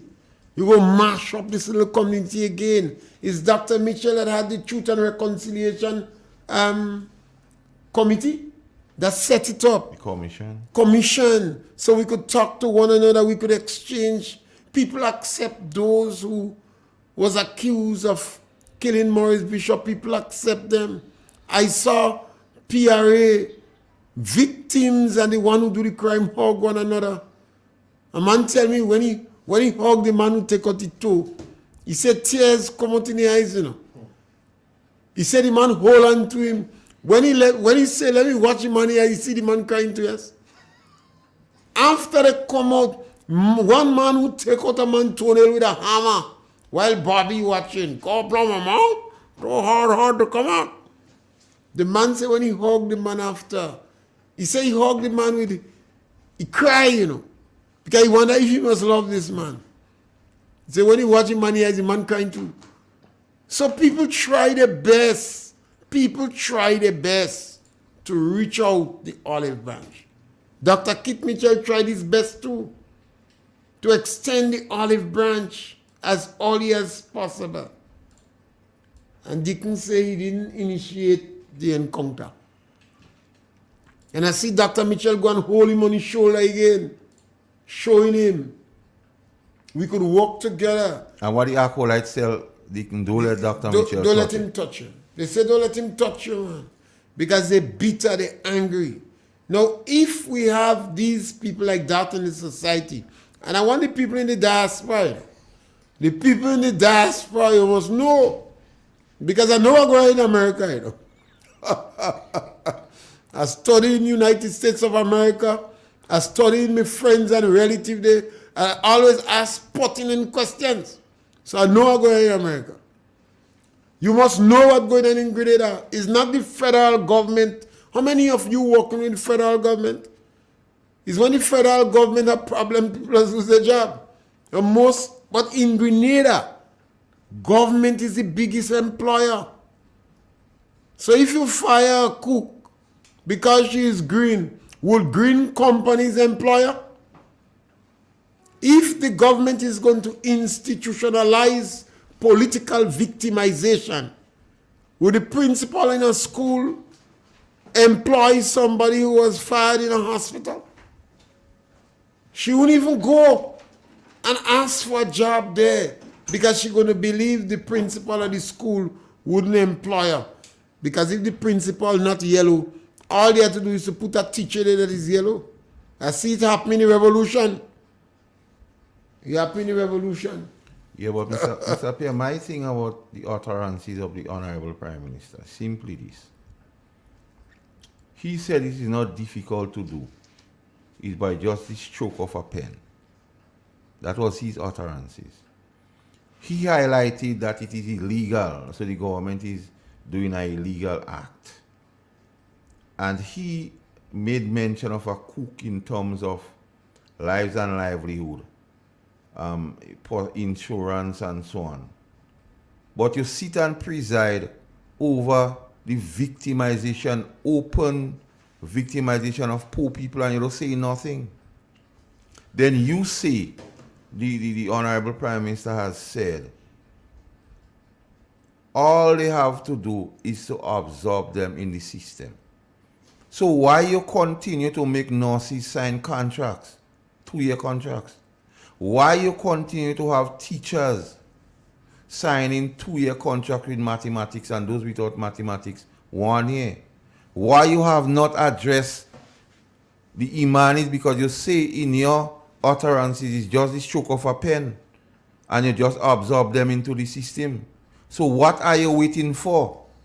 Are you waiting for an airstrike? Because that's your words, you know. So who want to beat up has to take issue with you. Because you said that, and you said that in a friendly interview, Mr. Pierre, not to say he was under fire and journalists bombarding him left, right, and center, and he just had to say that. He sat in his, and he went on to explain that it is not hard to do. Just by the stroke of a pen and you absorb them. He also went on to say it is illegal. He also went on to give an example by using a cook. But the same cook you don't want to pay under faith base. And you're telling the principal, I could take anybody to boil food in the school. That's what they're doing. So after they refuse to pay the faith base and they realize what's going on. And then people might say, but how the children will get food in school? You say, you tell the principal and take anybody and cook, man. You get her to cook. No matter if they qualify or not, you get her to cook. But how could you? And I'm saying that against the backdrop, Mr. P, that anytime you mention the Honorable Prime Minister to some of his acolytes and surrogates, they say the man bright. That's what I tell you, the man bright. In as much as they coin the phrase, oh, some baby Jesus, which I think is blasphemous. You see, Albert Einstein warned us, never trust morality in the hands of the highly intellect. You have a call on the line. Hello? Good morning. Morning. And how are you today? We're not too bad. I'm enjoying the program. I'm a constant listener. Mr. P, you hear what you mentioned about when Dr. Kit Mitchell was talking to me and he rested his hand on the present Prime Minister and they told him don't allow him to touch him? Do you remember in 2008 when they was in power, in Parliament, a question was asked to the Prime Minister, Mr. Tillman Thomas, and the same people told him, don't sit down, don't answer the question. Do you remember that? They pull him out of the mic, they tell him to answer no question. Don't answer no question. So these are the people now that come in with the same system. And I understand that the present Prime Minister is there now. He said that what I learned, that he didn't decide to go into politics because Dr. Kit Mitchell had approached him to go into politics already, and he said no. But when he saw the advantage what was taken during the pandemic time on the people, that is the reason why he decided to go into politics, because his advantage what was taken on the people and them in their workplaces. Well, the advantage he saw, he went and represented some people. He got back the job for them, he put them back in the job. This is the time he should stand up to see that they go back in the job instead of taking out poor people from their job. This is the time. And the achievement in the 100 days, yes, they made achievement indeed. Because this with the salary he put on, traveling expenses not enough, and the waste money he take and pay people who don't work. And who work can get the money. That is the achievement. That is the great achievement. So we have to praise them for that. Thank God for that. I hope all his promise will be successful. Look at the height of light bill. Look at, and in those days, they're talking about who they had to investigate for money they take and build church. Remember, thank God is a church the person built, so that church could be convenient for everybody, for the whole of Grenada. Because sometimes if any disaster, you could go there for a shelter. But what about in 2008? Who took and built their own private place with big swimming pool? You got to be careful when we say things. We have to make sure we absolutely certain on it. I know. But when they're talking about building church, the church is used for everybody. So whether that is an allegation. What they have to do in the investigation, well, they wait till they finish investigate. But, that is normally the National Democratic Congress. Always have to give people wrong things and give them bad name, and they're just searching for things. They're searching for things, but let them search. I hope they don't fall in the same pattern in this and worse category. God bless them. And my There You All program is very educated. Thank you, Colin. I always listen. I'm an age woman. I'm 83, but I was standing since the Mr. Gary days, and I know what from Mr. Gary time, what he went through under this set up people because they are from the same revolution. We in Tonglong. Yes. So Gary introduced you to Nyland too? Yes. we in Tonglong, man. When they say the snake Lego, all them people in the country say, oh God, Uncle Gary, this spies no snake. Uncle Gary had to send Gabi and them. Gabi was in to go around and tell people not true. Well, that'll work. Yes. So he take a bus and take the school children and bring in the zoo to see the snake. They make propaganda in the lab. Only that they do. Anyway, Thank you. Continue the program. Yeah. Thank you. Well, the National Democratic Congress have to understand that where the people in the lower echelons of society is concerned, we're going to speak up for them. The NDC have no reason, no justification for firing these workers except spite, bitterness, and hate. And because these people are perceived to be supporters of the NNP. And that is wrong. And I think senior members in the National Democratic Congress should start to tell them they're interfering with a Pandora box. They're interfering with a Pandora box because whether you have a baby face or you have an old man face, if you're wrong, you're wrong. There's no question about that. You know, we're going to continue to tell you, and now the social media is available, so we could go on social media. And we could go in the street corner. You're wrong. What we want you to do is to rescind those letters.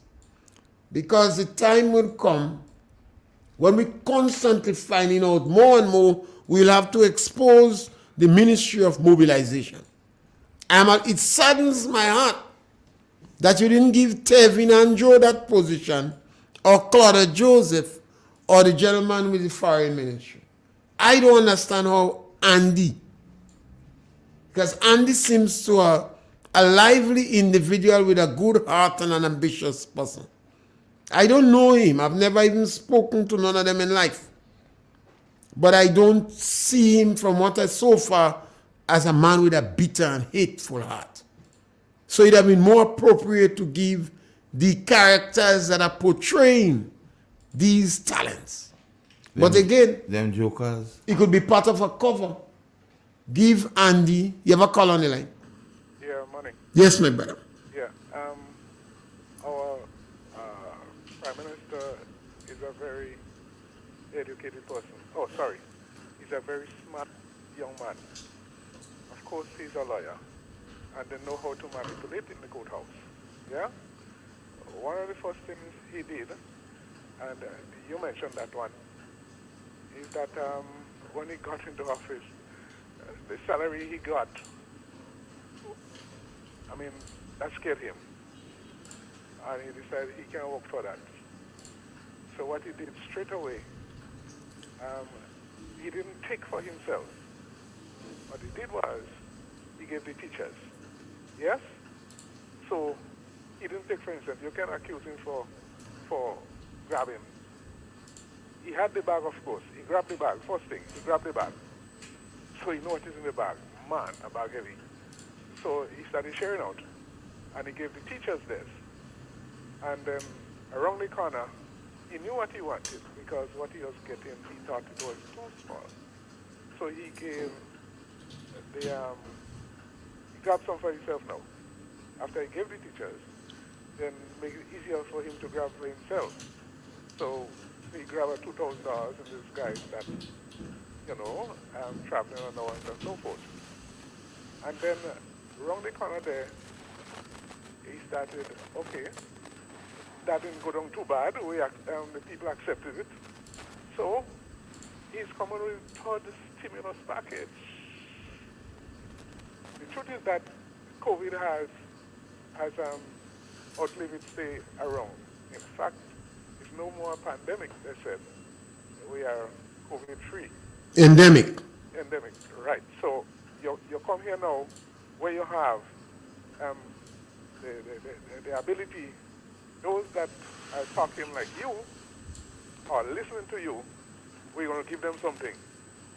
You understand? So everybody gets in, except those people that work and deserve it. Those poor people like me that deserve it, we can't give them anything. But he's giving those people, yes, those people who suffered under the Imani and what have you, get a first stimulus package to do what? I am not quite sure. However, it's good for them. But you notice the trend. He gave the teachers first. He grabbed for himself second. And now he's giving the Imani, not Imani, you know, those who suffered under COVID. He said, but the angle that he takes, or that he's taking, you'll notice the angle that he's taking. You cannot check it out. You cannot really check it out. Look at also in the issue of help me here, the pension, the retroactive payment. In other words, those people that died, they can't come back and complain and say, oh, we didn't get anything.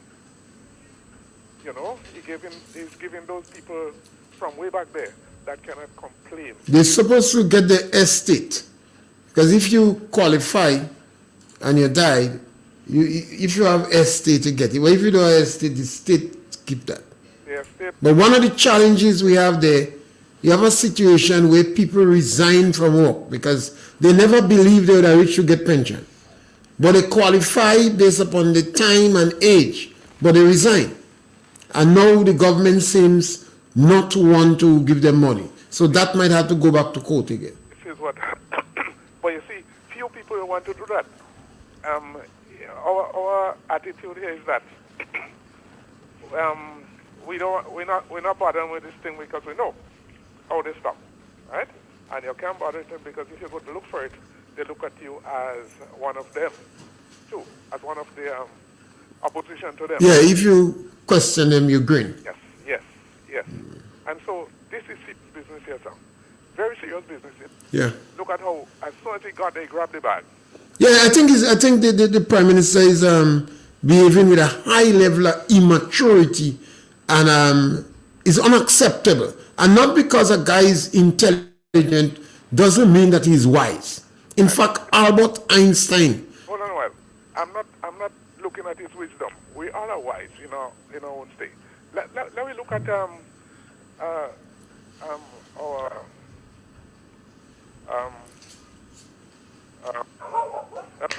Governor General designate. Yeah? Or Governor General designate, as far as I understand, would be the former leader of the NC. The President of the Senate. This yes. That you're speaking about? No. I talk about Governor General. Okay. I was told will be the former Prime Minister, one of the former Prime Ministers. Well, I don't know if they're throwing out the governor. I don't know if they start the process yet. No, I don't think though, but I think he's the designate.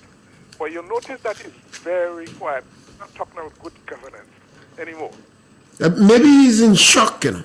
He is. Maybe he's not a man who is, maybe he's in shock. He must be trying to think what he's going to say when he say it. He must be in shock. Nothing about good governance anymore. Well, but this good governance was not part of the mantra of this leader. It was transformation. Right. And he now says not transformation, is restorative justice. Yeah, and this is the scariest thing that could ever hit our ears. Some of us that know what he's talking about. Yeah. Yeah? And so I'm saying, our former Tillman Thomas is not nothing about good governance and transparency here. He's not saying nothing about that. But that was not part of the mantra, the Deacon. At all. But so that got left on the wayside. That was thrown away on the wayside.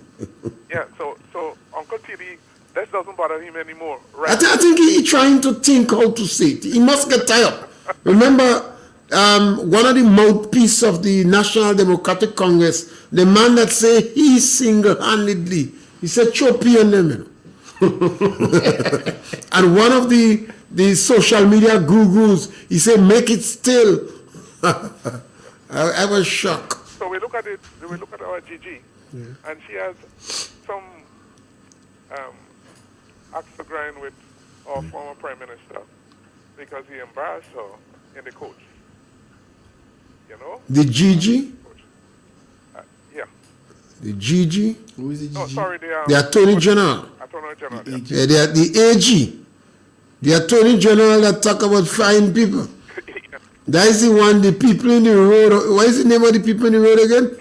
The wardens must be trembling every morning, wondering when the letter coming.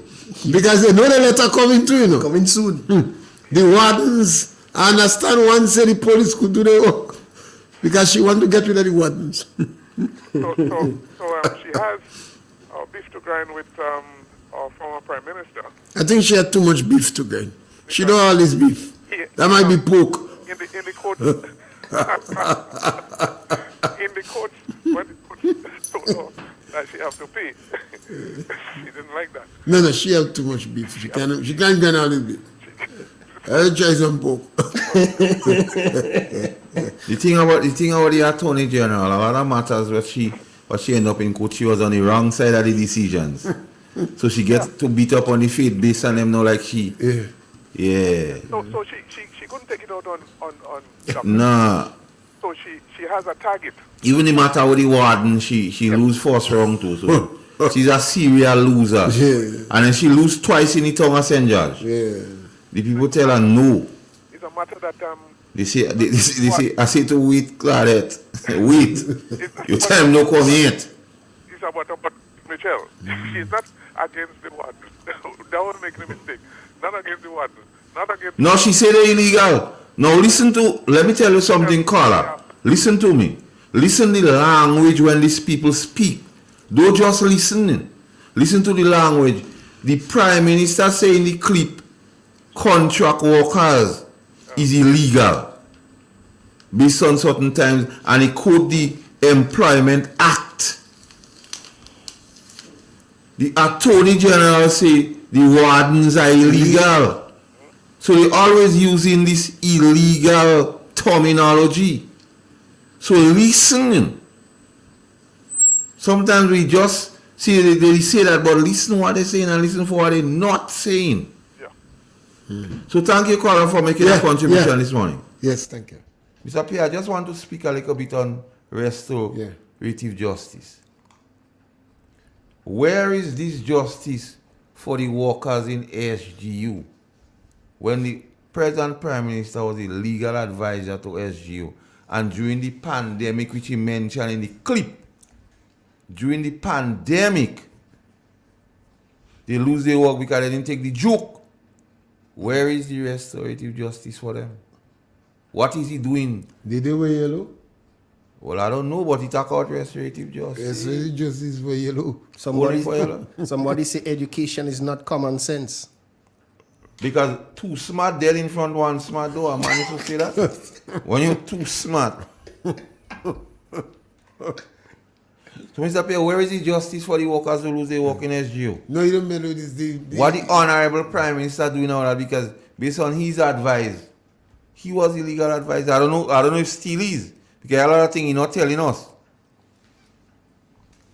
A lot of things he's not telling. You're telling us if he's still a liar for Grand Lake and Thematic. Very protective of Grand Lake. They're losing 16 million and it's a problem. I think but the state losing approximately 61 million with the gas thing, and it's not a problem for the state, but Grand Lake is a problem. They're losing 16. The state could lose 61 and it's not a problem.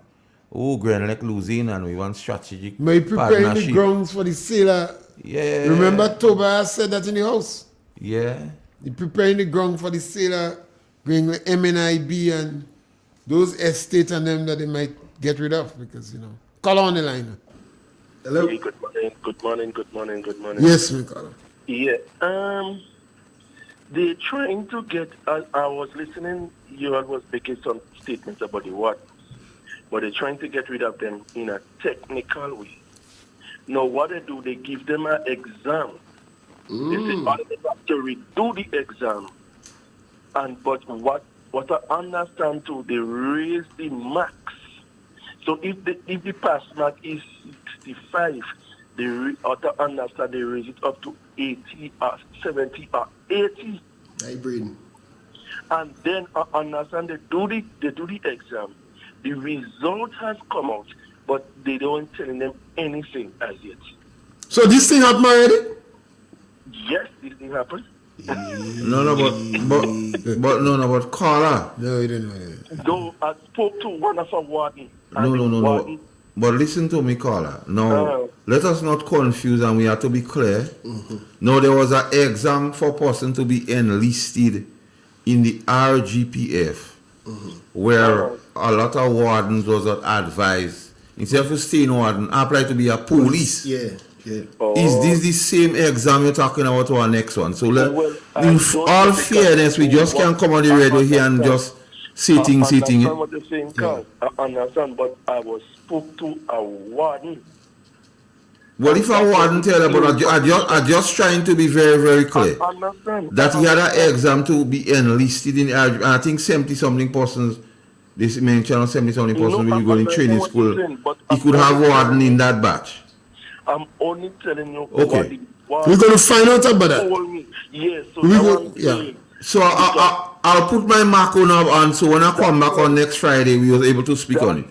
That is what I was trying to tell you. Yes. So sometimes the warden could be wrong. No, I'll put my mark on. We're going to find out about it. We're glad you tell us we're going to find out. Yes. So we're going to speak about it with more authority. That is what I was coming to. Yeah. So if you could make some inquiry we about would. that. Yeah. You understand? Yeah, thank you. So I'm there, I'm listening to your program. Thank you very much. What I'm saying again is, they say they achieve, but then some get paid and some don't get paid as yet.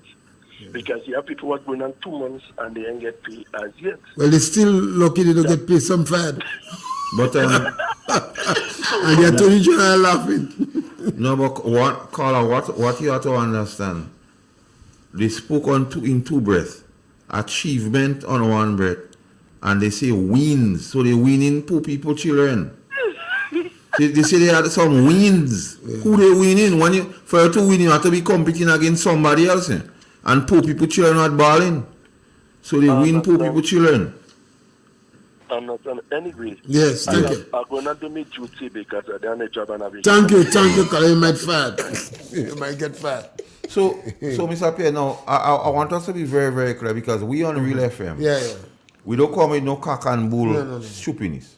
It's a good thing if wardens there was get opportunity to go to he had an open invitation for persons desirous of being enlisted in the RGPF could have gone seek the police exam. A lot of wardens who I know, I indicated to them, watch, you're desirous of becoming a police, go and do the exam. Even rural constables. I say, listen, go and do the exam. You see that rural constables? In some cases, you have. But as we on rural constables, Mr. Pierre, now under the whole pension umbrella, and a few rural constables I know tell me, Master Carl, we know where you stand, we just listen to you on the radio, you're making sense. But at the end of the day, we have to vote for pension. I indicated to them, based on how the thing is set, they are not entitled to pension. So what you will find happening now, they will come to the realization now that by the vote for pension was a catch vote. They get tricked. It's like black man beat black man again. Yeah. Time check for you, 2 minutes to 11 o'clock. Let's take a break. Yeah. And we'll be back. Turn us on via www.drealfmgrenada.com or WhatsApp us today, 442-0175. Ozone really gets it clean. Get with the Ozone family line of products. Ozone liquid laundry detergent. Perfect for your semi or fully automatic washing machines. Yet suitable for your hand wash. Soft on your hands. Ozone disinfectant cleaner. It's the most powerful disinfectant and cleaner with a long-lasting fresh scent. Tackles every job around the house or office. Ozone detergent powder and ultra soft fabric softener gets your clothes clean with a natural freshness, keeps your colors bright. Choose from the wonderful scents, soft flower, ocean breeze, and the new aloe vera. Keep your kitchen sparkling clean with the Ozone dishwashing liquid, Ozone sponges, and cleaning cloth. Ozone toilet bowl cleaner removes lime scale and kills germs while giving your toilet a refreshing scent. Ozone really gets it clean. Marketed and distributed by Calico, Frequente St. George's, and are available at shops and supermarkets nationwide. Introducing the Grenlec mobile app. You can now get your bill balance and easily track energy usage for your home or business. Report and receive alerts about power outages. Plus, stay up to date by receiving the latest notifications. Yes, the Grenlec app keeps you connected anytime, anywhere. The Grenlec mobile app. Download for 24/7 access. Step inside. Immerse yourself in colors that come alive. Color by Sissons. Let your imagination run wild. Surround yourself in a world of color. Color by Sissons. Endless inspiration. Bold expression. Bold expression. Color by Sissons. Sissons. Express your style with Color by Sissons. You've asked for it, and now it's here. The NLA announces its new mid-morning draw, commencing September 30th for 9:45 a.m. Yes, you can play Pick 3, Cash 4, and Playway 3 times daily for 9:45 a.m., 12:45 p.m., and 7:45 p.m., Monday to Friday. Saturday draws remain twice daily. And that's not all. Simply place your non-winning Cash 4, Pick 3, and Playway tickets valued at least $10 from a single purchase in the NLA branded box at your favorite sales location. 4 chances to win 10 prizes of $1,000 each. Whoa! $10,000 up for winnings. Compliments the NLA. Be sure to write your name, address, and contact info on your entries before submitting. Promotion runs from September 30th to October 28th. Promotion will be drawn Friday, November 4th, 2022. NLA, making your dreams a reality while supporting sports, culture, and nation building. Must be 18 or older to participate. Terms and conditions apply. See stores for details. Who wants to save 30%? Everybody. Now more than ever, Flow understands the need to make your dollar stretch. Our new bundles can help you save 30% off your current bill.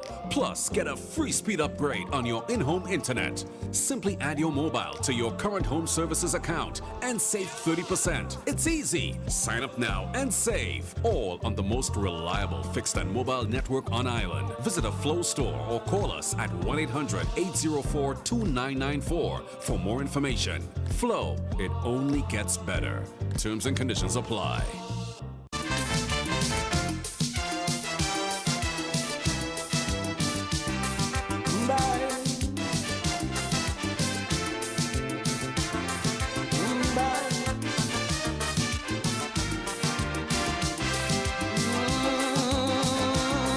This is Urban Life. You asking me what is wrong with Trinidad? You can't understand why things go on so bad. You find we so rich in human resources, and yet the country going to pieces. Well, let me tell you, my friend, where we went wrong. After Eric Williams' old car breakdown, we called in an AR, we ordered an X-Car, and installed a new driver. We got 3 passengers from the party. We gave him a maxi taxi, fitted with mag wheels, tape deck, computer, air conditioned 8-cylinder. You have a penny. With posh new fittings, this maxi car arrives. Then it started to swerve and nosedive. It took a year for passengers to realize they drive. Can't make it ego. You can't make it. It took us 3 months to realize the new driver cannot drive. The Attorney General is a papi show. She not sticking to representing the people. Yeah, caller? Have a call on the line. Morning, caller. Yeah, good morning. Hi. Go right ahead, call. Yeah. I don't know if you all deal with that yet, but as it relates to the Special Pension Act. Yes, we didn't touch it yet. Okay, could you find out when was that act passed? What was the purpose of it? Who would have benefited? And what happens, or what would happen as a result of the decision of the court that we have to go back to the 1958 pension law? How would it affect people who are benefiting under the Special Pension Act? Could you do some research on that? Special Pension Act. Yeah, when was it passed? What was the purpose of it? And with the court decision that we go back to the 1958 pension law, how would it affect the people who are benefiting from the Special Pension Act? 1958 laws. Yeah, because that is what we're supposed to be dealing with now based on the court decision. Yeah. But then, I think the past government passed some law, they call it the Special Pension Act. Yeah, where over 100 persons was benefiting. I don't know who benefit and what benefit. I just want to get, would you all do some research to find out? Yes. And how the 1958 laws would affect it. Yes, and those people who benefited from that Special Pension Act, what would happen to them now? Yeah, because I think one of the things was, one of the provisos was if there was an uptick or improvement in the amount they was receiving then, they would automatically get it back retroactive too. But I will do some research on it, and to be clear, I don't want to just come here and speak without authority on that. Secondly, I like Chakma's song, The New Driver Cannot Drive. You like it? Yeah, but let me tell you. But that song does vex some people. Yeah, but listen me carefully. Is who you driving for, and in whose interest you driving, Yes. Do you think WRB go say the new driver cannot drive? Nah, they glad because they fixing up Grand Lake. You say Grand Lake owe 16 million. Now what is important, Carl? Grand Lake owe 16 million, you take out the 25% non-fuel charge. You don't take in it on gas, which is your third revenue owner. You let in 61 million go. You don't have a concern about it. But poor Grand Lake, 16 million, oh God, they losing so much. Yeah, well, the man driving like hell, but he's in who electricity driving? Because the piper calls the tune. The one who pays the piper calls the tune. Yeah. All right, thank you very much. All right. Some interested talks there, Mr. Pierre.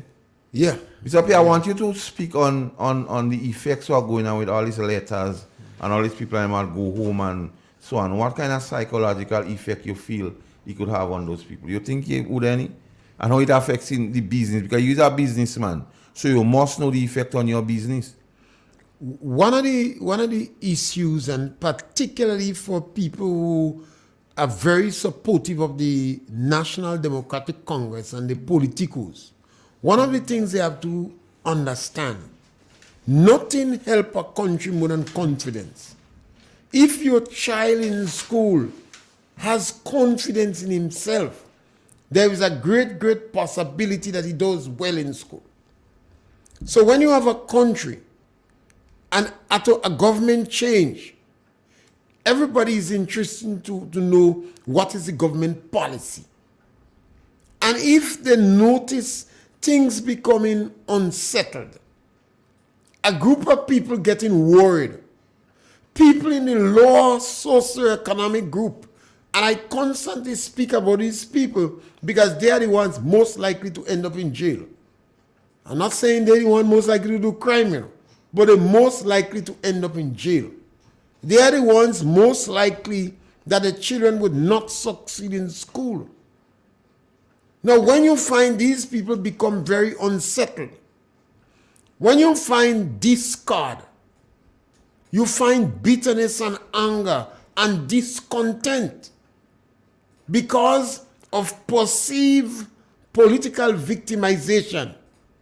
You could have low productivity in the police force. they would not be as efficient as you expect them to be. In the different ministries, in the hospital, the supportive staff, in the school, you had people who were cooking for years and you fire them. So you will have a number of situations unsettled. That could create panic. Some people from NNP now, perhaps their children must be trying to see, Mommy, the best thing for me now is to go away. Because I wouldn't get a work with government. I wouldn't get a teaching work. I wouldn't get a work in the public service. They only employ me in the police force. The principals of school wouldn't employ me in the school, so I'm going to have to go. You have a situation where relationship will be broken up. You have there's a greater chance that you have more violence in the society. People tend to gamble because he loses a job. What does a man do when he loses his job and he's already not very competitive on the job market? And he loses his job and he has a nice woman with 3 children and she's watching him. How does she take the news that your boyfriend loses their job? Like the sister from St. Patrick that's speaking about her boyfriend in St. Andrews that go lose his job. Well, he look as he go lose it in truth. And he already decide he going to go away. Now, what's the psychological impact sometimes is unmeasurable. And this is what the government doing. It also creates panic in business. Business start to get worried. Because when the ordinary man have money, business tend to look good. Christmas coming. Should I take the amount of harm that I normally would take? Because there are chances that more people will be unemployed. What from a security more must do from a business because it could have more crime. So this government has practically opened a Pandora box. And the consequences of it, I believe, because they are political juveniles, they don't understand the impact. And this is some of the reason we spend so much time. Government in Grenada have one of the lowest crime rates in the Caribbean. One of the lowest crime rates. The police in Grenada feels good when they're in discussion with the rest of the Caribbean because the rate of solving murder in Grenada is better than most other countries. You disturbing that. You're affecting the psychic of the people. Candy like to say perception sometimes is reality. And you're doing it for no justification. We just come out from a serious pandemic. Watch how the police deal with the jab. They turn police, they throw water on police, and the police did not react violently. One should applaud the police for the level of tolerance and understanding Grenada crisis. But that doesn't mean it doesn't impact on them. And then we had a grilling election. And now we have another hurricane coming, Dick Mitchell, in which he evoking political victimization as part of the order of the day. The closest thing to that is the revolution. But look at the impact on the revolution. We line up people against a wall and execute them, without compassion, without mercy. And after all these years of healing, and the Truth and Reconciliation Committee and all this issue, and NNP and NDC hugging up in green and yellow in the street, no, we're sowing the seed of discord.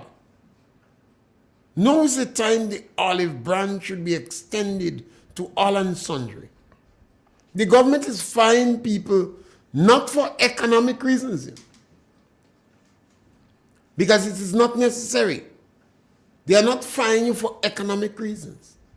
They are firing you for political reasons.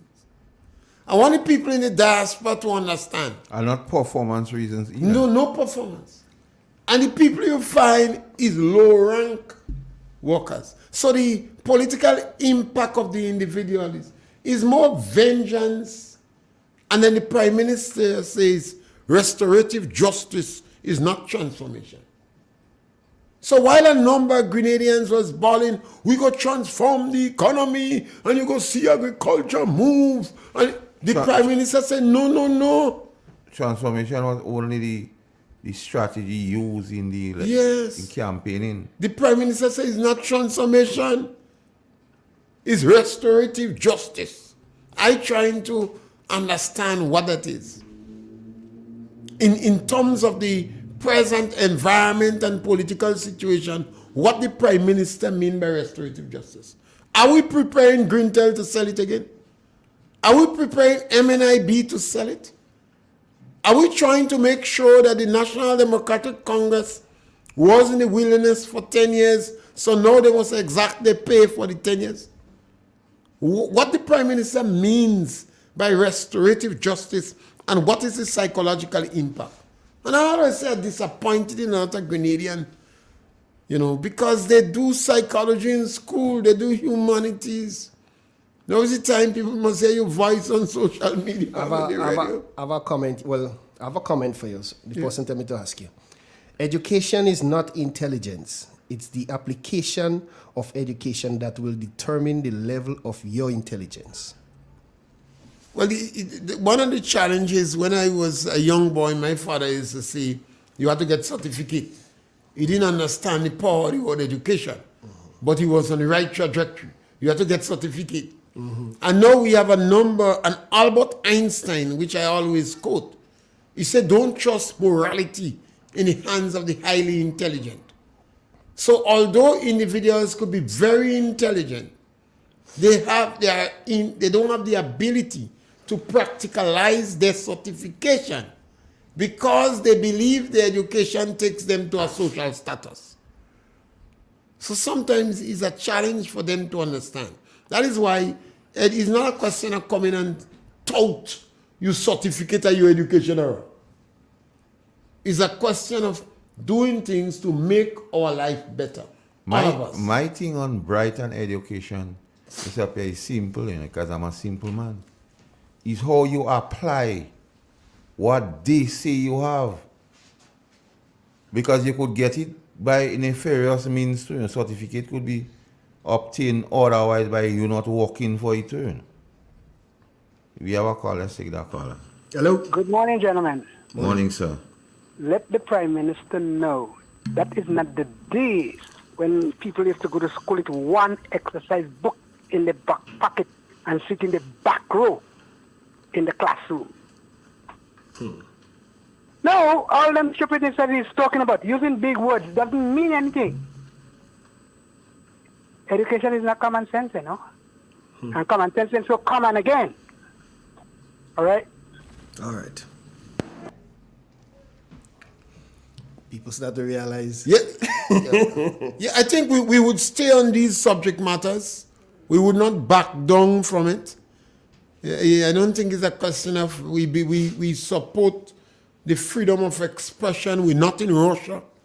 It's up here. Read that thing on the screen there. I gotta go back. We're not in Russia. No. Okay. Good observation. I used to be paid fortnightly at my former job with 57 staff members, not thousands like the government, and my salary at fortnight was more than $1,000. So I'm sorry for some people. You see, this is the challenge that we have. And this is the challenge that we're going to have in the country. Yeah, because you see, a lot of things is not being explained. It is just put out there. Fortnight pay. And there's a lot of people, because I've spoken to real people that believe you're getting the same pay what you're getting now. No. Case in point. We just divide If you, it by... yes, a lot of people don't understand it that way. And when I tell them that, they tell me I speak in lies. No, they're cutting it in half. So you just you're getting half and half? Yeah. And that go worse. And what's about your obligations you have at the end of the month, Mr. P? Like, that if go you have worse. mortgages and so on, how would that thing? What would happen is that the people who have an agreement with the bank already to pay by the month may continue to pay by the month. Now that person might have to leave enough money in the bank to cover the month. Would they be disciplined Or enough? if you have it. Well, Well, when you don't discipline, you pay the price in the bank. Glad when you're not disciplined. Now, Yeah, but you're putting the person in that position. what is going to happen to new agreements? And you're going to find courts is going to start to charge you by the fortnight. The bank is going to charge you by the fortnight. If you start to, that dynamic is going to change in Grenada. If you rent a place, they're going to start to charge you by the fortnight. Now, nothing is wrong in paying by the day or by the week. You have some people that work with me, I pay them by the day. As long as you work with me, I pay you. Yeah, Bang. the last time you tell me that, Yeah, I laughed. I have no problem with that. You're easy with that. Yeah. too. So nothing is wrong with that. But we're changing a system in the country where government is the biggest employer. So people take the lead from government. So when you go to courts, once this thing's set in, courts are going to stop charging you by the month and charge you by the fortnight. When somebody wants to rent an apartment to you, they're going to charge you by the fortnight because the majority of people in the country paid by the fortnight. You see, government is the biggest employer. Now we go have to strike. Workers got to strike by the fortnight. Because if government don't pay them by the fortnight, they go strike by the fortnight. You see, one of the things you have to understand, you never joke with public officers, the established staff, because they don't strike when they don't get paid. They don't have much tolerance for stupidness. They don't strike when they don't get paid. So instead of striking once a month, you may have to strike every fortnight.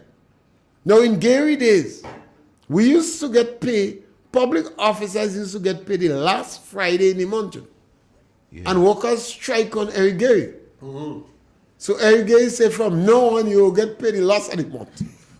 So that Christmas they didn't get paid. Yeah. Because Christmas is on the 25th. Yeah. So you used to get paid the last Friday in the month. Yeah. But when we don't get paid the last Friday in the month, we strike. So Gary said from now on, in the month, you will get paid in the month. Yeah. So it don't matter Christmas or So anything. that in the Christmas, month. you don't pay. You see, the public service never really support Eric Gary. Majority are high-flown people. So Gary could have taken that chance there. And then all governments struggle. All governments just have problem to pay, keep the pay, the rigidity of the monthly pay. During the National Democratic Congress time, because of the disunity and bad management, they didn't understand that. And I take strong objection when Andrew said they sabotage government then. I took the strongest objection. That is the ministry that was held by Timothy Antoine, one of the dons in our country. You know? But you don't pay pensioners. You don't pay the service, people who provide service for you. But you must pay monthly workers. You always don't pay fortnightly workers. They can't strike. Don't bother with that. But monthly workers, they're going to don't pay.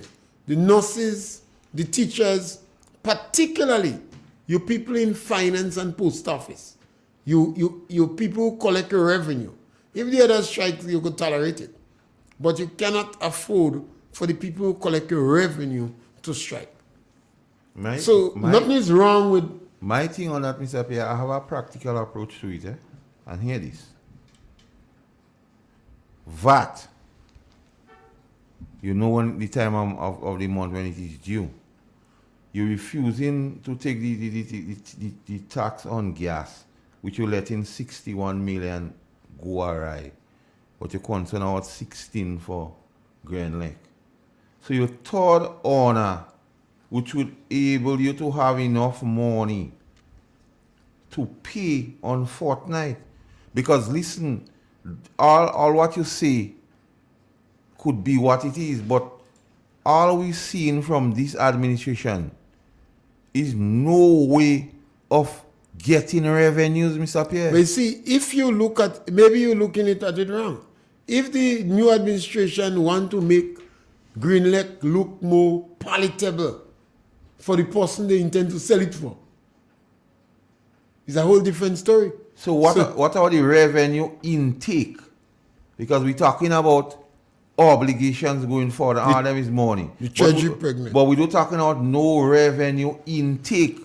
You must intake to pay. The treasury pregnant. So all payment depends on your revenue intake. And they yet to convince the Grenadian public that they have a plan of bringing revenue other than what is already there. The treasury pregnant and they go sell more passports. Somebody say they collect revenue around the 18th of the month, the government.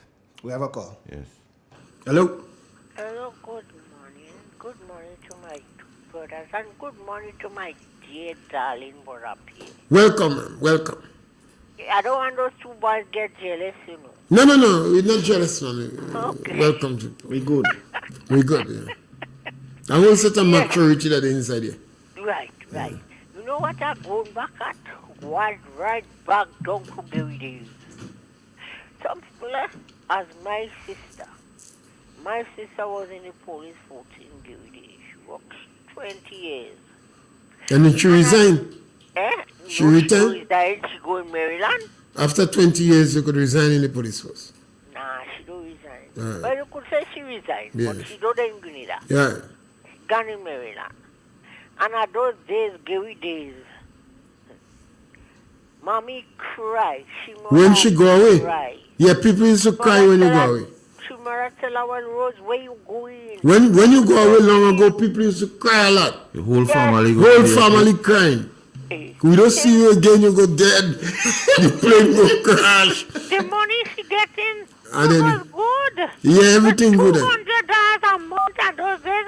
But Maryland again, she must be dreaming. She go meet a man with a horse and a meadow and all that. While parents crying now. In those days, you getting a pound of saltfish. A pound of saltfish for 50 cents. You know. And saltfish, mackerel, and smoking was the order of the day. Yeah, man. Amen. You could only eat beef on Christmas. You are a bottle of coconut oil. And then you have to buy, 75 cents a and bottle. if you want beef, you have to buy pork. Beef on a Christmas, and if you're lucky to have a yard full on a Sunday. Yeah. But other than that, was saltfish and thing. Yeah. Well, you know, long-term people, we have animal. Everybody, Yeah, we have yard full. everybody have a cow, a pig, Yeah. a goat, a sheep. You must have something in the yard salt full. pan. Yeah. Yes. Because we didn't have fridge. No fridge. So when we had to eat all the beef, on the far side. all the beef had to eat because Boxing Day you had to look for a fowl to kill. And to be said, you get your cocoa wood and you put under the pot and you leave it there in the morning time when you get up just as if you pot the food cook. And all your eye getting red with smoke. All your eyebrow. If you blow in fire, all your eyebrow eat out. You understand? And when rain falling, sometimes you have to hold a piece of galvanized above the fire. Yes. Yeah. All right, Miss Jacob. Okay, All right, Miss thank Jacob. you. Take care. Thank you a lot. Yeah. Cleve, Roy, Mr. P has made an instructive thing, and you always mention the unions in all of the discussion, fortnight P and all that. We don't hear any union saying nothing. Yeah. Well, the union should lead on this issue. But I think the unions... Is the unions compromise? I don't really... I think they end up in like a... You have something they call an aberrant parasite. Now, the body have worms that affect them. But when you end up in a place where you're not supposed to be, they just call you an aberrant parasite. Sometimes the union must end up in situations that are a little too complicated and big for them. And then instead of studying because they are union leaders, they want to go and embrace political parties. So the hand kind of get tired. What they have to do is to untangle themselves and be trade union leaders. You don't have to be politician. Nothing is wrong in lobbying politicians and supporting politicians, but for the benefit of your workers. And I think that's what have them entrapped. I listened to one of them and saying that the NDC had to watch their back, do some words to the effect. And I think that's what happened to them. They're a little bit entrapped. And just the mere fact that you have to pay, that the fortnight pay, the small matter of you having 2 additional fortnight. You know. When you're paying by month and you're paying by fortnight, so you're having 2 additional fortnights. Yeah, but again, So a lot of things. I think this thing was not thought through, Mr. P. Well, the gentleman said something, and the NDC was surprised they win. Just as how NDC was surprised, NNP surprised they lose. We have a call on the line? Yeah. Yes, caller. Yeah. Something about your discussion, sir. Oftentimes, I'll hear people speak about, they talk about NDC, but they just count people not give them a chance. Okay? The idea is that throughout your discourses, I haven't been hearing people saying that you're lying on NDC. I haven't been people They can't say we lie. you're lying. Yeah? They can't say that. Well, that's the fact. They're not saying that you're lying, Richmond, that whatever you say Be quiet. is factual. Not even the ministers, not even the Attorney General is saying that you're lying and what you're saying is untruthful. You know, because what you're speaking seems to be fact. What they do say sometimes is that Kit Mitchell used to do this and Kit Mitchell used to do that. That have nothing to do with what you're doing. Kit Mitchell didn't hold your hand and do that. And in fact, because you tell the people that Kit Mitchell used to do that, they vote for you because you will not do it. How the hell you doing it worse than Kit Mitchell now? Excuse me. Yeah. Help me to understand. You told the people Kit Mitchell was playing the fool and this and that and whatever. Okay? And you're going to do it better. Okay, we're going to allow you to do it better. When we criticize because you're not doing it good, Kit Mitchell is to do it better. You vex with us for saying that. But you're not telling us that we're relying on you. And so what happened here? Come out and tell us that we're relying on you and show us where we're relying on you. I would like to do that to you. I would like to tell you that you're relying on NDC, and I would like to show you exactly where you're relying on them. But I can't find out no place to say. You know? Yeah. So help me out here, please, sir. Yes, that is the challenge. In the short clip, I have the long version to the short clip with us play, Mr. P. You play the short clip? No. I don't want you to play clip. I'm just saying something Okay. in relation to what the caller say. And the present Prime Minister in that clip, by his own volition, spoke of Dr. Kit Mitchell as one of, or if not the best politician in the region. In so much as, I want to quantify that statement now, in so much as he said the Treasury was pregnant when it comes good financial management, he adopt all of the programs in his 15 pillars of transformation. 14 was what Dr. Kit Mitchell already said, so he accept them in his transformation. In his claiming for victory or achievement in 100 days, mostly all what he claimed to be achievement was already said by Dr. Mitchell.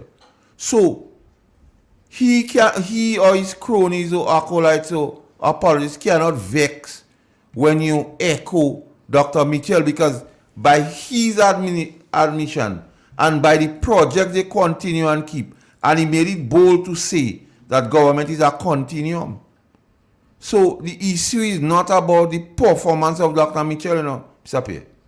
The issue is never about the performance of the NNP, because they could not get no scandal, and now that they're in government, they're trying to attach a scandal faith-based to the NNP, because they couldn't do that and still cannot. And that is the crux of the matter. So the persons who voted the Congress into power, they don't vote because of non-performance of the past administration. They don't vote on the fact that the past administration didn't handle the economy proper. They vote like because they get catch. Yeah, the promises. And then another things we have to think, and you touch a bit, but I want to speak on it because it is also important going forward, social stability and the effect of the decisions now making people go and do paying people that could have on social stability. And social stability is the linchpin of stability in this country and a direct correlation to the low levels of crime we have here. But if you continue to make everybody go who you perceive is NNP and away green jersey. If you perceive to punish the persons who work with faith-based and you think you're punishing faith-based, no, you're damaging social stability, and the central government by extension, you cost them more to put it under control. Because what will happen, Mr. P, a man go feel he have to go through illegitimate means to survive. And that is a problem.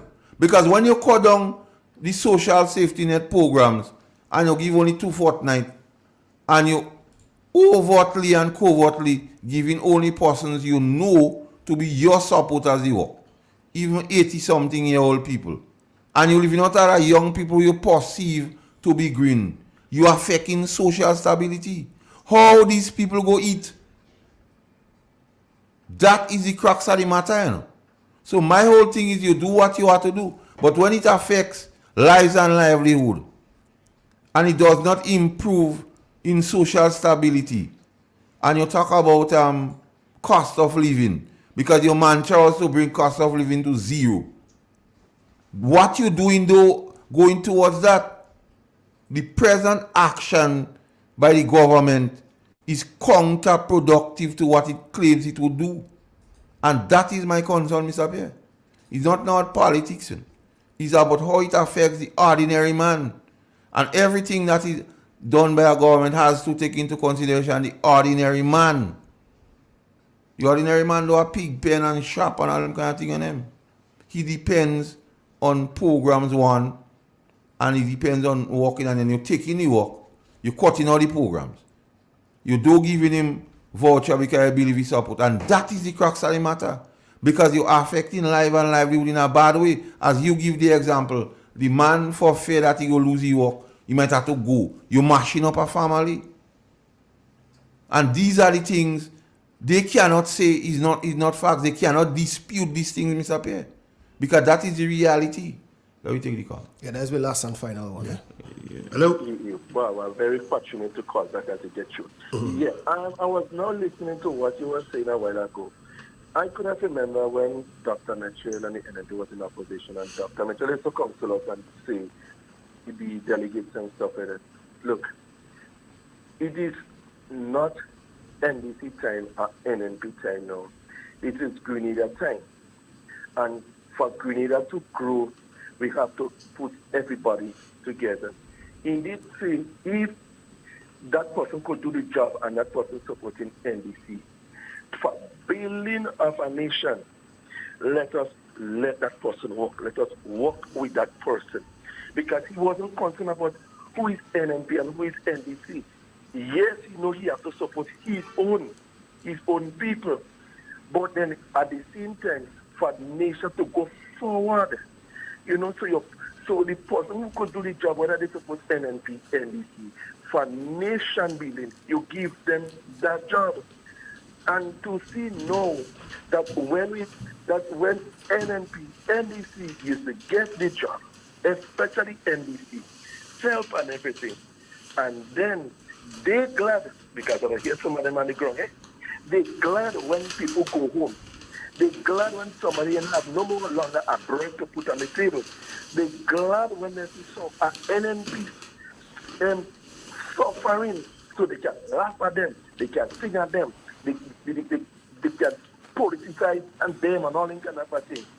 We heading down a road for disaster, and this is going to be a big problem for Grenada if the Prime Minister and the leader of the National Democratic Congress and counsel his supporters and talk to his supporters and say, for we to grow, we all need everybody. And they don't just come and say and address us in public, but behind the scenes, you have your supporters and your people just doing people what they want. Your government ministers doing what they want, and it's not fair for Grenada and for Grenada to go and really be heading for.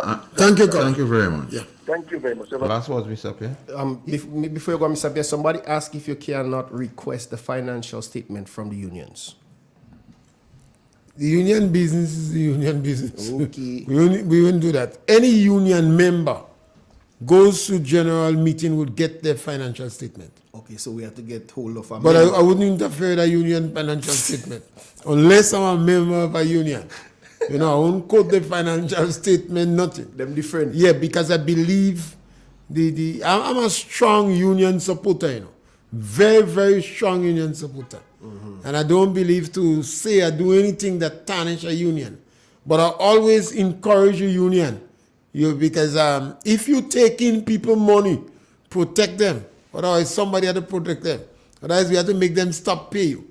And I think to round up, I think it is very sad and unfortunate that the National Democratic Congress is turning the hand of the clock back. They're unraveling the social fabric of our society. We reach a good place. We have a good template where the interaction between the Prime Minister, the ministers, and the press was so good. You seem to be hiding information. You're disrespectful. You start up very disrespectful to men who have served this country in the foreign mission. And now, you're going after green people. Stop that. Man say the spike Because funds. green and yellow tie up like crab. They intertwine. Someone with family members. You're going after green people. And you're going after people at the lowest elm of the society. Stop that. Yes, callers. And Master viewers Kale good? and- yeah, man. Yes, viewers, callers, and listeners. Thanks for making the program what it was, and we will continue here to bring you facts. And as one caller said, Mr. Pierre, they just call, but they can't dispute what we're saying. So take care, have a blessed day. Peace, love. We out. Yeah. Thank you.